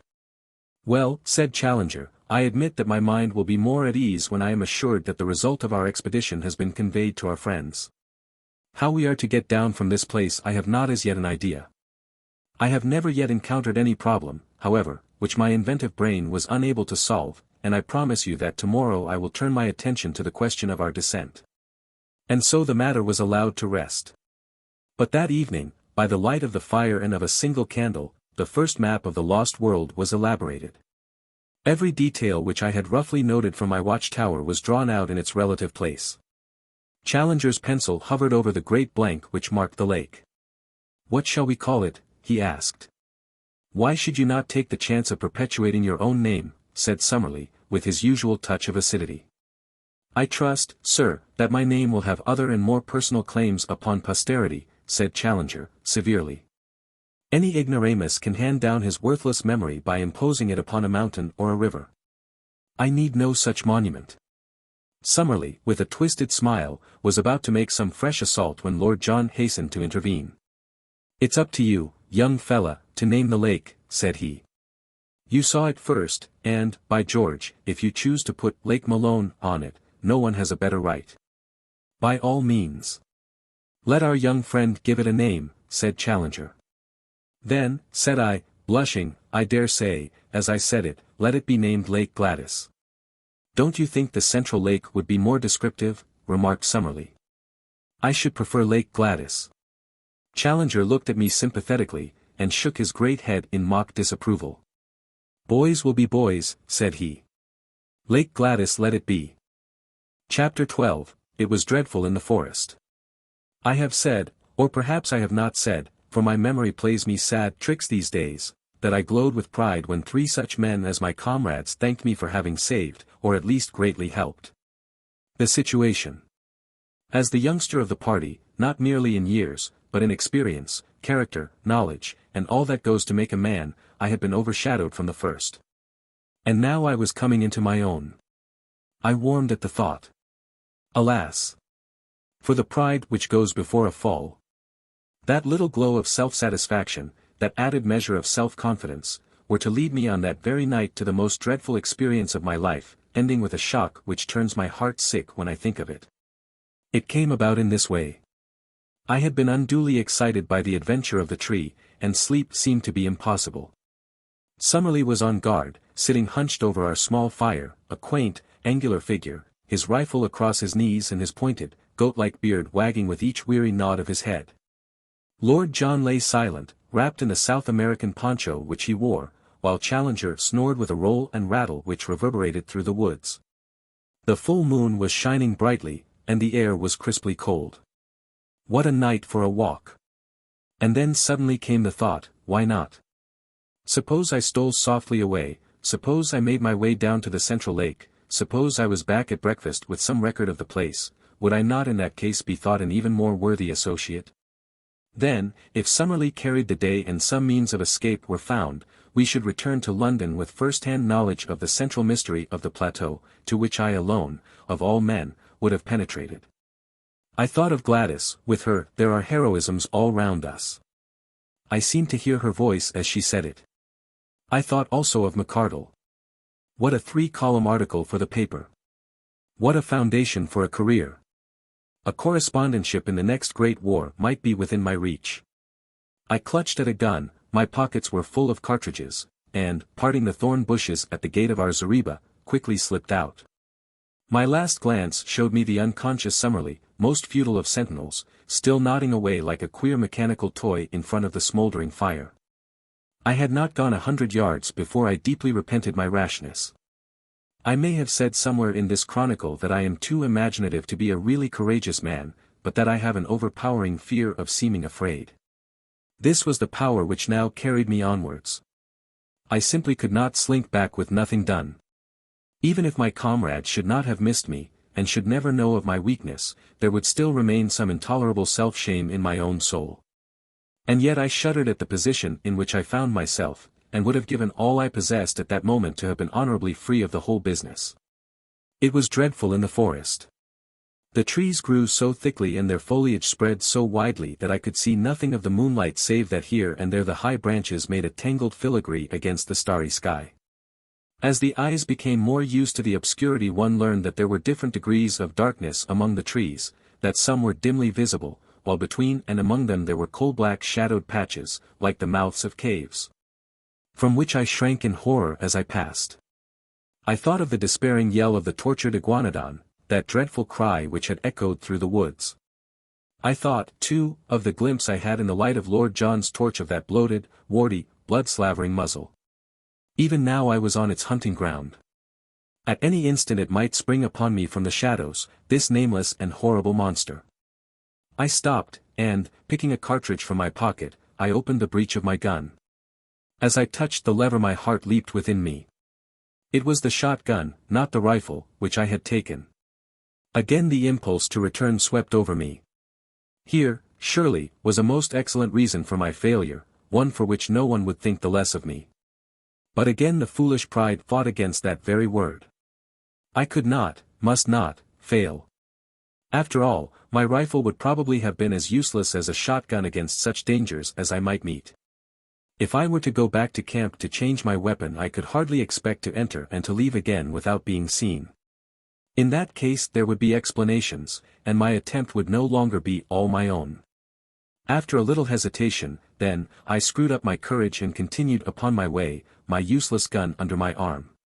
The darkness of the forest had been alarming, but even worse was the white, still flood of moonlight in the open glade of the iguanodons. Hid among the bushes, I looked out at it. None of the great brutes were in sight. Perhaps the tragedy which had befallen one of them had driven them from their feeding ground. In the misty, silvery night I could see no sign of any living thing. Taking courage, therefore, I slipped rapidly across it, and among the jungle on the farther side I picked up once again the brook which was my guide. It was a cheery companion, gurgling and chuckling as it ran, like the dear old trout stream in the West Country where I have fished at night in my boyhood. So long as I followed it down I must come to the lake, and so long as I followed it back I must come to the camp. Often I had to lose sight of it on account of the tangled brushwood, but I was always within earshot of its tinkle and splash. As one descended the slope the woods became thinner, and bushes, with occasional high trees, took the place of the forest. I could make good progress, therefore, and I could see without being seen.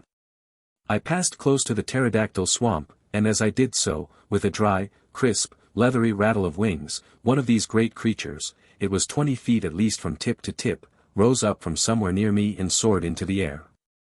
As it passed across the face of the moon the light shone clearly through the membranous wings, and it looked like a flying skeleton against the white, tropical radiance. I crouched low among the bushes, for I knew from past experience that with a single cry the creature could bring 100 of its loathsome mates about my ears. It was not until it had settled again that I dared to steal onwards upon my journey. The night had been exceedingly still, but as I advanced I became conscious of a low, rumbling sound, a continuous murmur, somewhere in front of me. This grew louder as I proceeded, until at last it was clearly quite close to me. When I stood still the sound was constant, so that it seemed to come from some stationary cause. It was like a boiling kettle or the bubbling of some great pot. Soon I came upon the source of it, for in the center of a small clearing I found a lake, or a pool, rather, for it was not larger than the basin of the Trafalgar Square fountain, of some black, pitch-like stuff, the surface of which rose and fell in great blisters of bursting gas. The air above it was shimmering with heat, and the ground round was so hot that I could hardly bear to lay my hand on it. It was clear that the great volcanic outburst which had raised this strange plateau so many years ago had not yet entirely spent its forces. Blackened rocks and mounds of lava I had already seen everywhere peeping out from amid the luxuriant vegetation which draped them. But this asphalt pool in the jungle was the first sign that we had of actual existing activity on the slopes of the ancient crater. I had no time to examine it further for I had need to hurry if I were to be back in camp in the morning. It was a fearsome walk, and one which will be with me so long as memory holds. In the great moonlight clearings I slunk along among the shadows on the margin. In the jungle I crept forward, stopping with a beating heart whenever I heard, as I often did, the crash of breaking branches as some wild beast went past. Now and then great shadows loomed up for an instant and were gone, great, silent shadows which seemed to prowl upon padded feet. How often I stopped with the intention of returning, and yet every time my pride conquered my fear, and sent me on again until my object should be attained. At last, my watch showed that it was 1 in the morning, I saw the gleam of water amid the openings of the jungle, and 10 minutes later I was among the reeds upon the borders of the central lake. I was exceedingly dry, so I lay down and took a long draught of its waters, which were fresh and cold. There was a broad pathway with many tracks upon it at the spot which I had found, so that it was clearly one of the drinking places of the animals. Close to the water's edge there was a huge isolated block of lava. Up this I climbed, and, lying on the top, I had an excellent view in every direction. The first thing which I saw filled me with amazement. When I described the view from the summit of the great tree, I said that on the farther cliff I could see a number of dark spots, which appeared to be the mouths of caves. Now, as I looked up at the same cliffs, I saw discs of light in every direction, ruddy, clearly defined patches, like the portholes of a liner in the darkness. For a moment I thought it was the lava glow from some volcanic action. But this could not be so. Any volcanic action would surely be down in the hollow and not high among the rocks. What, then, was the alternative? It was wonderful, and yet it must surely be. These ruddy spots must be the reflection of fires within the caves, fires which could only be lit by the hand of man. There were human beings, then, upon the plateau. How gloriously my expedition was justified. Here was news indeed for us to bear back with us to London. For a long time I lay and watched these red, quivering blotches of light. I suppose they were 10 miles off from me, yet even at that distance one could observe how, from time to time, they twinkled or were obscured as someone passed before them. What would I not have given to be able to crawl up to them, to peep in, and to take back some word to my comrades as to the appearance and character of the race who lived in so strange a place. It was out of the question for the moment, and yet surely we could not leave the plateau until we had some definite knowledge upon the point. Lake Gladys, my own lake, lay like a sheet of quicksilver before me, with a reflected moon shining brightly in the center of it. It was shallow, for in many places I saw low sandbanks protruding above the water.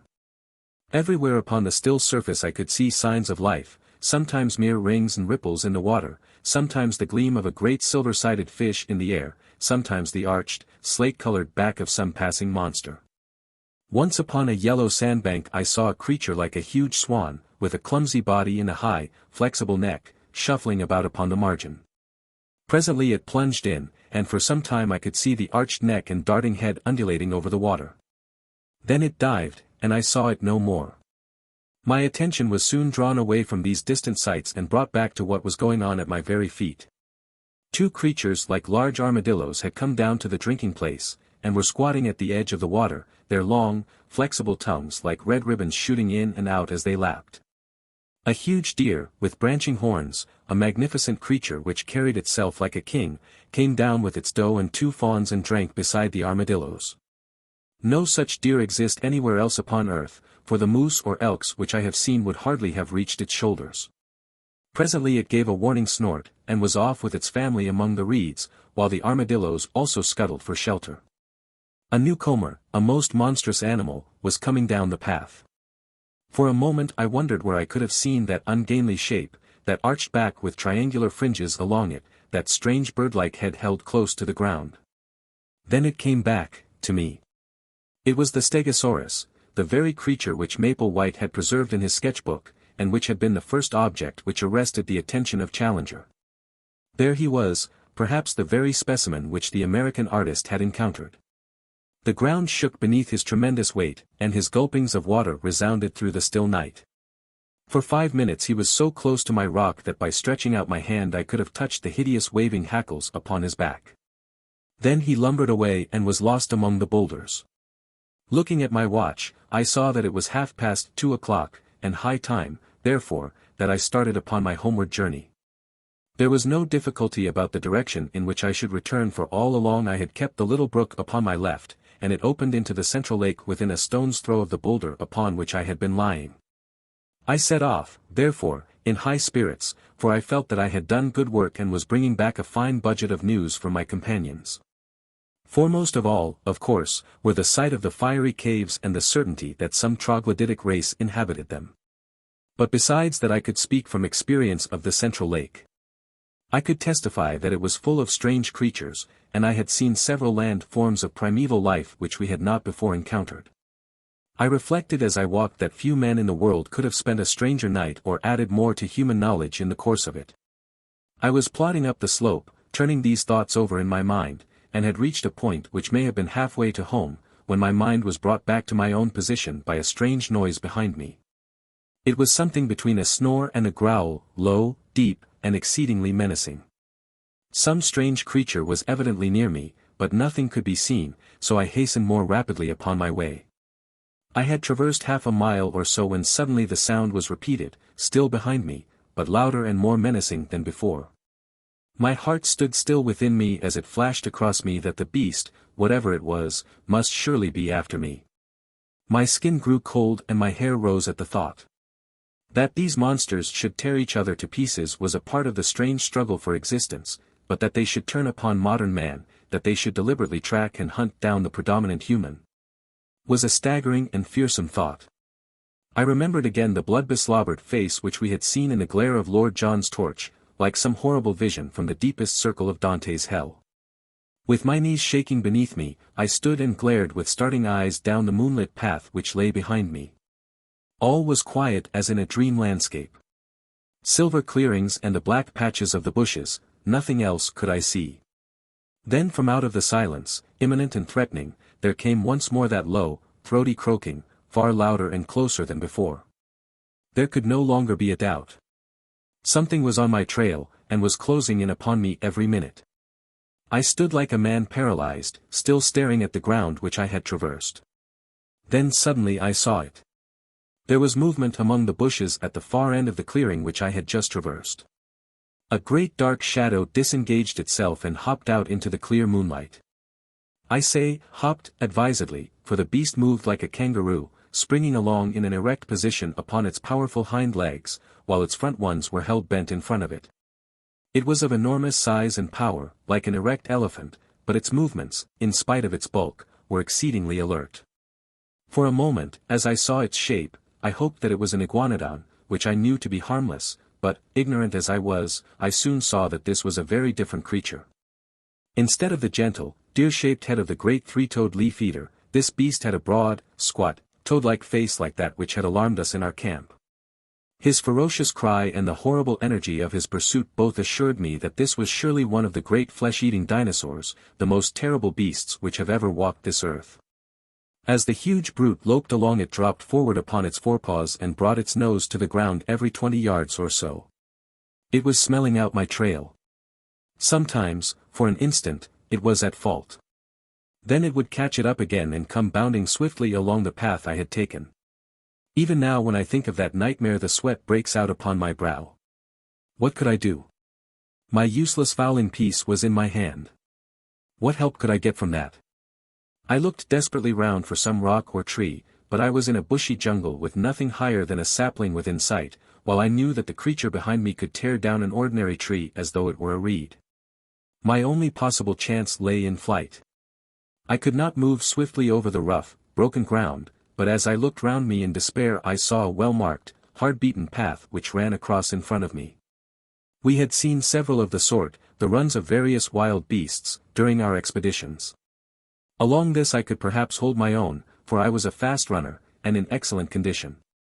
Flinging away my useless gun, I set myself to do such a half-mile as I have never done before or since.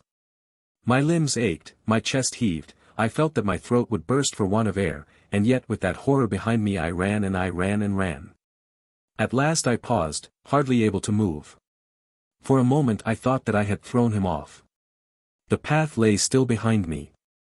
And then suddenly, with a crashing and a rending, a thudding of giant feet and a panting of monster lungs, the beast was upon me once more.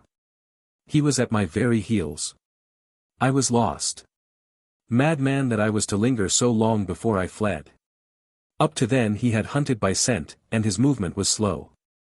But he had actually seen me as I started to run. From then onwards he had hunted by sight, for the path showed him where I had gone. Now, as he came round the curve, he was springing in great bounds. The moonlight shone upon his huge projecting eyes, the row of enormous teeth in his open mouth, and the gleaming fringe of claws upon his short, powerful forearms. With a scream of terror I turned and rushed wildly down the path. Behind me the thick, gasping breathing of the creature sounded louder and louder. His heavy footfall was beside me. Every instant I expected to feel his grip upon my back. And then suddenly there came a crash, I was falling through space, and everything beyond was darkness and rest. As I emerged from my unconsciousness, which could not, I think, have lasted more than a few minutes, I was aware of a most dreadful and penetrating smell. Putting out my hand in the darkness I came upon something which felt like a huge lump of meat, while my other hand closed upon a large bone. Up above me there was a circle of starlit sky, which showed me that I was lying at the bottom of a deep pit. Slowly I staggered to my feet and felt myself all over. I was stiff and sore from head to foot, but there was no limb which would not move, no joint which would not bend. As the circumstances of my fall came back into my confused brain, I looked up in terror, expecting to see that dreadful head silhouetted against the paling sky. There was no sign of the monster, however, nor could I hear any sound from above. I began to walk slowly round, therefore, feeling in every direction to find out what this strange place could be into which I had been so opportunely precipitated.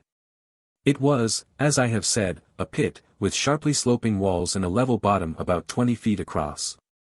This bottom was littered with great gobbets of flesh, most of which was in the last state of putridity. The atmosphere was poisonous and horrible. After tripping and stumbling over these lumps of decay, I came suddenly against something hard, and I found that an upright post was firmly fixed in the center of the hollow. It was so high that I could not reach the top of it with my hand, and it appeared to be covered with grease. Suddenly I remembered that I had a tin box of wax vestas in my pocket. Striking one of them, I was able at last to form some opinion of this place into which I had fallen. There could be no question as to its nature. It was a trap, made by the hand of man. The post in the center, some 9 feet long, was sharpened at the upper end, and was black with the stale blood of the creatures who had been impaled upon it. The remains scattered about were fragments of the victims, which had been cut away in order to clear the stake for the next who might blunder in. I remembered that Challenger had declared that man could not exist upon the plateau, since with his feeble weapons he could not hold his own against the monsters who roamed over it. But now it was clear enough how it could be done. In their narrow-mouthed caves the natives, whoever they might be, had refuges into which the huge saurians could not penetrate, while with their developed brains they were capable of setting such traps, covered with branches.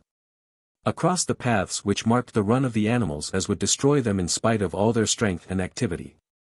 Man was always the master. The sloping wall of the pit was not difficult for an active man to climb, but I hesitated long before I trusted myself within reach of the dreadful creature which had so nearly destroyed me. How did I know that he was not lurking in the nearest clump of bushes, waiting for my reappearance? I took heart, however, as I recalled a conversation between Challenger and Summerlee upon the habits of the great saurians. Both were agreed that the monsters were practically brainless, that there was no room for reason in their tiny cranial cavities, and that if they have disappeared from the rest of the world it was assuredly on account of their own stupidity, which made it impossible for them to adapt themselves to changing conditions. To lie in wait for me now would mean that the creature had appreciated what had happened to me, and this in turn would argue some power connecting cause and effect. Surely it was more likely that a brainless creature, acting solely by vague predatory instinct, would give up the chase when I disappeared, and, after a pause of astonishment, would wander away in search of some other prey. I clambered to the edge of the pit and looked over. The stars were fading, the sky was whitening, and the cold wind of morning blew pleasantly upon my face. I could see or hear nothing of my enemy. Slowly I climbed out and sat for a while upon the ground, ready to spring back into my refuge if any danger should appear. Then, reassured by the absolute stillness and by the growing light, I took my courage in both hands and stole back along the path which I had come. Some distance down it I picked up my gun, and shortly afterward struck the brook which was my guide. So, with many a frightened backward glance, I made for home. And suddenly there came something to remind me of my absent companions. In the clear, still morning air there sounded far away the sharp, hard note of a single rifle shot. I paused and listened, but there was nothing more. For a moment I was shocked at the thought that some sudden danger might have befallen them. But then a simpler and more natural explanation came to my mind. It was now broad daylight. No doubt my absence had been noticed. They had imagined that I was lost in the woods, and had fired this shot to guide me home. It is true that we had made a strict resolution against firing, but if it seemed to them that I might be in danger they would not hesitate. It was for me now to hurry on as fast as possible, and so to reassure them. I was weary and spent, so my progress was not so fast as I wished, but at last I came into regions which I knew. There was the swamp of the pterodactyls upon my left, there in front of me was the glade of the iguanodons. Now I was in the last belt of trees which separated me from Fort Challenger. I raised my voice in a cheery shout to allay their fears. No answering greeting came back to me. My heart sank at that ominous stillness. I quickened my pace into a run. The zareba rose before me even as I had left it, but the gate was open. I rushed in. In the cold, morning light it was a fearful sight which met my eyes. Our effects were scattered in wild confusion over the ground. My comrades had disappeared, and close to the smoldering ashes of our fire the grass was stained crimson with a hideous pool of blood. I was so stunned by this sudden shock that for a time I must have nearly lost my reason. I have a vague recollection, as one remembers a bad dream, of rushing about through the woods all round the empty camp, calling wildly for my companions. No answer came back from the silent shadows. The horrible thought that I might never see them again, that I might find myself abandoned all alone in that dreadful place, with no possible way of descending into the world below, that I might live and die in that nightmare country, drove me to desperation. I could have torn my hair and beaten my head in my despair. Only now did I realize how I had learned to lean upon my companions, upon the serene self-confidence of Challenger, and upon the masterful, humorous coolness of Lord John Roxton. Without them I was like a child in the dark, helpless and powerless. I did not know which way to turn or what I should do first. After a period, during which I sat in bewilderment, I set myself to try and discover what sudden misfortune could have befallen my companions.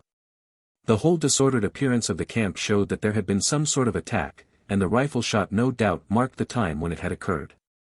That there should have been only one shot showed that it had been all over in an instant. The rifles still lay upon the ground, and one of them, Lord John's, had the empty cartridge in the breech.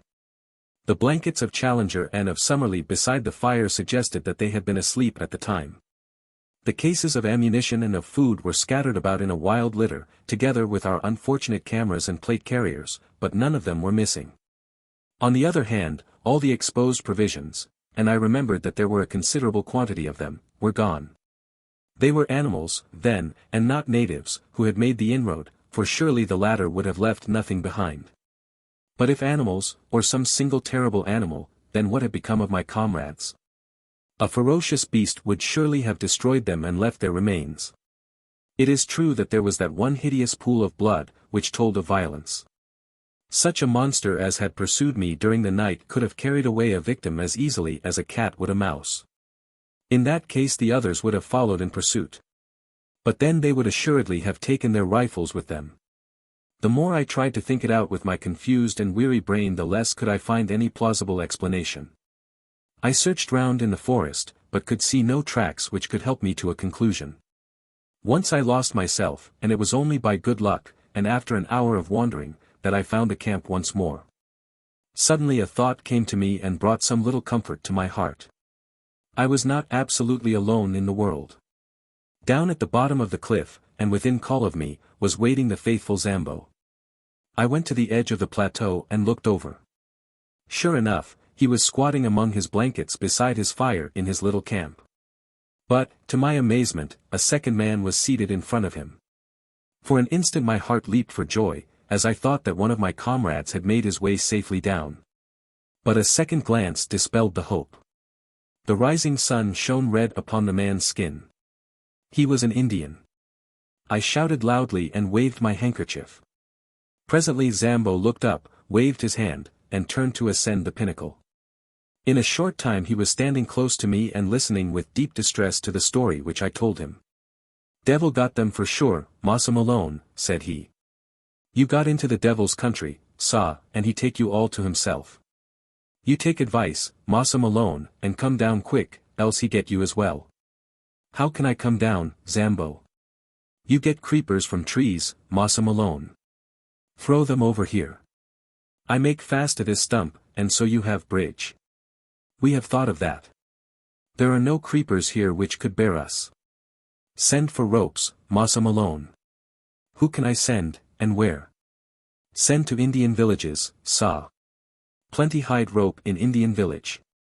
Indian down below, send him." "Who is he?" "One of our Indians.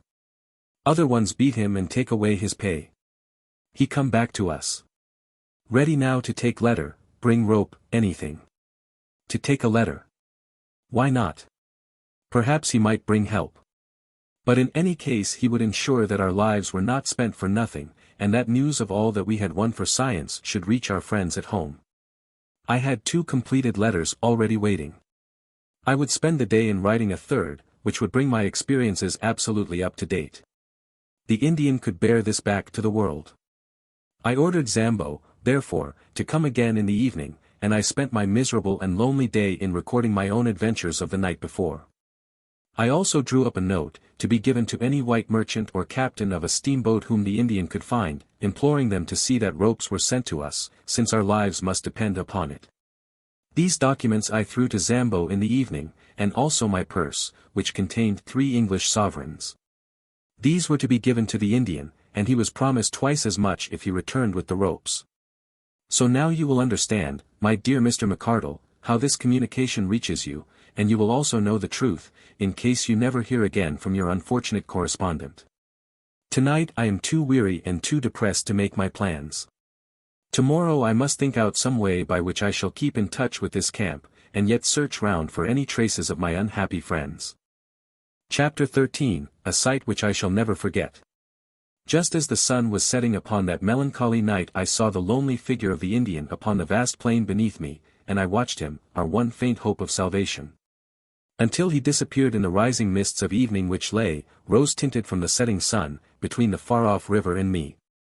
It was quite dark when I at last turned back to our stricken camp, and my last vision as I went was the red gleam of Zambo's fire, the one point of light in the wide world below, as was his faithful presence in my own shadowed soul.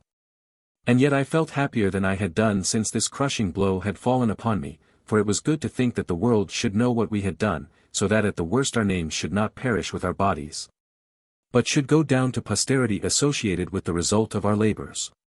It was an awesome thing to sleep in that ill-fated camp, and yet it was even more unnerving to do so in the jungle. One or the other it must be. Prudence, on the one hand, warned me that I should remain on guard, but exhausted nature, on the other, declared that I should do nothing of the kind. I climbed up onto a limb of the great ginkgo tree, but there was no secure perch on its rounded surface, and I should certainly have fallen off and broken my neck the moment I began to doze. I got down, therefore, and pondered over what I should do.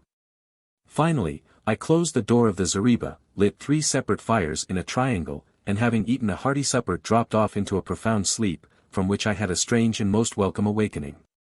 In the early morning, just as day was breaking, a hand was laid upon my arm, and starting up, with all my nerves in a tingle and my hand feeling for a rifle, I gave a cry of joy as in the cold grey light I saw Lord John Roxton kneeling beside me. It was he, and yet it was not he. I had left him calm in his bearing, correct in his person, prim in his dress. Now he was pale and wild-eyed, gasping as he breathed like one who has run far and fast. His gaunt face was scratched and bloody, his clothes were hanging in rags, and his hat was gone. I stared in amazement, but he gave me no chance for questions. He was grabbing at our stores all the time he spoke. "Quick, young fella. Quick!" he cried. "Every moment counts. Get the rifles, both of them. I have the other 2.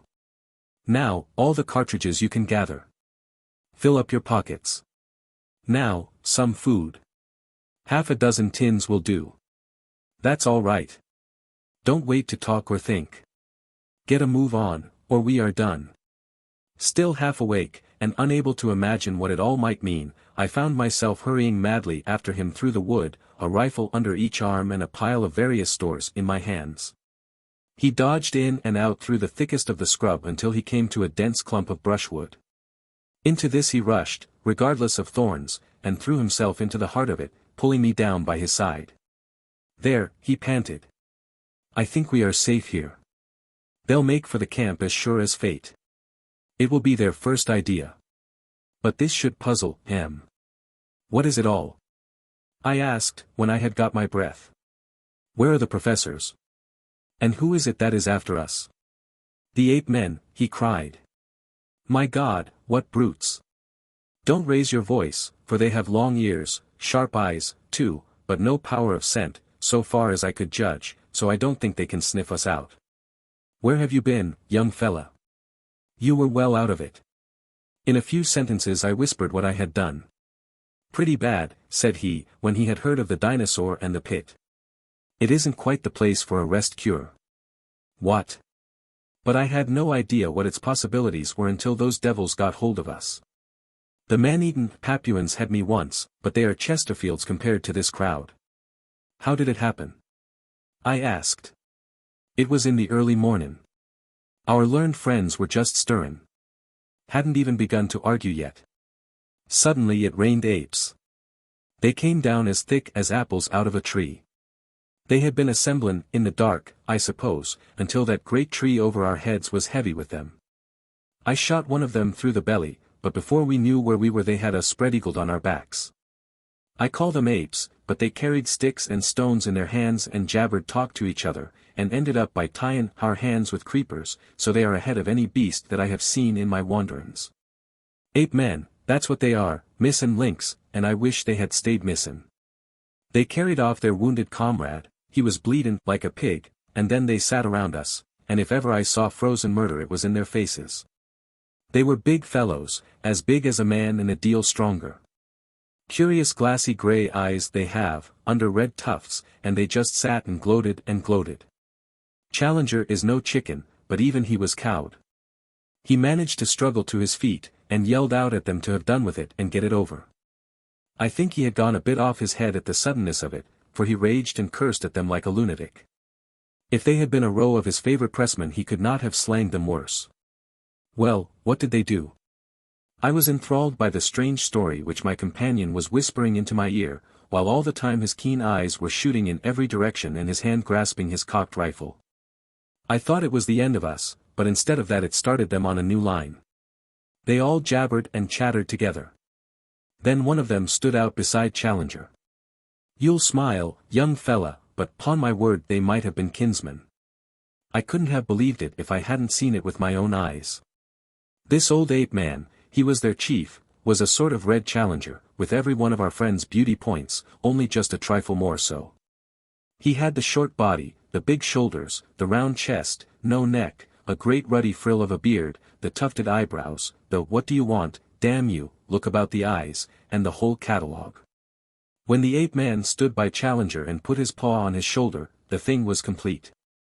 Summerlee was a bit hysterical, and he laughed till he cried. The ape-men laughed too, or at least they put up the devil of a cacklin, and they set to work to drag us off through the forest. They wouldn't touch the guns and things, thought them dangerous, I expect, but they carried away all our loose food. Summerlee and I got some rough handlin' on the way, there's my skin and my clothes to prove it, for they took us a beeline through the brambles, and their own hides are like leather. But Challenger was all right. 4 of them carried him shoulder high, and he went like a Roman emperor. What's that? It was a strange clicking noise in the distance not unlike castanets.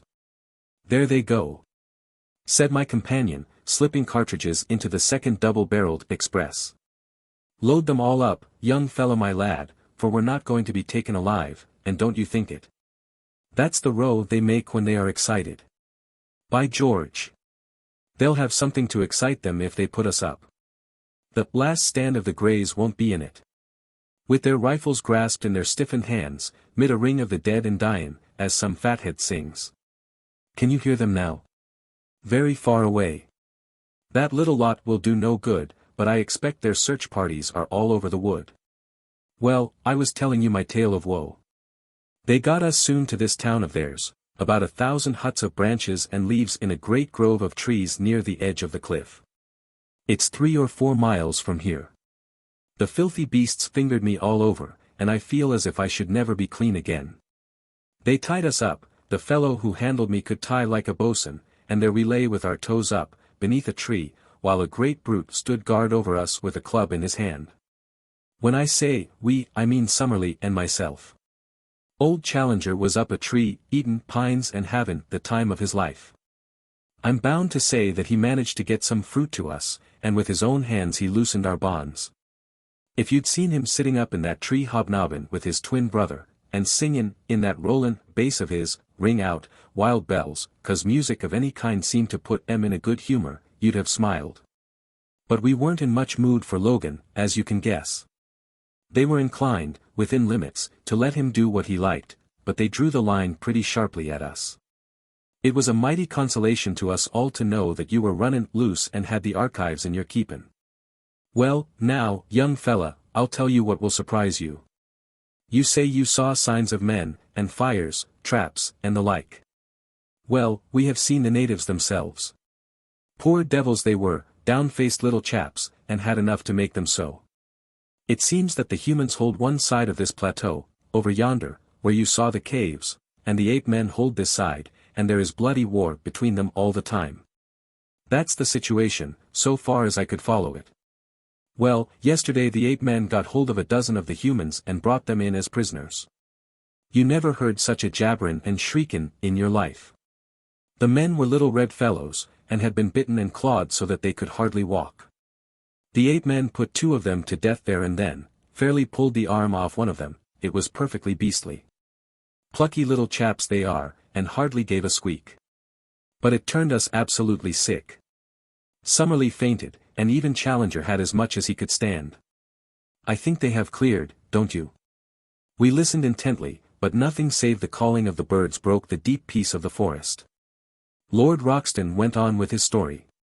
"I think you have had the escape of your life, young fellow my lad. It was catchin' those Indians that put you clean out of their heads, else they would have been back to the camp for you as sure as fate and gathered you in.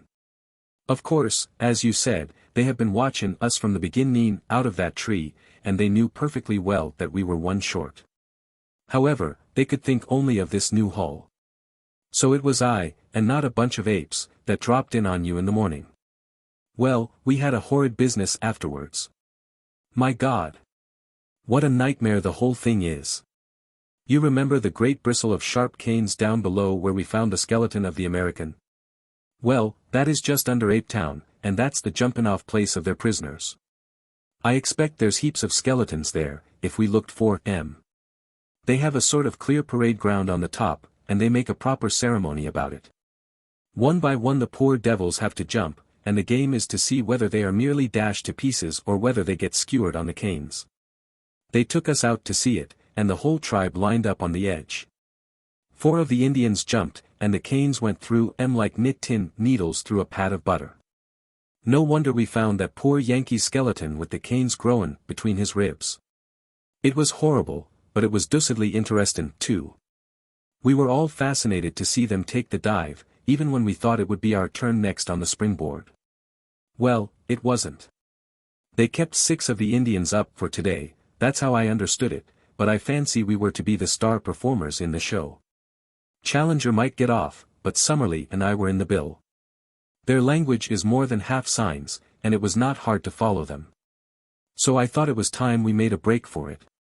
I had been plottin' it out a bit, and had 1 or 2 things clear in my mind. It was all on me, for Summerlee was useless and Challenger not much better. The only time they got together they got slangin', because they couldn't agree upon the scientific classification of these red-headed devils that had got hold of us. One said it was the Dryopithecus of Java, the other said it was Pithecanthropus. Madness, I call it, loonies, both. But, as I say, I had thought out 1 or 2 points that were helpful. One was that these brutes could not run as fast as a man in the open. They have short, bandy legs, you see, and heavy bodies. Even Challenger could give a few yards in 100 to the best of them, and you or I would be a perfect shrub. Another point was that they knew nothing about guns. I don't believe they ever understood how the fellow I shot came by his hurt. If we could get at our guns there was no sayin' what we could do. So I broke away early this mornin', gave my guard a kick in the tummy that laid him out, and sprinted for the camp. There I got you and the guns, and here we are. But the professors? I cried, in consternation. Well, we must just go back and fetch 'em. I couldn't bring 'em with me. Challenger was up the tree, and Summerlee was not fit for the effort. The only chance was to get the guns and try a rescue.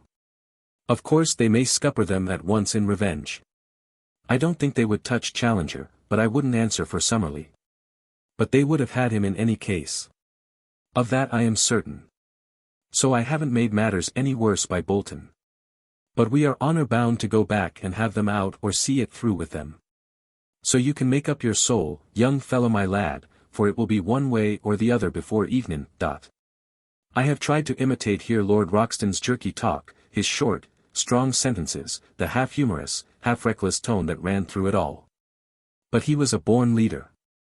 As danger thickened his jaunty manner would increase, his speech become more racy, his cold eyes glitter into ardent life, and his Don Quixote mustache bristle with joyous excitement. His love of danger, his intense appreciation of the drama of an adventure, all the more intense for being held tightly in, his consistent view that every peril in life is a form of sport, a fierce game betwixt you and fate, with death as a forfeit, made him a wonderful companion at such hours.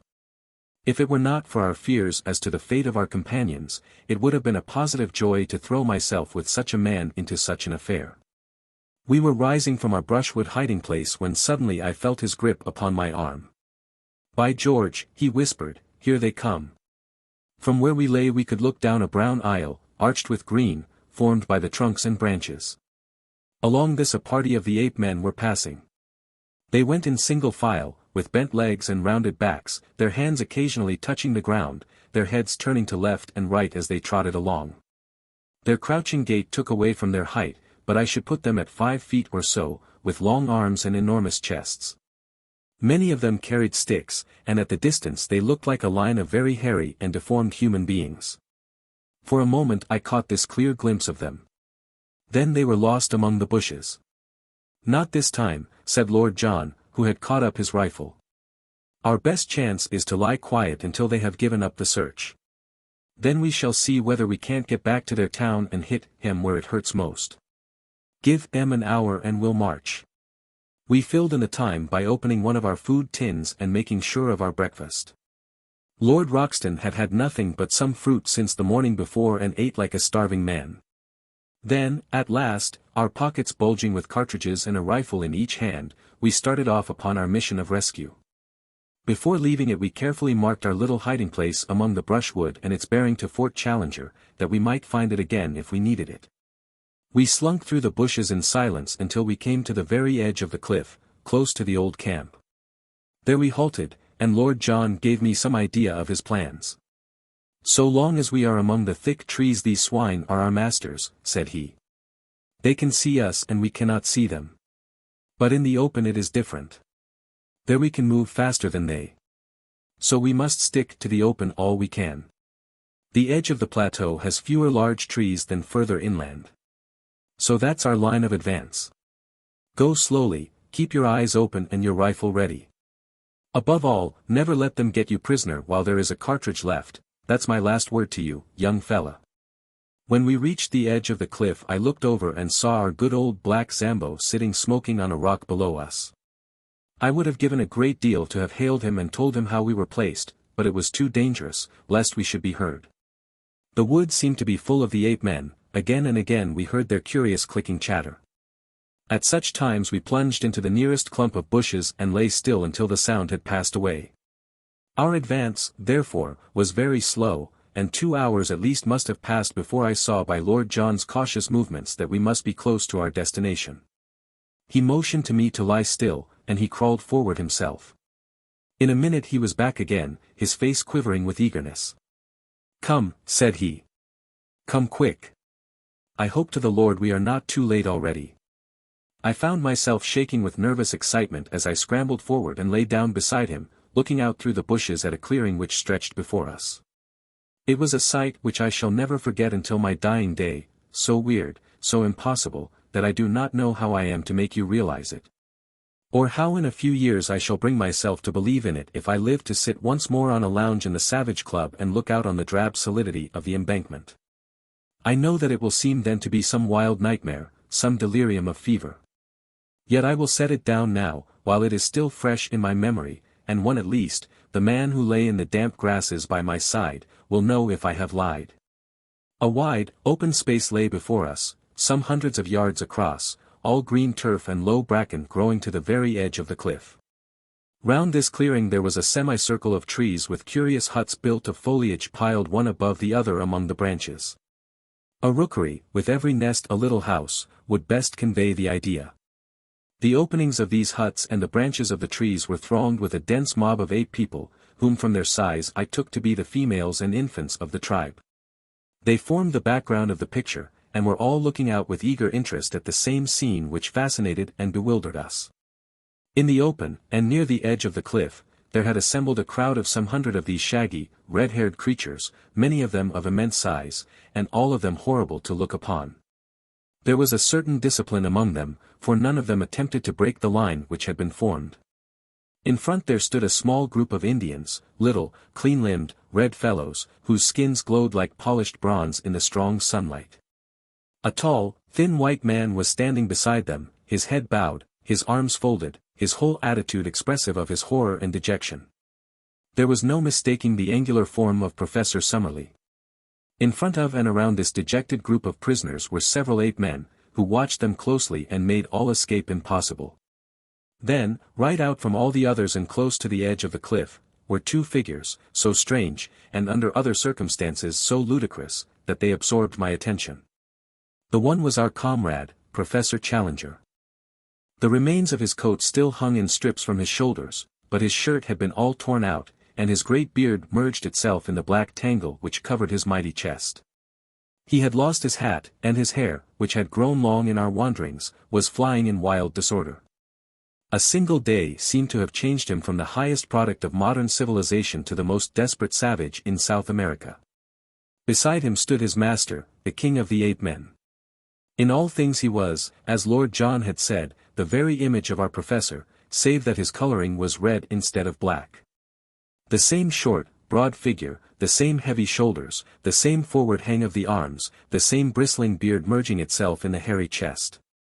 Only above the eyebrows, where the sloping forehead and low, curved skull of the ape-man were in sharp contrast to the broad brow and magnificent cranium of the European, could one see any marked difference.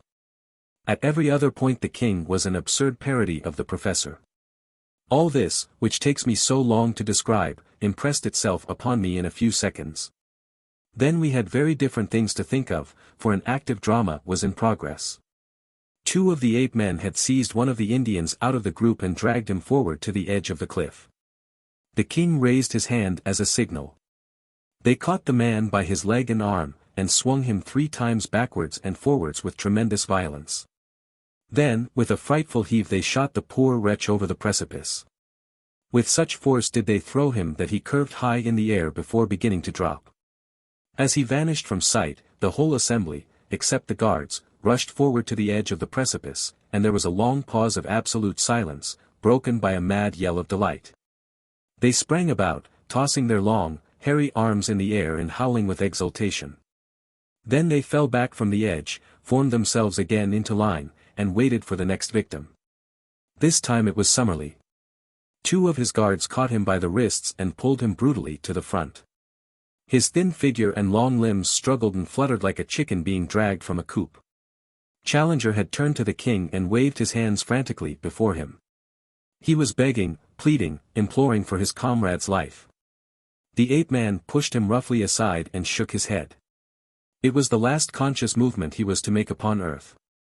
Lord John's rifle cracked, and the king sank down, a tangled red sprawling thing, upon the ground. "Shoot into the thick of them. Shoot. Sonny, shoot," cried my companion.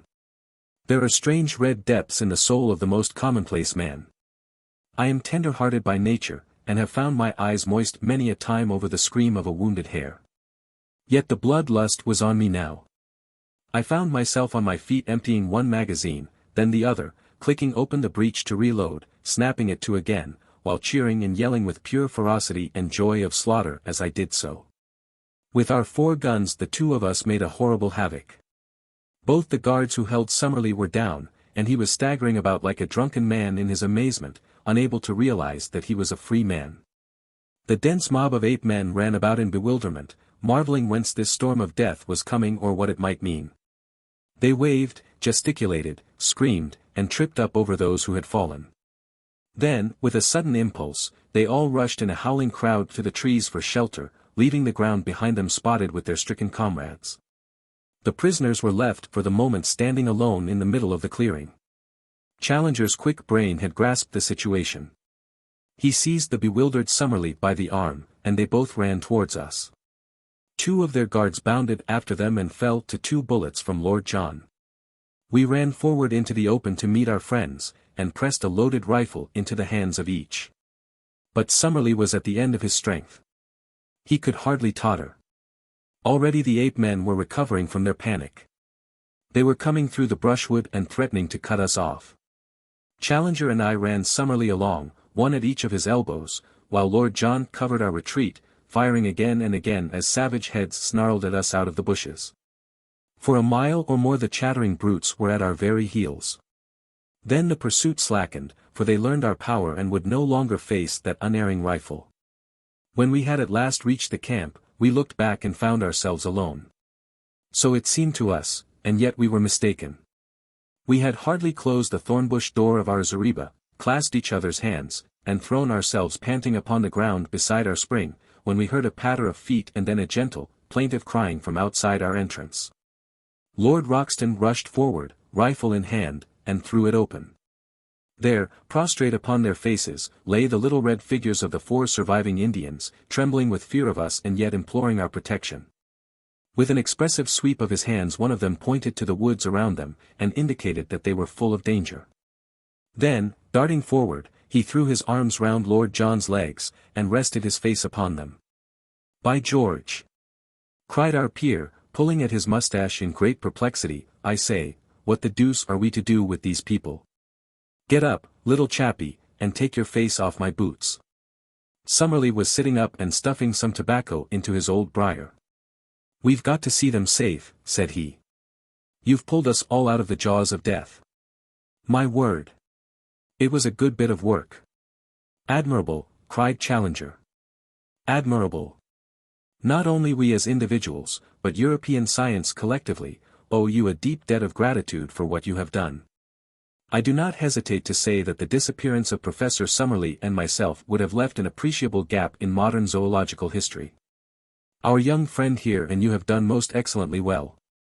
He beamed at us with the old paternal smile, but European science would have been somewhat amazed could they have seen their chosen child, the hope of the future, with his tangled, unkempt head, his bare chest, and his tattered clothes. He had one of the meat tins between his knees, and sat with a large piece of cold Australian mutton between his fingers. The Indian looked up at him, and then, with a little yelp, cringed to the ground and clung to Lord John's leg. "Don't you be scared, my bonny boy," said Lord John, patting the matted head in front of him. "He can't stick your appearance, Challenger, and, by George, I don't wonder. All right, little chap, he's only a human, just the same as the rest of us." "Really, sir," cried the professor. "Well, it's lucky for you, Challenger, that you are a little out of the ordinary. If you hadn't been so like the king. Upon my word, Lord John, you allow yourself great latitude. Well, it's a fact. I beg, sir, that you will change the subject. Your remarks are irrelevant and unintelligible. The question before us is what are we to do with these Indians? The obvious thing is to escort them home, if we knew where their home was." "There is no difficulty about that," said I. "They live in the caves on the other side of the central lake. Our young friend here knows where they live. I gather that it is some distance." "A good 20 miles, said I. Summerlee gave a groan. "I, for one, could never get there. Surely I hear those brutes still howling upon our track." As he spoke, from the dark recesses of the woods we heard far away the jabbering cry of the ape-men. The Indians once more set up a feeble wail of fear. "We must move, and move quick," said Lord John. "You help Summerlee, young fella. These Indians will carry stores. Now, then, come along before they can see us." In less than half an hour we had reached our brushwood retreat and concealed ourselves. All day we heard the excited calling of the ape-men in the direction of our old camp, but none of them came our way, and the tired fugitives, red and white, had a long, deep sleep. I was dozing myself in the evening when someone plucked my sleeve, and I found Challenger kneeling beside me. "You keep a diary of these events, and you expect eventually to publish it, Mr. Malone," said he, with solemnity. "I am only here as a press reporter," I answered. "Exactly. You may have heard some rather fatuous remarks of Lord John Roxton's which seemed to imply that there was some resemblance." "Yes, I heard them. I need not say that any publicity given to such an idea, any levity in your narrative of what occurred, would be exceedingly offensive to me. I will keep well within the truth. Lord John's observations are frequently exceedingly fanciful, and he is capable of attributing the most absurd reasons to the respect which is always shown by the most undeveloped races to dignity and character. You follow my meaning?" "Entirely. I leave the matter to your discretion." Then, after a long pause, he added, "The king of the ape-men was really a creature of great distinction, a most remarkably handsome and intelligent personality. Did it not strike you?" "A most remarkable creature," said I. And the professor, much eased in his mind, settled down to his slumber once more. Chapter 14, Those were the real conquests. We had imagined that our pursuers, the ape-men, knew nothing of our brushwood hiding place, but we were soon to find out our mistake. There was no sound in the woods, not a leaf moved upon the trees, and all was peace around us, but we should have been warned by our first experience how cunningly and how patiently these creatures can watch and wait until their chance comes. Whatever fate may be mine through life, I am very sure that I shall never be nearer death than I was that morning. But I will tell you the thing in its due order. We all awoke exhausted after the terrific emotions and scanty food of yesterday. Summerlee was still so weak that it was an effort for him to stand, but the old man was full of a sort of surly courage which would never admit defeat. A council was held, and it was agreed that we should wait quietly for an hour or two where we were, have our much-needed breakfast, and then make our way across the plateau and round the central lake to the caves where my observations had shown that the Indians lived. We relied upon the fact that we could count upon the good word of those whom we had rescued to ensure a warm welcome from their fellows. Then, with our mission accomplished and possessing a fuller knowledge of the secrets of Maple White Land, we should turn our whole thoughts to the vital problem of our escape and return.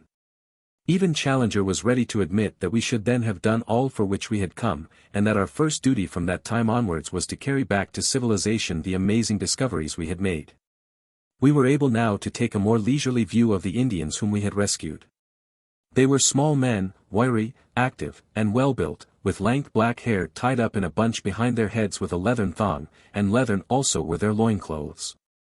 Their faces were hairless, well-formed, and good-humored. The lobes of their ears, hanging ragged and bloody, showed that they had been pierced for some ornaments which their captors had torn out. Their speech, though unintelligible to us, was fluent among themselves, and as they pointed to each other and uttered the word Akla many times over, we gathered that this was the name of the nation. Occasionally, with faces which were convulsed with fear and hatred, they shook their clenched hands at the woods round and cried, Doda. Doda, which was surely their term for their enemies. What do you make of them, Challenger? Asked Lord John. One thing is very clear to me, and that is that the little chap with the front of his head shaved is a chief among them. It was indeed evident that this man stood apart from the others, and that they never ventured to address him without every sign of deep respect. He seemed to be the youngest of them all, and yet, so proud and high was his spirit that, upon Challenger laying his great hand upon his head, he started like a spurred horse and, with a quick flash of his dark eyes, moved further away from the professor. Then, placing his hand upon his breast and holding himself with great dignity, he uttered the word Meredas several times. The professor, unabashed, seized the nearest Indian by the shoulder and proceeded to lecture upon him as if he were a potted specimen in a classroom. The type of these people, said he in his sonorous fashion, whether judged by cranial capacity, facial angle, or any other test, cannot be regarded as a low one. On the contrary, we must place it as considerably higher in the scale than many South American tribes which I can mention. On no possible supposition can we explain the evolution of such a race in this place. For that matter, so great a gap separates these ape men from the primitive animals which have survived upon this plateau, that it is inadmissible to think that they could have developed where we find them. Then where the deuce did they drop from? Asked Lord John. A question which will, no doubt, be eagerly discussed in every scientific society in Europe and America, the professor answered. My own reading of the situation for what it is worth, he inflated his chest enormously and looked insolently around him at the words, is that evolution has advanced under the peculiar conditions of this country up to the vertebrate stage. The old types surviving and living on in company with the newer ones. Thus we find such modern creatures as the tapir, an animal with quite a respectable length of pedigree, the great deer, and the anteater in the companionship of reptilian forms of Jurassic type. So much is clear. And now come the ape-man and the Indian. What is the scientific mind to think of their presence? I can only account for it by an invasion from outside. It is probable that there existed an anthropoid ape in South America, who in past ages found his way to this place, and that he developed into the creatures we have seen. Some of which, here he looked hard at me, were of an appearance and shape which, if it had been accompanied by corresponding intelligence, would, I do not hesitate to say, have reflected credit upon any living race. As to the Indians, I cannot doubt that they are more recent immigrants from below. Under the stress of famine or of conquest they have made their way up here. Faced by ferocious creatures which they had never before seen, they took refuge in the caves which our young friend has described, but they have no doubt had a bitter fight to hold their own against wild beasts. And especially against the ape-men who would regard them as intruders, and wage a merciless war upon them with a cunning which the larger beasts would lack. Hence the fact that their numbers appear to be limited. Well, gentlemen, have I read you the riddle aright, or is there any point which you would query? Professor Summerlee for once was too depressed to argue, though he shook his head violently as a token of general disagreement. Lord John merely scratched his scanty locks with the remark that he couldn't put up a fight as he wasn't in the same weight or class. For my own part, one performed my usual role of bringing things down to a strictly prosaic and practical level by the remark that one of the Indians was missing. "He has gone to fetch some water," said Lord Roxton. "We fitted him up with an empty beef tin and he is off." "To the old camp?" I asked. "No, to the brook. It's among the trees there. It can't be more than a couple of 100 yards. But the beggar is certainly taking his time." "I'll go and look after him," said I. I picked up my rifle and strolled in the direction of the brook, leaving my friends to lay out the scanty breakfast. It may seem to you rash that even for so short a distance I should quit the shelter of our friendly thicket, but you will remember that we were many miles from Ape Town, that so far as we knew the creatures had not discovered our retreat. And that in any case with a rifle in my hands I had no fear of them. I had not yet learned their cunning or their strength. I could hear the murmur of our brook somewhere ahead of me, but there was a tangle of trees and brushwood between me and it. I was making my way through this at a point which was just out of sight of my companions, when, under one of the trees, I noticed something red huddled among the bushes. As I approached it, I was shocked to see that it was the dead body of the missing Indian. He lay upon his side, his limbs drawn up, and his head screwed round at a most unnatural angle, so that he seemed to be looking straight over his own shoulder. I gave a cry to warn my friends that something was amiss, and running forwards I stooped over the body. Surely my guardian angel was very near me then, for some instinct of fear, or it may have been some faint rustle of leaves, made me glance upwards. Out of the thick green foliage which hung low over my head, two long muscular arms covered with reddish hair were slowly descending. Another instant and the great stealthy hands would have been round my throat. I sprang backwards, but quick as I was, those hands were quicker still. Through my sudden spring they missed a fatal grip, but one of them caught the back of my neck and the other one my face. I threw my hands up to protect my throat, and the next moment the huge paw had slid down my face and closed over them. I was lifted lightly from the ground, and I felt an intolerable pressure forcing my head back and back until the strain upon the cervical spine was more than I could bear. My senses swam, but I still tore at the hand and forced it out from my chin. Looking up I saw a frightful face with cold inexorable light blue eyes looking down into mine. There was something hypnotic in those terrible eyes. I could struggle no longer. As the creature felt me grow limp in his grasp, two white canines gleamed for a moment at each side of the vile mouth, and the grip tightened still more upon my chin, forcing it always upwards and back. A thin, oval-tinted mist formed before my eyes and little silvery bells tinkled in my ears. Dully and far off I heard the crack of a rifle and was feebly aware of the shock as I was dropped to the earth, where I lay without sense or motion. I awoke to find myself on my back upon the grass in our lair within the thicket. Someone had brought the water from the brook, and Lord John was sprinkling my head with it, while Challenger and Summerlee were propping me up, with concern in their faces. For a moment I had a glimpse of the human spirits behind their scientific masks. It was really shock, rather than any injury, which had prostrated me, and in half an hour, in spite of aching head and stiff neck, I was sitting up and ready for anything. "But you've had the escape of your life, young fellow my lad," said Lord Roxton. "When I heard your cry and ran forward, and saw your head twisted half off and your stowassers kickin' in the air, I thought we were one short. I missed the beast in my flurry, but he dropped you all right and was off like a streak. By George! I wish I had 50 men with rifles. I'd clear out the whole infernal gang of them and leave this country a bit cleaner than we found it." It was clear now that the ape men had in some way marked us down, and that we were watched on every side. We had not so much to fear from them during the day, but they would be very likely to rush us by night. So the sooner we got away from their neighborhood the better. On three sides of us was absolute forest, and there we might find ourselves in an ambush. But on the fourth side, that which sloped down in the direction of the lake, there was only low scrub, with scattered trees and occasional open glades. It was, in fact, the route which I had myself taken in my solitary journey, and it led us straight for the Indian caves. This then must for every reason be our road. One great regret we had, and that was to leave our old camp behind us, not only for the sake of the stores which remained there, but even more because we were losing touch with Zambo, our link with the outside world. However, we had a fair supply of cartridges and all our guns, so, for a time at least, we could look after ourselves, and we hoped soon to have a chance of returning and restoring our communications with our Negro. He had faithfully promised to stay where he was, and we had not a doubt that he would be as good as his word. It was in the early afternoon that we started upon our journey. The young chief walked at our head as our guide, but refused indignantly to carry any burden. Behind him came the 2 surviving Indians with our scanty possessions upon their backs. We 4 white men walked in the rear with rifles loaded and ready.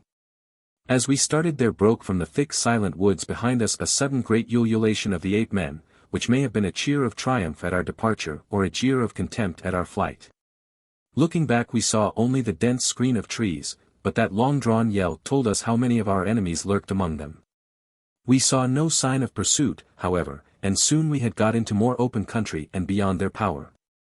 As I tramped along, the rearmost of the 4, I could not help smiling at the appearance of my 3 companions in front.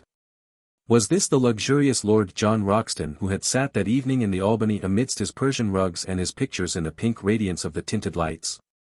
And was this the imposing professor who had swelled behind the great desk in his massive study at Enmore Park? And, finally, could this be the austere and prim figure which had risen before the meeting at the Zoological Institute? No 3 tramps that one could have met in a Surrey lane could have looked more hopeless and bedraggled. We had, it is true, been only a week or so upon the top of the plateau, but all our spare clothing was in our camp below, and the 1 week had been a severe one upon us all, though least to me who had not to endure the handling of the 8 men. My 3 friends had all lost their hats, and had now bound handkerchiefs round their heads, their clothes hung in ribbons about them, and their unshaven grimy faces were hardly to be recognized. Both Summerlee and Challenger were limping heavily, while I still dragged my feet from weakness after the shock of the morning, and my neck was as stiff as a board from the murderous grip that held it. We were indeed a sorry crew, and I did not wonder to see our Indian companions glance back at us occasionally with horror and amazement on their faces. In the late afternoon we reached the margin of the lake, and as we emerged from the bush and saw the sheet of water stretching before us our native friends set up a shrill cry of joy and pointed eagerly in front of them. It was indeed a wonderful sight which lay before us. Sweeping over the glassy surface was a great flotilla of canoes coming straight for the shore upon which we stood. They were some miles out when we first saw them, but they shot forward with great swiftness, and were soon so near that the rowers could distinguish our persons. Instantly a thunderous shout of delight burst from them, and we saw them rise from their seats, waving their paddles and spears madly in the air. Then bending to their work once more, they flew across the intervening water, beached their boats upon the sloping sand, and rushed up to us, prostrating themselves with loud cries of greeting before the young chief.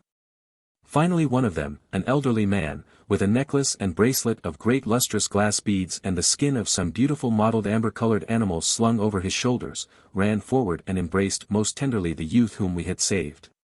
He then looked at us and asked some questions, after which he stepped up with much dignity and embraced us also each in turn. Then, at his order, the whole tribe lay down upon the ground before us in homage. Personally I felt shy and uncomfortable at this obsequious adoration, and I read the same feeling in the faces of Roxton and Summerlee, but Challenger expanded like a flower in the sun. They may be undeveloped types, said he, stroking his beard and looking round at them, but their deportment in the presence of their superiors might be a lesson to some of our more advanced Europeans. Strange how correct are the instincts of the natural man. It was clear that the natives had come out upon the war-path, for every man carried his spear, a long bamboo tipped with bone, his bow and arrows, and some sort of club or stone battle-axe slung at his side. Their dark, angry glances at the woods from which we had come, and the frequent repetition of the word Doda, made it clear enough that this was a rescue party who had set forth to save or revenge the old chief's son. For such we gathered that the youth must be. A council was now held by the whole tribe squatting in a circle, whilst we sat near on a slab of basalt and watched their proceedings. 2 or 3 warriors spoke, and finally our young friend made a spirited harangue with such eloquent features and gestures that we could understand it all as clearly as if we had known his language. "What is the use of returning?" he said. "Sooner or later the thing must be done. Your comrades have been murdered. What if I have returned safe? These others have been done to death. There is no safety for any of us. We are assembled now and ready." Then he pointed to us. These strange men are our friends. They are great fighters, and they hate the ape-men even as we do. They command," here he pointed up to heaven, "the thunder and the lightning. When shall we have such a chance again? Let us go forward, and either die now or live for the future in safety. How else shall we go back unashamed to our women?" The little red warriors hung upon the words of the speaker, and when he had finished they burst into a roar of applause, waving their rude weapons in the air. The old chief stepped forward to us, and asked us some questions, pointing at the same time to the woods.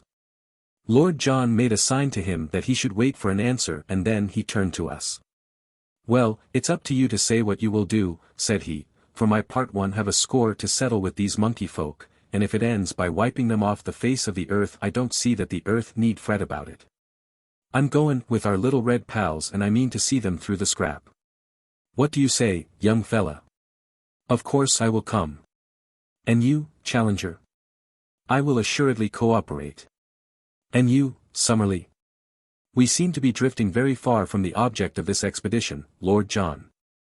I assure you that I little thought when I left my professional chair in London that it was for the purpose of heading a raid of savages upon a colony of anthropoid apes." "To such base uses do we come," said Lord John, smiling. "But we are up against it, so what's the decision?" "It seems a most questionable step," said Summerlee, argumentative to the last, "but if you are all going, I hardly see how I can remain behind." "Then it is settled," said Lord John, and turning to the chief he nodded and slapped his rifle. The old fellow clasped our hands, each in turn, while his men cheered louder than ever. It was too late to advance that night, so the Indians settled down into a rude bivouac. On all sides their fires began to glimmer and smoke. Some of them who had disappeared into the jungle came back presently driving a young iguanodon before them. Like the others, it had a daub of asphalt upon its shoulder. And it was only when we saw one of the natives step forward with the air of an owner and give his consent to the beast's slaughter that we understood at last that these great creatures were as much private property as a herd of cattle. And that these symbols which had so perplexed us were nothing more than the marks of the owner. Helpless, torpid, and vegetarian, with great limbs but a minute brain, they could be rounded up and driven by a child. In a few minutes the huge beast had been cut up and slabs of him were hanging over a dozen campfires, together with great scaly ganoid fish which had been speared in the lake. Summerlee had lain down and slept upon the sand, but we others roamed round the edge of the water, seeking to learn something more of this strange country. Twice we found pits of blue clay, such as we had already seen in the swamp of the pterodactyls. These were old volcanic vents, and for some reason excited the greatest interest in Lord John. What attracted Challenger, on the other hand, was a bubbling, gurgling mud geyser, where some strange gas formed great bursting bubbles upon the surface. He thrust a hollow reed into it and cried out with delight like a schoolboy. Then he was able, on touching it with a lighted match, to cause a sharp explosion and a blue flame at the far end of the tube. Still more pleased was he when, inverting a leathern pouch over the end of the reed, and so filling it with the gas, he was able to send it soaring up into the air. An inflammable gas, and one markedly lighter than the atmosphere. I should say beyond doubt that it contained a considerable proportion of free hydrogen. The resources of GEC are not yet exhausted, my young friend. I may yet show you how a great mind molds all nature to its use. He swelled with some secret purpose, but would say no more. There was nothing which we could see upon the shore which seemed to me so wonderful as the great sheet of water before us. Our numbers and our noise had frightened all living creatures away, and save for a few pterodactyls, which soared round high above our heads while they waited for the carrion, all was still around the camp. But it was different out upon the rose-tinted waters of the central lake. It boiled and heaved with strange life. Great slate-colored backs and high serrated dorsal fins shot up with a fringe of silver, and then rolled down into the depths again. The sandbanks far out were spotted with uncouth crawling forms, huge turtles, strange saurians, and one great flat creature like a writhing, palpitating mat of black greasy leather, which flopped its way slowly to the lake. Here and there high serpent heads projected out of the water, cutting swiftly through it with a little collar of foam in front, and a long swirling wake behind, rising and falling in graceful, swan-like undulations as they went. It was not until one of these creatures wriggled on to a sandbank within a few hundred yards of us, and exposed a barrel-shaped body in huge flippers behind the long serpent neck, that Challenger, and Summerlee, who had joined us, broke out into their duet of wonder and admiration. "Plesiosaurus! A freshwater plesiosaurus," cried Summerlee. "That I should have lived to see such a sight. We are blessed, my dear Challenger, above all zoologists since the world began." It was not until the night had fallen, and the fires of our savage allies glowed red in the shadows, that our two men of science could be dragged away from the fascinations of that primeval lake. Even in the darkness as we lay upon the strand, we heard from time to time the snort and plunge of the huge creatures who lived therein. At earliest dawn our camp was astir, and an hour later we had started upon our memorable expedition. Often in my dreams have I thought that I might live to be a war correspondent. In what wildest one could I have conceived the nature of the campaign which it should be my lot to report? Here then is my first dispatch from a field of battle. Our numbers had been reinforced during the night by a fresh batch of natives from the caves, and we may have been 400 or 500 strong when we made our advance. A fringe of scouts was thrown out in front, and behind them the whole force in a solid column made their way up the long slope of the bush country until we were near the edge of the forest. Here they spread out into a long straggling line of spearmen and bowmen. Roxton and Summerlee took their position upon the right flank, while Challenger and I were on the left. It was a host of the Stone Age that we were accompanying to battle, we with the last word of the gunsmith's art from St. James Street and the Strand. We had not long to wait for our enemy. A wild shrill clamor rose from the edge of the wood, and suddenly a body of 8 men rushed out with clubs and stones, and made for the center of the Indian line. It was a valiant move but a foolish one, for the great bandy-legged creatures were slow of foot, while their opponents were as active as cats. It was horrible to see the fierce brutes with foaming mouths and glaring eyes, rushing and grasping, but forever missing their elusive enemies, while arrow after arrow buried itself in their hides. One great fellow ran past me roaring with pain, with a dozen darts sticking from his chest and ribs. In mercy I put a bullet through his skull, and he fell sprawling among the aloes. But this was the only shot fired, for the attack had been on the center of the line, and the Indians there had needed no help of ours in repulsing it. Of all the 8 men who had rushed out into the open, I do not think that one got back to cover. But the matter was more deadly when we came among the trees. For an hour or more after we entered the wood, there was a desperate struggle in which for a time we hardly held our own. Springing out from among the scrub, the 8 men with huge clubs broke in upon the Indians and often felled 3 or 4 of them before they could be speared. Their frightful blows shattered everything upon which they fell. One of them knocked Summerlee's rifle to matchwood, and the next would have crushed his skull had an Indian not stabbed the beast to the heart. Other 8 men in the trees above us hurled down stones and logs of wood, occasionally dropping bodily onto our ranks and fighting furiously until they were felled. Once our allies broke under the pressure, and had it not been for the execution done by our rifles they would certainly have taken to their heels. But they were gallantly rallied by their old chief and came on with such a rush that the 8 men began in turn to give way. Summerlee was weaponless, but I was emptying my magazine as quick as I could fire, and on the further flank we heard the continuous cracking of our companions' rifles. Then in a moment came the panic and the collapse. Screaming and howling, the great creatures rushed away in all directions through the brushwood, while our allies yelled in their savage delight, following swiftly after their flying enemies. All the feuds of countless generations, all the hatreds and cruelties of their narrow history, all the memories of ill usage and persecution were to be purged that day. At last man was to be supreme and the man-beast to find forever his allotted place. Fly as they would, the fugitives were too slow to escape from the active savages, and from every side in the tangled woods we heard the exultant yells, the twanging of bows, and the crash and thud as 8 men were brought down from their hiding places in the trees. I was following the others, when I found that Lord John and Challenger had come across to join us. "It's over," said Lord John. "I think we can leave the tidying up to them. Perhaps the less we see of it the better we shall sleep." Challenger's eyes were shining with the lust of slaughter. "We have been privileged," he cried, strutting about like a gamecock, "to be present at one of the typical decisive battles of history, the battles which have determined the fate of the world. What, my friends, is the conquest of one nation by another? It is meaningless. Each produces the same result. But those fierce fights, when in the dawn of the ages the cave-dwellers held their own against the tiger folk, or the elephants first found that they had a master, those were the real conquests, the victories that count. By this strange turn of fate we have seen and helped to decide even such a contest. Now upon this plateau the future must ever be for man. It needed a robust faith in the end to justify such tragic means. As we advanced together through the woods we found the ape-men lying thick, transfixed with spears or arrows. Here and there a little group of shattered Indians marked where one of the anthropoids had turned to bay, and sold his life dearly.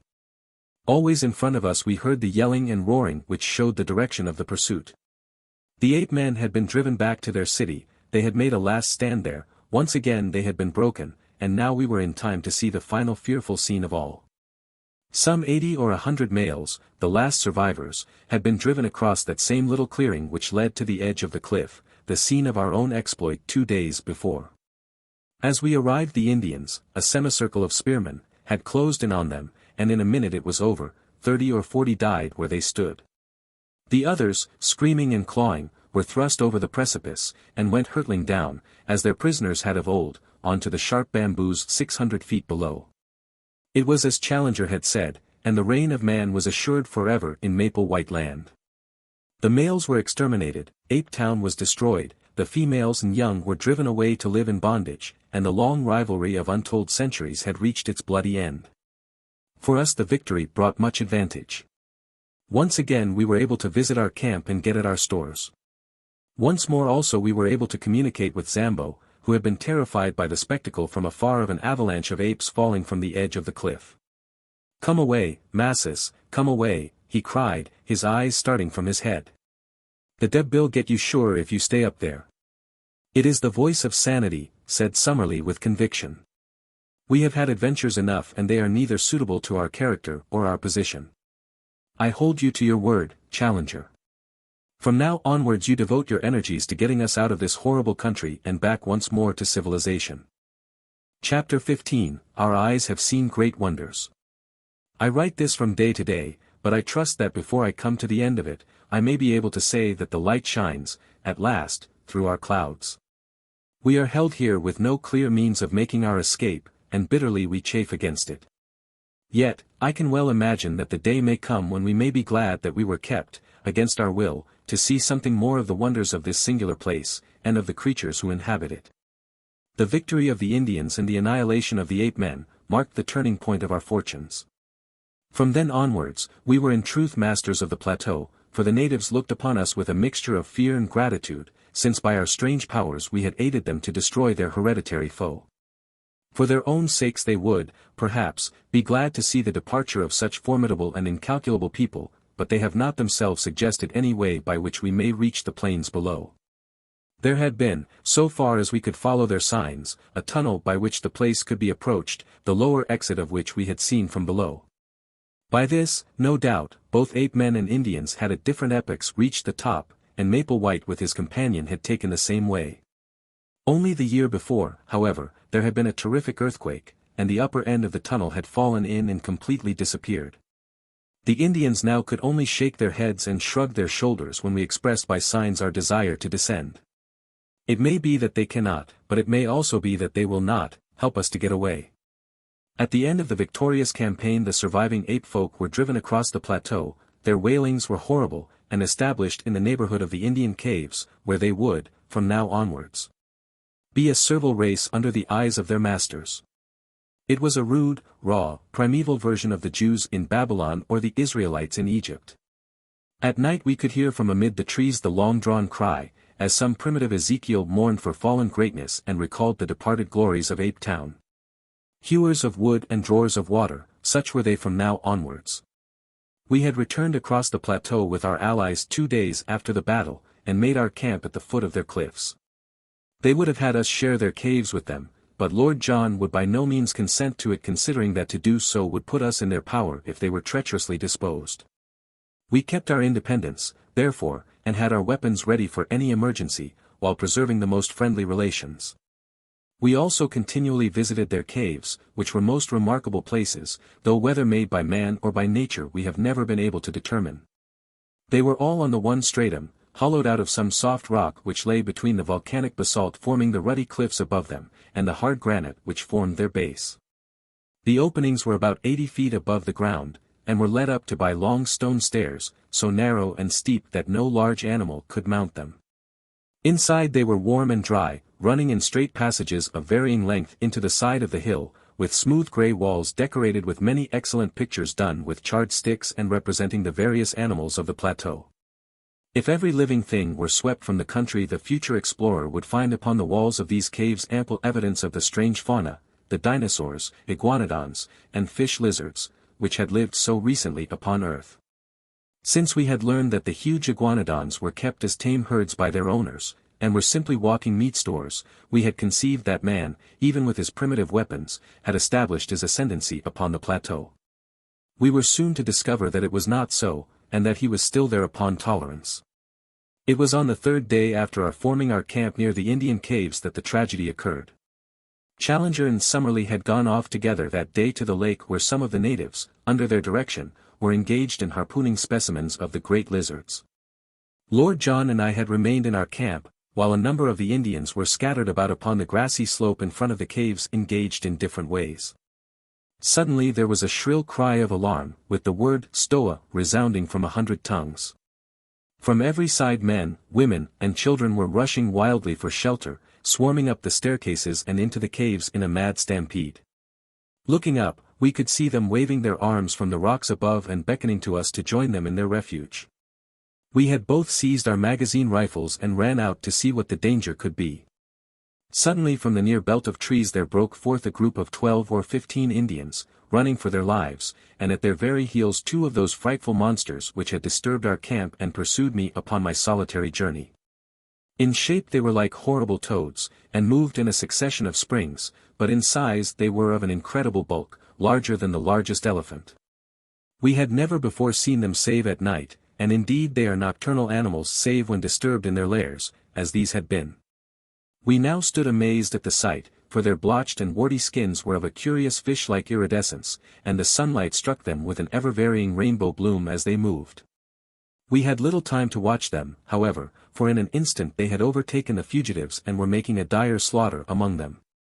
Their method was to fall forward with their full weight upon each in turn, leaving him crushed and mangled, to bound on after the others.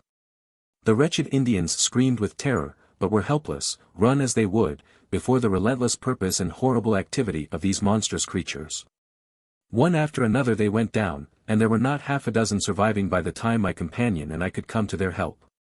But our aid was of little avail and only involved us in the same peril. At the range of a couple of 100 yards we emptied our magazines, firing bullet after bullet into the beasts, but with no more effect than if we were pelting them with pellets of paper. Their slow reptilian natures cared nothing for wounds, and the springs of their lives, with no special brain center but scattered throughout their spinal cords, could not be tapped by any modern weapons. The most that we could do was to check their progress by distracting their attention with the flash and roar of our guns, and so to give both the natives and ourselves time to reach the steps which led to safety. But where the conical explosive bullets of the 20th century were of no avail, the poisoned arrows of the natives, dipped in the juice of strophanthus and steeped afterwards in decayed carrion, could succeed. Such arrows were of little avail to the hunter who attacked the beast, because their action in that torpid circulation was slow, and before its powers failed it could certainly overtake and slay its assailant. But now, as the 2 monsters hounded us to the very foot of the stairs, a drift of darts came whistling from every chink in the cliff above them. In a minute they were feathered with them, and yet with no sign of pain they clawed and slobbered with impotent rage at the steps which would lead them to their victims, mounting clumsily up for a few yards and then sliding down again to the ground. But at last the poison worked. One of them gave a deep rumbling groan and dropped his huge squat head onto the earth. The other bounded round in an eccentric circle with shrill, wailing cries, and then lying down writhed in agony for some minutes before it also stiffened and lay still. With yells of triumph the Indians came flocking down from their caves and danced a frenzied dance of victory round the dead bodies, in mad joy that 2 more of the most dangerous of all their enemies had been slain. That night they cut up and removed the bodies, not to eat, for the poison was still active, but lest they should breed a pestilence. The great reptilian hearts, however, each as large as a cushion, still lay there, beating slowly and steadily, with a gentle rise and fall, in horrible independent life. It was only upon the 3rd day that the ganglia ran down and the dreadful things were still. Some day, When I have a better desk than a meat tin and more helpful tools than a worn stub of pencil and a last, tattered notebook, I will write some fuller account of the Akla Indians, of our life amongst them, and of the glimpses which we had of the strange conditions of wondrous maple white land. Memory, at least, will never fail me, for so long as the breath of life is in me, every hour and every action of that period will stand out as hard and clear as do the first strange happenings of our childhood. No new impressions could efface those which are so deeply cut. When the time comes I will describe that wondrous moonlit night upon the great lake when a young ichthyosaurus, a strange creature, half seal, half fish, to look at, with bone-covered eyes on each side of his snout, and a third eye fixed upon the top of his head, was entangled in an Indian net, and nearly upset our canoe before we towed it ashore. The same night that a green water snake shot out from the rushes and carried off in its coils the steersman of Challenger's canoe. I will tell, too, of the great nocturnal white thing, to this day we do not know whether it was beast or reptile, which lived in a vile swamp to the east of the lake, and flitted about with a faint phosphorescent glimmer in the darkness. The Indians were so terrified at it that they would not go near the place, and, though we twice made expeditions and saw it each time, we could not make our way through the deep marsh in which it lived. I can only say that it seemed to be larger than a cow and had the strangest musky odor. I will tell also of the huge bird which chased Challenger to the shelter of the rocks one day, a great running bird, far taller than an ostrich, with a vulture-like neck and cruel head which made it a walking death. As Challenger climbed to safety one dart of that savage curving beak shore off the heel of his boot as if it had been cut with a chisel. This time at least modern weapons prevailed and the great creature, 12 feet from head to foot, Phororicus its name, according to our panting but exultant professor, went down before Lord Roxton's rifle in a flurry of waving feathers and kicking limbs, with 2 remorseless yellow eyes glaring up from the midst of it. May I live to see that flattened vicious skull in its own niche amid the trophies of the Albany. Finally, I will assuredly give some account of the Toxodon, the giant 10-foot guinea pig, with projecting chisel teeth, which we killed as it drank in the grey of the morning by the side of the lake. All this I shall some day write at fuller length, and amidst these more stirring days I would tenderly sketch in these lovely summer evenings, when with the deep blue sky above us we lay in good comradeship among the long grasses by the wood and marvelled at the strange fowl that swept over us and the quaint new creatures which crept from their burrows to watch us. While above us the boughs of the bushes were heavy with luscious fruit, and below us strange and lovely flowers peeped at us from among the herbage. Or those long moonlit nights when we lay out upon the shimmering surface of the great lake and watched with wonder and awe the huge circles rippling out from the sudden splash of some fantastic monster. Or the greenish gleam, far down in the deep water, of some strange creature upon the confines of darkness. These are the scenes which my mind and my pen will dwell upon in every detail at some future day. But, you will ask, why these experiences and why this delay, when you and your comrades should have been occupied day and night in the devising of some means by which you could return to the outer world? My answer is, that there was not one of us who was not working for this end, but that our work had been in vain. One fact we had very speedily discovered, the Indians would do nothing to help us. In every other way they were our friends, one might almost say our devoted slaves, but when it was suggested that they should help us to make and carry a plank which would bridge the chasm, or when we wished to get from them thongs of leather or liana to weave ropes which might help us, we were met by a good-humored, but an invincible, refusal. They would smile, twinkle their eyes, shake their heads, and there was the end of it. Even the old chief met us with the same obstinate denial, and it was only Meredas, the youngster whom we had saved, who looked wistfully at us and told us by his gestures that he was grieved for our thwarted wishes. Ever since their crowning triumph with the ape-men they looked upon us as supermen, who bore victory in the tubes of strange weapons, and they believed that so long as we remained with them good fortune would be theirs.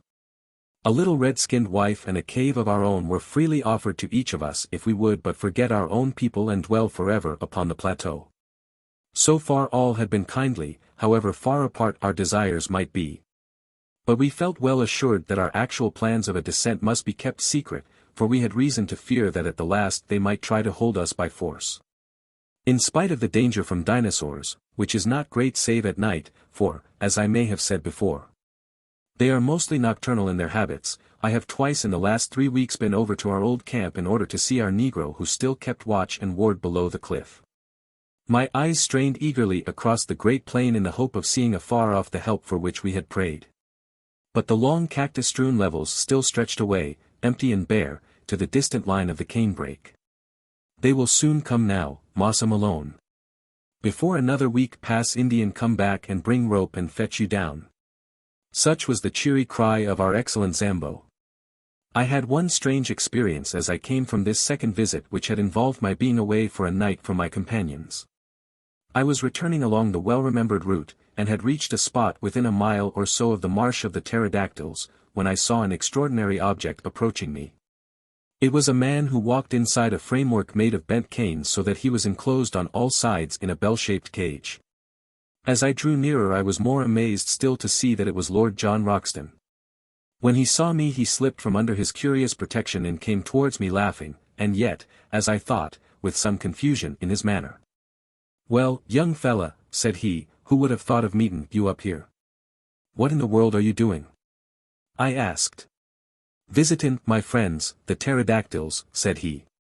"But why? Interestin' beasts, don't you think? But unsociable. Nasty rude ways with strangers, as you may remember. So I rigged this framework which keeps them from bein' too pressin' in their attentions. But what do you want in the swamp?" He looked at me with a very questioning eye, and I read hesitation in his face. "Don't you think other people besides professors can want to know things?" he said at last. "I'm studyin' the pretty dears. That's enough for you." "No offense," said I. His good humor returned and he laughed. "No offense, young fella. I'm goin' to get a young devil chick for Challenger. That's one of my jobs. No, I don't want your company. I'm safe in this cage, and you are not. So long, and I'll be back in camp by nightfall." He turned away and I left him wandering on through the wood with his extraordinary cage around him. If Lord John's behavior at this time was strange, that of Challenger was more so. I may say that he seemed to possess an extraordinary fascination for the Indian women, and that he always carried a large spreading palm branch with which he beat them off as if they were flies, when their attentions became too pressing. To see him walking like a comic opera sultan, with this badge of authority in his hand, his black beard bristling in front of him, his toes pointing at each step, and a train of wide-eyed Indian girls behind him, clad in their slender drapery of bark cloth, is one of the most grotesque of all the pictures which I will carry back with me. As to Summerlee, he was absorbed in the insect and bird life of the plateau, and spent his whole time, save that considerable portion which was devoted to abusing Challenger for not getting us out of our difficulties, in cleaning and mounting his specimens. Challenger had been in the habit of walking off by himself every morning and returning from time to time with looks of portentous solemnity, as one who bears the full weight of a great enterprise upon his shoulders. One day, palm branch in hand, and his crowd of adoring devotees behind him, he led us down to his hidden workshop and took us into the secret of his plans. The place was a small clearing in the center of a palm grove. In this was one of those boiling mud geysers which I have already described. Around its edge were scattered a number of leathern thongs cut from iguanodon hide, and a large collapsed membrane which proved to be the dried and scraped stomach of one of the great fish lizards from the lake.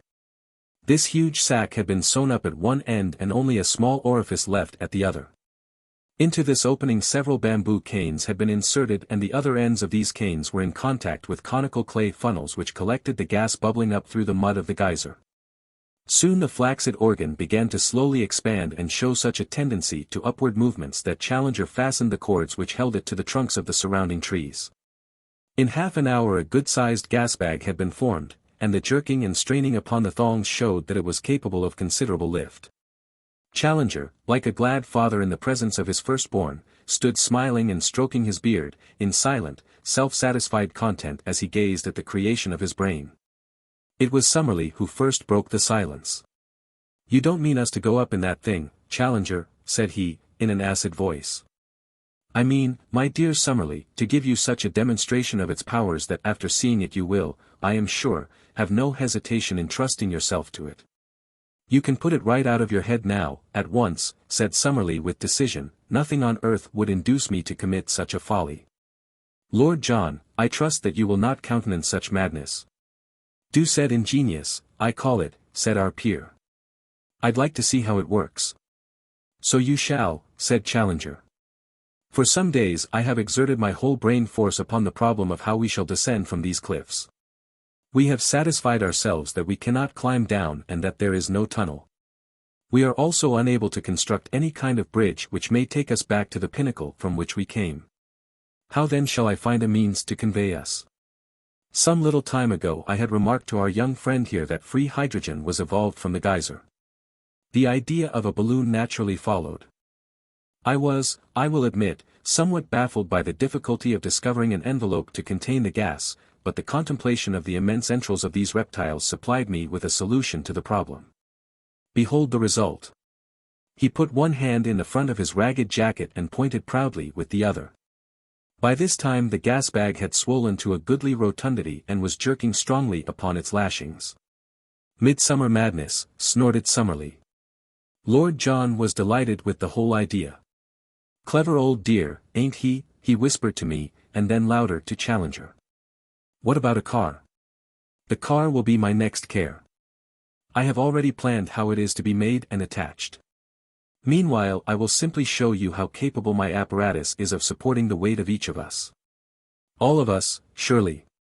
No, it is part of my plan that each in turn shall descend as in a parachute, and the balloon be drawn back by means which I shall have no difficulty in perfecting. If it will support the weight of one and let him gently down, it will have done all that is required of it. I will now show you its capacity in that direction. He brought out a lump of basalt of a considerable size, constructed in the middle so that a cord could be easily attached to it. This cord was the one which we had brought with us onto the plateau after we had used it for climbing the pinnacle. It was over 100 feet long, and though it was thin it was very strong. He had prepared a sort of collar of leather with many straps depending from it. This collar was placed over the dome of the balloon, and the hanging thongs were gathered together below, so that the pressure of any weight would be diffused over a considerable surface. Then the lump of basalt was fastened to the thongs, and the rope was allowed to hang from the end of it, being passed 3 times round the professor's arm. I will now, said Challenger, with a smile of pleased anticipation, demonstrate the carrying power of my balloon. As he said so he cut with a knife the various lashings that held it. Never was our expedition in more imminent danger of complete annihilation. The inflated membrane shot up with frightful velocity into the air.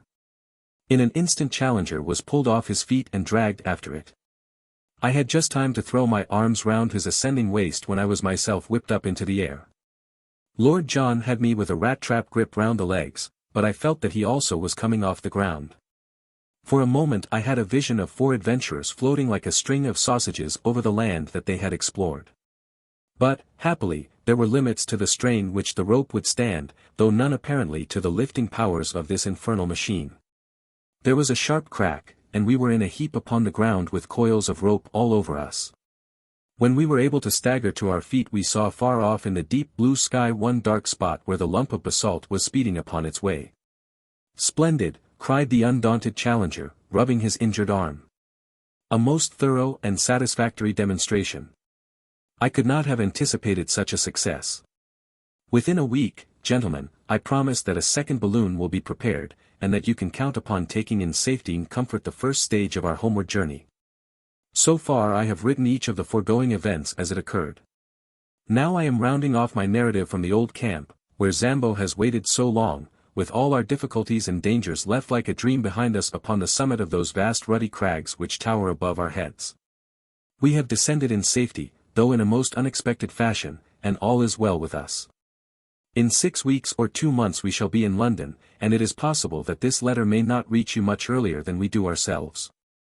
Already our hearts yearn and our spirits fly towards the great mother city which holds so much that is dear to us. It was on the very evening of our perilous adventure with Challenger's homemade balloon that the change came in our fortunes. I have said that the one person from whom we had had some sign of sympathy in our attempts to get away was the young chief whom we had rescued.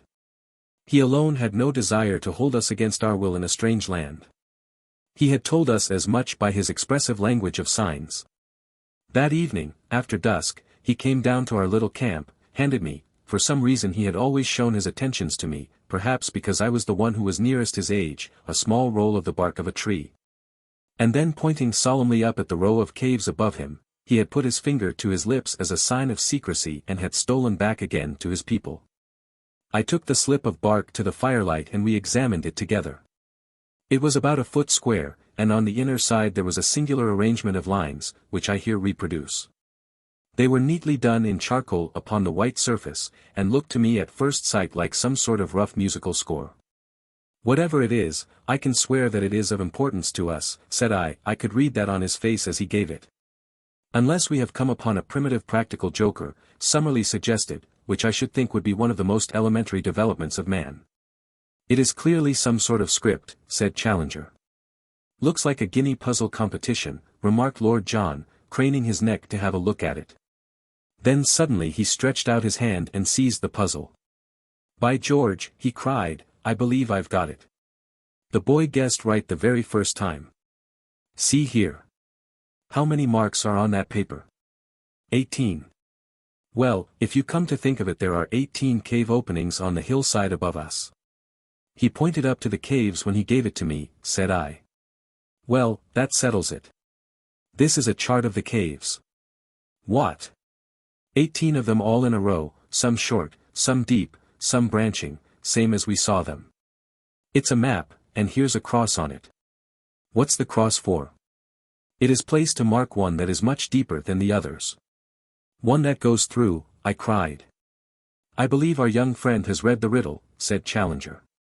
"If the cave does not go through, I do not understand why this person, who has every reason to mean us well, should have drawn our attention to it. But if it does go through and comes out at the corresponding point on the other side, we should not have more than 100 feet to descend." 100 feet, grumbled Summerlee. "Well, our rope is still more than 100 feet long," I cried. "Surely we could get down." "How about the Indians in the cave?" Summerlee objected. "There are no Indians in any of the caves above our heads," said I, "they are all used as barns and storehouses. Why should we not go up now at once and spy out the land? There is a dry bituminous wood upon the plateau, a species of araucaria, according to our botanist, which is always used by the Indians for torches. Each of us picked up a faggot of this, and we made our way up weed-covered steps to the particular cave which was marked in the drawing. It was, as I had said, empty, save for a great number of enormous bats, which flapped round our heads as we advanced into it. As we had no desire to draw the attention of the Indians to our proceedings, we stumbled along in the dark until we had gone round several curves and penetrated a considerable distance into the cavern. Then, at last, we lit our torches. It was a beautiful dry tunnel with smooth grey walls covered with native symbols, a curved roof which arched over our heads, and white glistening sand beneath our feet. We hurried eagerly along it until, with a deep groan of bitter disappointment, we were brought to a halt. A sheer wall of rock had appeared before us, with no chink through which a mouse could have slipped. There was no escape for us there. We stood with bitter hearts staring at this unexpected obstacle. It was not the result of any convulsion, as in the case of the ascending tunnel. The end wall was exactly like the side ones. It was, and had always been, a cul-de-sac. "Never mind, my friends," said the indomitable Challenger. "You have still my firm promise of a balloon." Summerlee groaned. "Can we be in the wrong cave?" I suggested. "No use, young fella," said Lord John, with his finger on the chart. 17 from the right and 2nd from the left. This is the cave sure enough. I looked at the mark to which his finger pointed, and I gave a sudden cry of joy. "I believe I have it. Follow me. Follow me." I hurried back along the way we had come, my torch in my hand. "Here," said I, pointing to some matches upon the ground, "is where we lit up." "Exactly. Well, it is marked as a forked cave, and in the darkness we passed the fork before the torches were lit. On the right side as we go out we should find the longer arm." It was as I had said. We had not gone 30 yards before a great black opening loomed in the wall. We turned into it to find that we were in a much larger passage than before. Along it we hurried in breathless impatience for many hundreds of yards. Then, suddenly, in the black darkness of the arch in front of us we saw a gleam of dark red light. We stared in amazement. A sheet of steady flame seemed to cross the passage and to bar our way. We hastened towards it. No sound, no heat, no movement came from it, but still the great luminous curtain glowed before us, silvering all the cave and turning the sand to powdered jewels, until as we drew closer it discovered a circular edge. "The moon, by George!" cried Lord John. "We are through, boys. We are through." It was indeed the full moon which shone straight down the aperture which opened upon the cliffs. It was a small rift, not larger than a window, but it was enough for all our purposes. As we craned our necks through it we could see that the descent was not a very difficult one, and that the level ground was no very great way below us. It was no wonder that from below we had not observed the place, as the cliffs curved overhead and an ascent at the spot would have seemed so impossible as to discourage close inspection.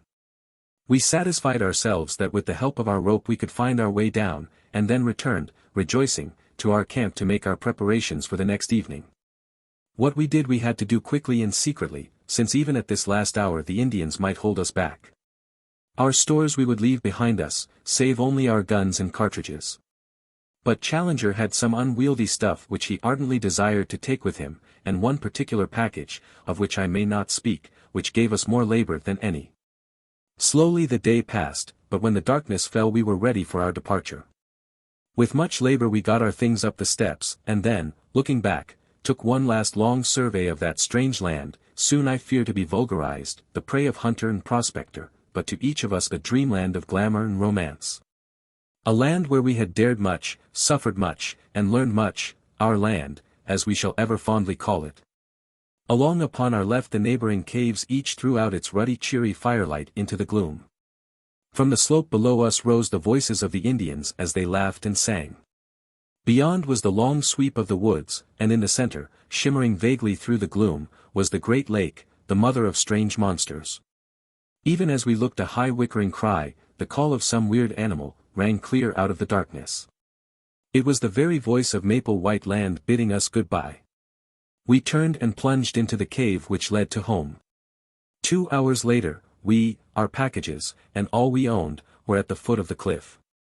Save for Challenger's luggage we had never a difficulty. Leaving it all where we descended, we started at once for Zambo's camp. In the early morning we approached it, but only to find, to our amazement, not one fire but a dozen upon the plain. The rescue party had arrived. There were 20 Indians from the river, with stakes, ropes, and all that could be useful for bridging the chasm. At least we shall have no difficulty now in carrying our packages, when tomorrow we begin to make our way back to the Amazon. And so, in humble and thankful mood, I close this account. Our eyes have seen great wonders and our souls are chastened by what we have endured. Each is in his own way a better and deeper man. It may be that when we reach Para we shall stop to refit. If we do, this letter will be a mail ahead. If not, it will reach London on the very day that I do. In either case, my dear Mr. McArdle, I hope very soon to shake you by the hand. Chapter 16, A Procession. A Procession. I should wish to place upon record here our gratitude to all our friends upon the Amazon for the very great kindness and hospitality which was shown to us upon our return journey. Very particularly would I thank Senor Penalosa and other officials of the Brazilian government for the special arrangements by which we were helped upon our way, and Senor Pereira of Para, to whose forethought we owe the complete outfit for a decent appearance in the civilized world which we found ready for us at that town. It seemed a poor return for all the courtesy which we encountered that we should deceive our hosts and benefactors, but under the circumstances we had really no alternative. And I hereby tell them that they will only waste their time and their money if they attempt to follow upon our traces. Even the names have been altered in our accounts, and I am very sure that no one, from the most careful study of them, could come within 1,000 miles of our unknown land. The excitement which had been caused through those parts of South America which we had to traverse was imagined by us to be purely local. And I can assure our friends in England that we had no notion of the uproar which the mere rumor of our experiences had caused through Europe. It was not until the Ivernia was within 500 miles of Southampton that the wireless messages from paper after paper and agency after agency, offering huge prices for a short return message as to our actual results, showed us how strained was the attention not only of the scientific world but of the general public. It was agreed among us, however, that no definite statement should be given to the press until we had met the members of the Zoological Institute. Since as delegates it was our clear duty to give our first report to the body from which we had received our commission of investigation. Thus, although we found Southampton full of pressmen, we absolutely refused to give any information, which had the natural effect of focusing public attention upon the meeting which was advertised for the evening of November 7th. For this gathering, the Zoological Hall which had been the scene of the inception of our task was found to be far too small, and it was only in the Queen's Hall in Regent Street that accommodation could be found. It is now common knowledge the promoters might have ventured upon the Albert Hall and still found their space too scanty. It was for the second evening after our arrival that the great meeting had been fixed. For the first, we had each, no doubt, our own pressing personal affairs to absorb us. Of mine I cannot yet speak. It may be that as it stands further from me I may think of it, and even speak of it, with less emotion. I have shown the reader in the beginning of this narrative where lay the springs of my action. It is but right, perhaps, that I should carry on the tale and show also the results. And yet the day may come when I would not have it otherwise. At least I have been driven forth to take part in a wondrous adventure, and I cannot but be thankful to the force that drove me. And now I turn to the last supreme eventful moment of our adventure. As I was racking my brain as to how I should best describe it, my eyes fell upon the issue of my own journal for the morning of the 8th of November with the full and excellent account of my friend and fellow reporter MacDonagh. What can I do better than transcribe his narrative, headlines and all? I admit that the paper was exuberant in the matter, out of compliment to its own enterprise in sending a correspondent, but the other great dailies were hardly less full in their account. Thus, then, friend Mac in his report. The New World. Great meeting at the Queen's Hall. Scenes of uproar. Extraordinary incident. What was it? Nocturnal riot in Regent Street. Special. The much-discussed meeting of the Zoological Institute. Convened to hear the report of the Committee of Investigation sent out last year to South America to test the assertions made by Professor Challenger as to the continued existence of prehistoric life upon that continent. Was held last night in the Greater Queen's Hall, and it is safe to say that it is likely to be a red-letter date in the history of science. For the proceedings were of so remarkable and sensational a character that no one present is ever likely to forget them. Oh, brother scribe MacDonagh, what a monstrous opening sentence! The tickets were theoretically confined to members and their friends, but the latter is an elastic term, and long before 8 o'clock, the hour fixed for the commencement of the proceedings, all parts of the great hall were tightly packed. The general public, however, which most unreasonably entertained a grievance at having been excluded, stormed the doors at 7:45, after a prolonged melee in which several people were injured, including Inspector Scoble of H. Division, whose leg was unfortunately broken. After this unwarrantable invasion, which not only filled every passage, but even intruded upon the space set apart for the press, it is estimated that nearly 5,000 people awaited the arrival of the travelers. When they eventually appeared, they took their places in the front of a platform which already contained all the leading scientific men, not only of this country, but of France and of Germany. Sweden was also represented, in the person of Professor Sergius, the famous zoologist of the University of UPS. The entrance of the four heroes of the occasion was the signal for a remarkable demonstration of welcome, the whole audience rising and cheering for some minutes. An acute observer might, however, have detected some signs of dissent amid the applause, and gathered that the proceedings were likely to become more lively than harmonious. It may safely be prophesied, however, that no one could have foreseen the extraordinary turn which they were actually to take. Of the appearance of the four wanderers little need be said, since their photographs have for some time been appearing in all the papers. They bear few traces of the hardships which they are said to have undergone. Professor Challenger's beard may be more shaggy, Professor Summerlee's features more ascetic, Lord John Roxton's figure more gaunt, and all three may be burned to a darker tint than when they left our shores. But each appeared to be in most excellent health. As to our own representative, the well-known athlete and international rugby football player, E.D. Malone, he looked strained to a hair, and as he surveyed the crowd a smile of good-humored contentment pervaded his honest but homely face. "All right, Mac, wait till I get you alone." When quiet had been restored and the audience resumed their seats after the ovation which they had given to the travelers, the chairman, the Duke of Durham, addressed the meeting. He would not, he said, stand for more than a moment between that vast assembly and the treat which lay before them. It was not for him to anticipate what Professor Summerlee, who was the spokesman of the committee, had to say to them, but it was common rumor that their expedition had been crowned by extraordinary success.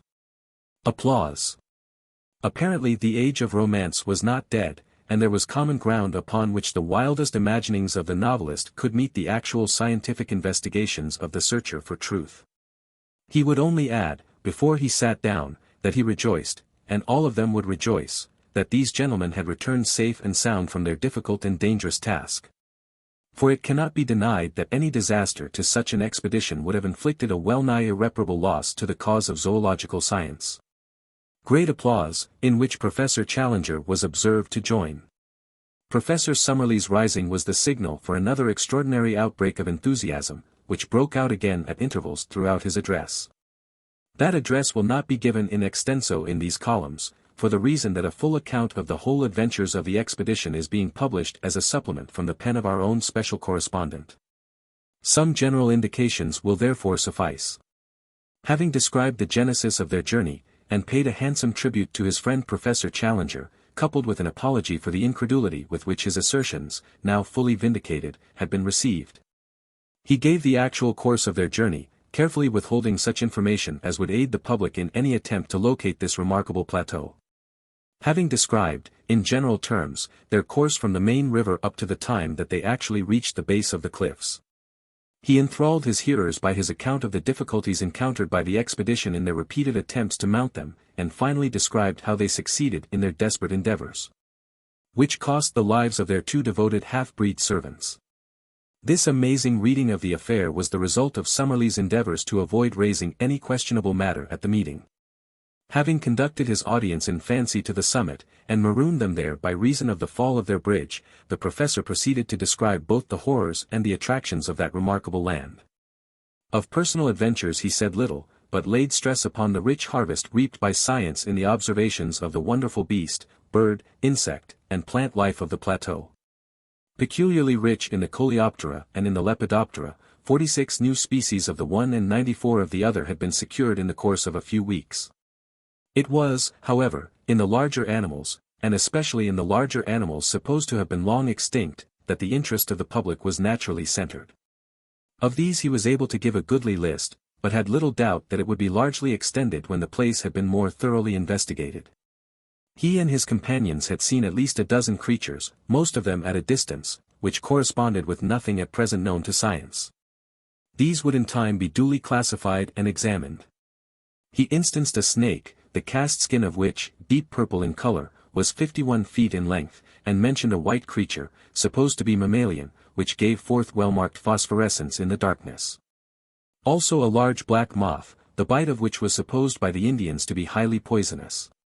Setting aside these entirely new forms of life, the plateau was very rich in known prehistoric forms, dating back in some cases to early Jurassic times.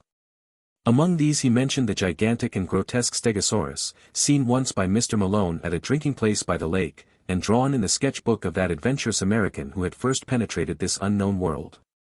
He described also the iguanodon and the pterodactyl, two of the first of the wonders which they had encountered.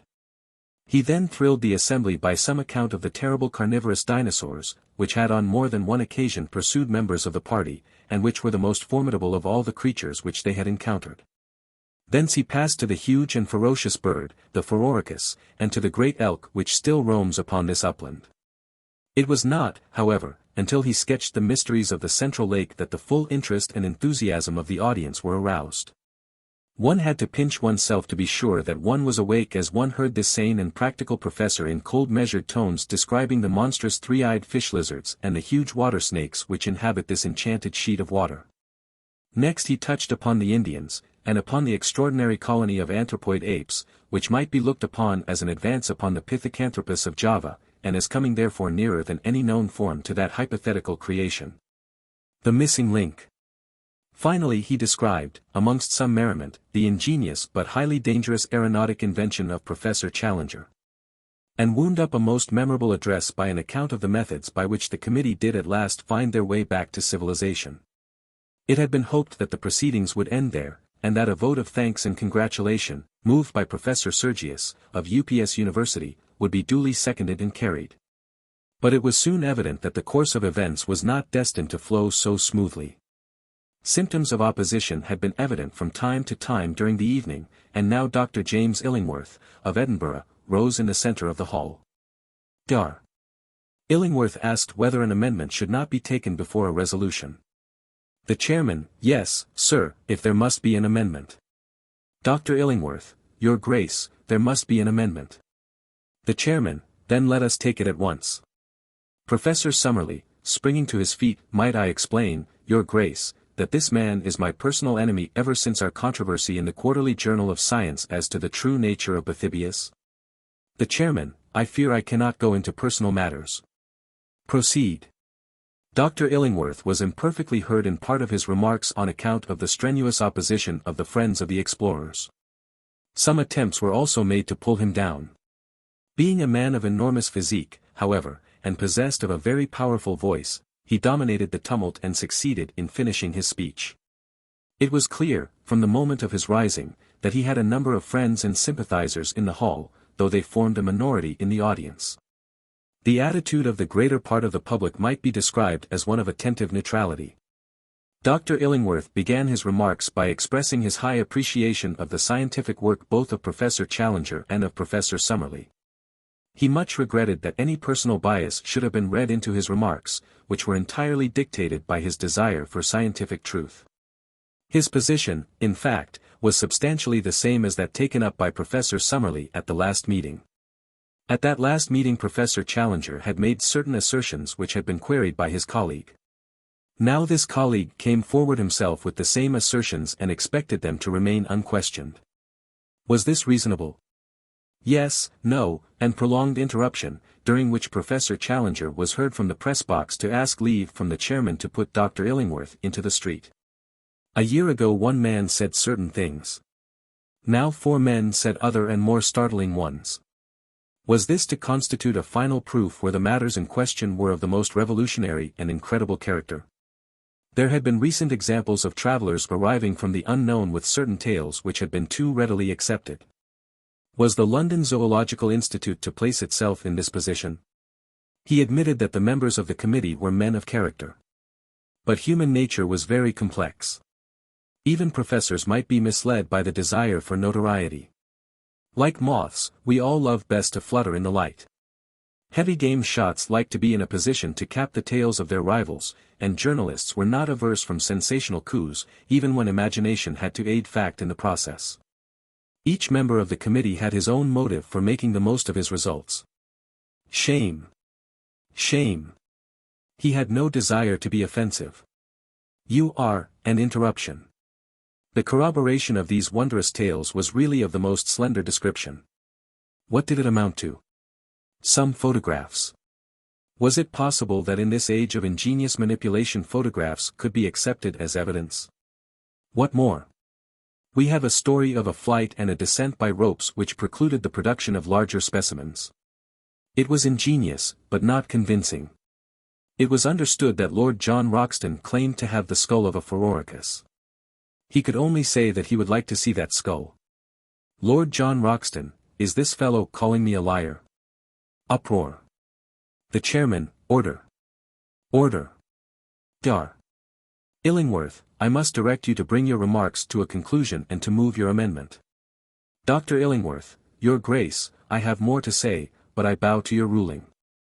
I move, then, that, while Professor Summerlee be thanked for his interesting address, the whole matter shall be regarded as non-proven, and shall be referred back to a larger, and possibly more reliable committee of investigation.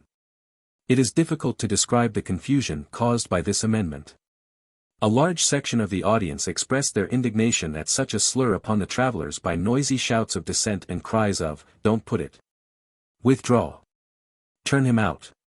On the other hand, the malcontents, and it cannot be denied that they were fairly numerous, cheered for the amendment, with cries of order, chair, and fair play. A scuffle broke out in the back benches, and blows were freely exchanged among the medical students who crowded that part of the hall. It was only the moderating influence of the presence of large numbers of ladies which prevented an absolute riot. Suddenly, however, there was a pause, a hush, and then complete silence. Professor Challenger was on his feet. His appearance and manner are peculiarly arresting, and as he raised his hand for order the whole audience settled down expectantly to give him a hearing. It will be within the recollection of many present, said Professor Challenger, that similar foolish and unmannerly scenes marked the last meeting at which I have been able to address them. On that occasion Professor Summerlee was the chief offender, and though he is now chastened and contrite, the matter could not be entirely forgotten. I have heard tonight similar, but even more offensive, sentiments from the person who has just sat down, and though it is a conscious effort of self-effacement to come down to that person's mental level, I will endeavor to do so. In order to allay any reasonable doubt which could possibly exist in the minds of anyone. Laughter and interruption. I need not remind this audience that, though Professor Summerlee, as the head of the Committee of Investigation, has been put up to speak tonight, still it is I who am the real prime mover in this business. And that it is mainly to me that any successful result must be ascribed. I have safely conducted these three gentlemen to the spot mentioned, and I have, as you have heard, convinced them of the accuracy of my previous account. We had hoped that we should find upon our return that no one was so dense as to dispute our joint conclusions. Warned, however, by my previous experience, I have not come without such proofs as may convince a reasonable man. As explained by Professor Summerlee, our cameras have been tampered with by the ape men when they ransacked our camp, and most of our negatives ruined. Jeers, laughter, and tell us another, from the back. I have mentioned the ape men, and I cannot forbear from saying that some of the sounds which now meet my ears bring back most vividly to my recollection my experiences with those interesting creatures. Laughter. In spite of the destruction of so many invaluable negatives, there still remains in our collection a certain number of corroborative photographs showing the conditions of life upon the plateau. Did they accuse them of having forged these photographs? A voice, yes, and considerable interruption which ended in several men being put out of the hall. The negatives were open to the inspection of experts. But what other evidence had they? Under the conditions of their escape it was naturally impossible to bring a large amount of baggage, but they had rescued Professor Summerlee's collections of butterflies and beetles, containing many new species. Was this not evidence? Several voices, no, who said no? Dr. Illingworth, rising. Our point is that such a collection might have been made in other places than a prehistoric plateau. Applause. Professor Challenger, no doubt, sir, we have to bow to your scientific authority, although I must admit that the name is unfamiliar. Passing, then, both the photographs and the entomological collection, I come to the varied and accurate information which we bring with us upon points which have never before been elucidated. For example, upon the domestic habits of the pterodactyl, a voice, bosh and uproar, I say, that upon the domestic habits of the pterodactyl we can throw a flood of light. I can exhibit to you from my portfolio a picture of that creature taken from life which would convince you. Dr. Illingworth, no picture could convince us of anything. Professor Challenger, you would require to see the thing itself. Dr. Illingworth, undoubtedly. Professor Challenger, and you would accept that? Dr. Illingworth, laughing, beyond a doubt. It was at this point that the sensation of the evening arose, a sensation so dramatic that it can never have been paralleled in the history of scientific gatherings. Professor Challenger raised his hand in the air as a signal, and at once our colleague, Mr. E. D. Malone, was observed to rise and to make his way to the back of the platform. An instant later he reappeared in company of a gigantic Negro, the two of them bearing between them a large square packing case. It was evidently of great weight, and was slowly carried forward and placed in front of the professor's chair.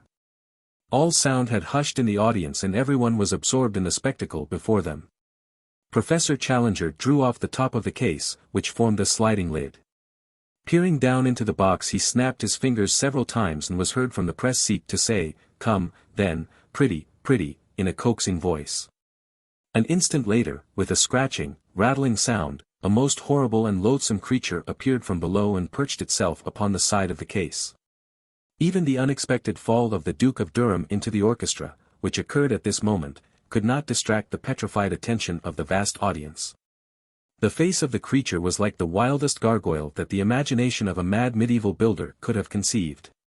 It was malicious, horrible, with two small red eyes as bright as points of burning coal. Its long, savage mouth, which was held half open, was full of a double row of shark-like teeth. Its shoulders were humped, and round them were draped what appeared to be a faded grey shawl. It was the devil of our childhood in person. There was a turmoil in the audience, someone screamed, 2 ladies in the front row fell senseless from their chairs, and there was a general movement upon the platform to follow their chairman into the orchestra. For a moment there was danger of a general panic. Professor Challenger threw up his hands to still the commotion, but the movement alarmed the creature beside him. Its strange shawl suddenly unfurled, spread, and fluttered as a pair of leathery wings. Its owner grabbed at its legs, but too late to hold it. It had sprung from the perch and was circling slowly round the Queen's Hall with a dry, leathery flapping of its 10-foot wings, while a putrid and insidious odor pervaded the room. The cries of the people in the galleries, who were alarmed at the near approach of those glowing eyes and that murderous beak, excited the creature to a frenzy. Faster and faster it flew, beating against walls and chandeliers in a blind frenzy of alarm. The window! For heaven's sake, shut that window, roared the professor from the platform, dancing and wringing his hands in an agony of apprehension. Alas, his warning was too late. In a moment the creature, beating and bumping along the wall like a huge moth within a gas shade, came upon the opening, squeezed its hideous bulk through it, and was gone. Professor Challenger fell back into his chair with his face buried in his hands, while the audience gave one long, deep sigh of relief as they realized that the incident was over. Then, oh! How shall one describe what took place then, when the full exuberance of the majority and the full reaction of the minority united to make one great wave of enthusiasm, which rolled from the back of the hall, gathering volume as it came. Swept over the orchestra, submerged the platform, and carried the 4 heroes away upon its crest. Good for you, Mac. If the audience had done less than justice, surely it made ample amends. Everyone was on his feet. Everyone was moving, shouting, gesticulating. A dense crowd of cheering men were round the 4 travelers. Up with them! Up with them! Cried 100 voices. In a moment 4 figures shot up above the crowd. In vain they strove to break loose. They were held in their lofty places of honor. It would have been hard to let them down if it had been wished, so dense was the crowd around them. Regent Street! Regent Street! Sounded the voices. There was a swirl in the packed multitude, and a slow current, bearing the 4 upon their shoulders, made for the door. Out in the street the scene was extraordinary. An assemblage of not less than 100,000 people was waiting. The close-packed throng extended from the other side of the Langham Hotel to Oxford Circus. A roar of acclamation greeted the 4 adventurers as they appeared, high above the heads of the people, under the vivid electric lamps outside the hall. A procession! A procession, was the cry. In a dense phalanx, blocking the streets from side to side, the crowd set forth, taking the route of Regent Street, Pall Mall, St. James's Street, and Piccadilly. The whole central traffic of London was held up, and many collisions were reported between the demonstrators upon the one side and the police and taxi-cabmen upon the other. Finally, it was not until after midnight that the 4 travellers were released at the entrance to Lord John Roxton's chambers in the Albany, and that the exuberant crowd, having sung, "They are jolly good fellows" in chorus, concluded their program with "God Save the King." So ended one of the most remarkable evenings that London has seen for a considerable time. So far my friend Macdona, and it may be taken as a fairly accurate, if florid, account of the proceedings. As to the main incident, it was a bewildering surprise to the audience, but not, I need hardly say, to us. The reader will remember how I met Lord John Roxton upon the very occasion when, in his protective crinoline, he had gone to bring the "devil's chick," as he called it, for Professor Challenger. I have hinted also at the trouble which the professor's baggage gave us when we left the plateau, and had I described our voyage I might have said a good deal of the worry we had to coax with putrid fish the appetite of our filthy companion.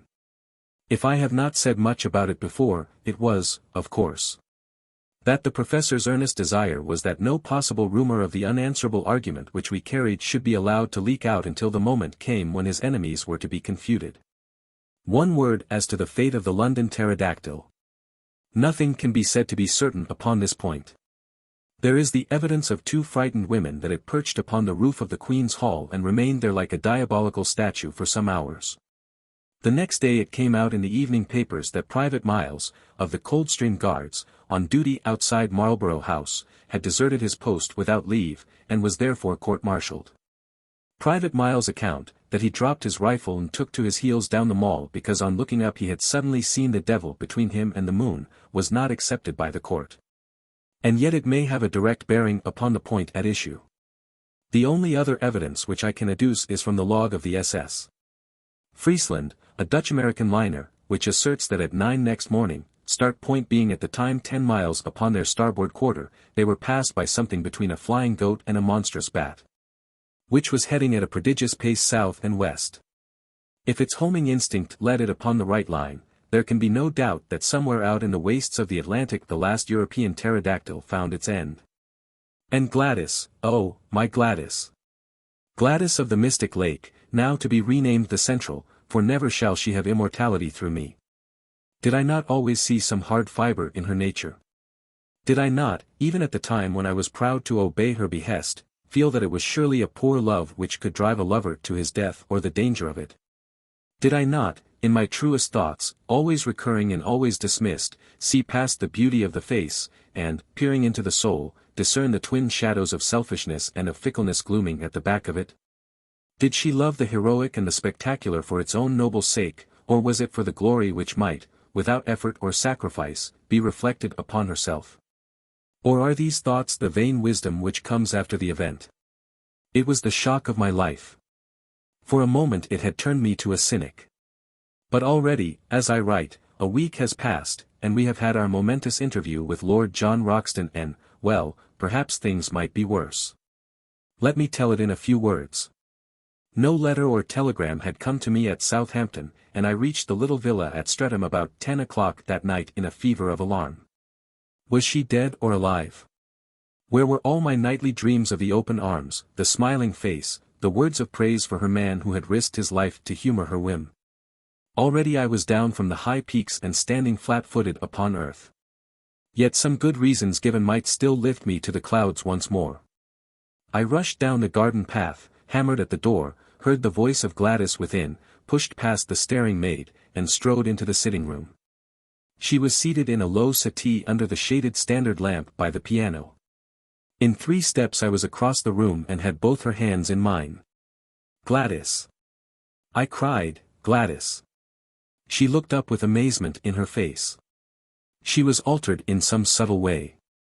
The expression of her eyes, the hard upward stare, the set of the lips, was new to me. She drew back her hands. "What do you mean?" she said. "Gladys!" I cried. "What is the matter? You are my Gladys, are you not, little Gladys Hungerton?" "No," said she, "I am Gladys Potts. Let me introduce you to my husband. How absurd life is."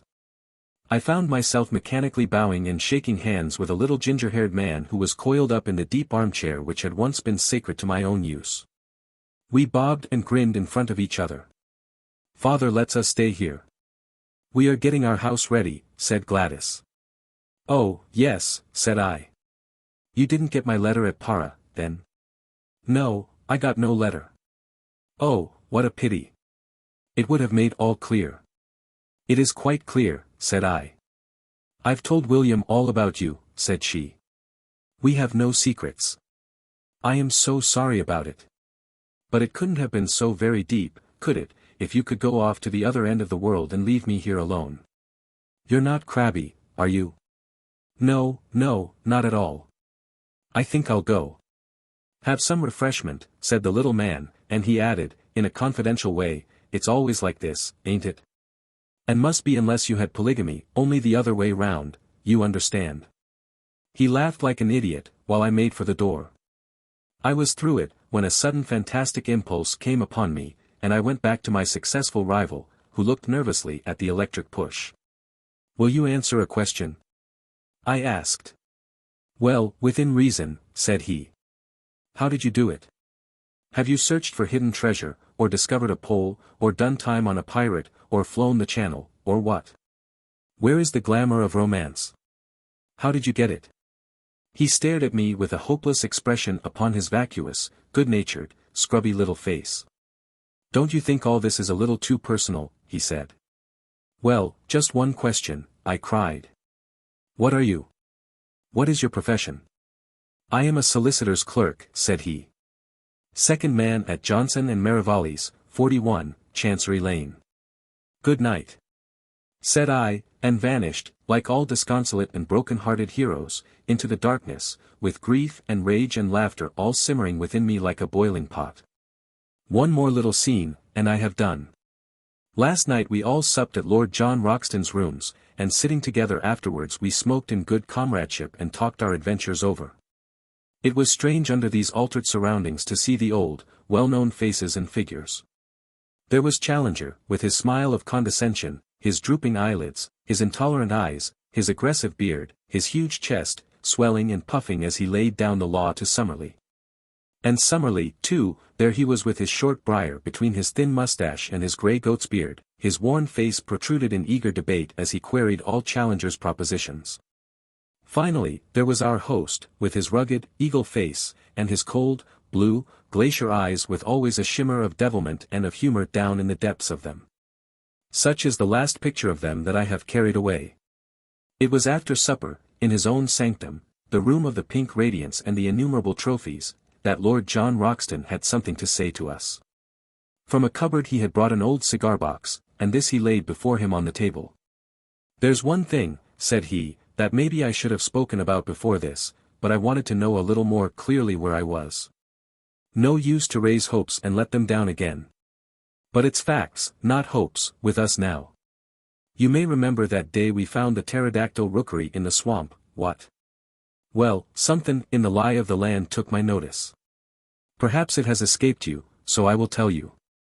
It was a volcanic vent full of blue clay." The professors nodded. "Well, now, in the whole world I've only had to do with one place that was a volcanic vent of blue clay. That was the great De Beers diamond mine of Kimberley, what? So you see I got diamonds into my head. I rigged up a contraption to hold off those stinking beasts, and I spent a happy day there with a spud. This is what I got." He opened his cigar-box, and tilting it over he poured about 20 or 30 rough stones, varying from the size of beans to that of chestnuts, on the table. "Perhaps you think I should have told you then. Well, so I should, only I know there are a lot of traps for the unwary, and that stones may be of any size and yet of little value where color and consistency are clean off. Therefore, I brought them back, and on the first day at home I took one round to Spinks, and asked him to have it roughly cut and valued.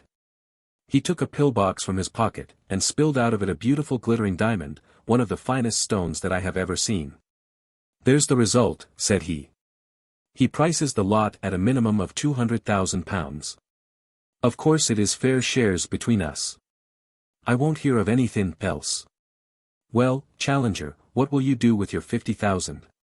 If you really persist in your generous view, said the professor, should found a private museum, which has long been one of my dreams. And you, Summerlee? I would retire from teaching, and so find time for my final classification of the chalk fossils. I'll use my own, said Lord John Roxton, in fitting a well-formed expedition and having another look at the dear old plateau. As to you, young fella, you, of course, will spend yours in getting married. Not just yet, said I, with a rueful smile. I think, if you will have me, that I would rather go with you. Lord Roxton said nothing, but a brown hand was stretched out to me across the table.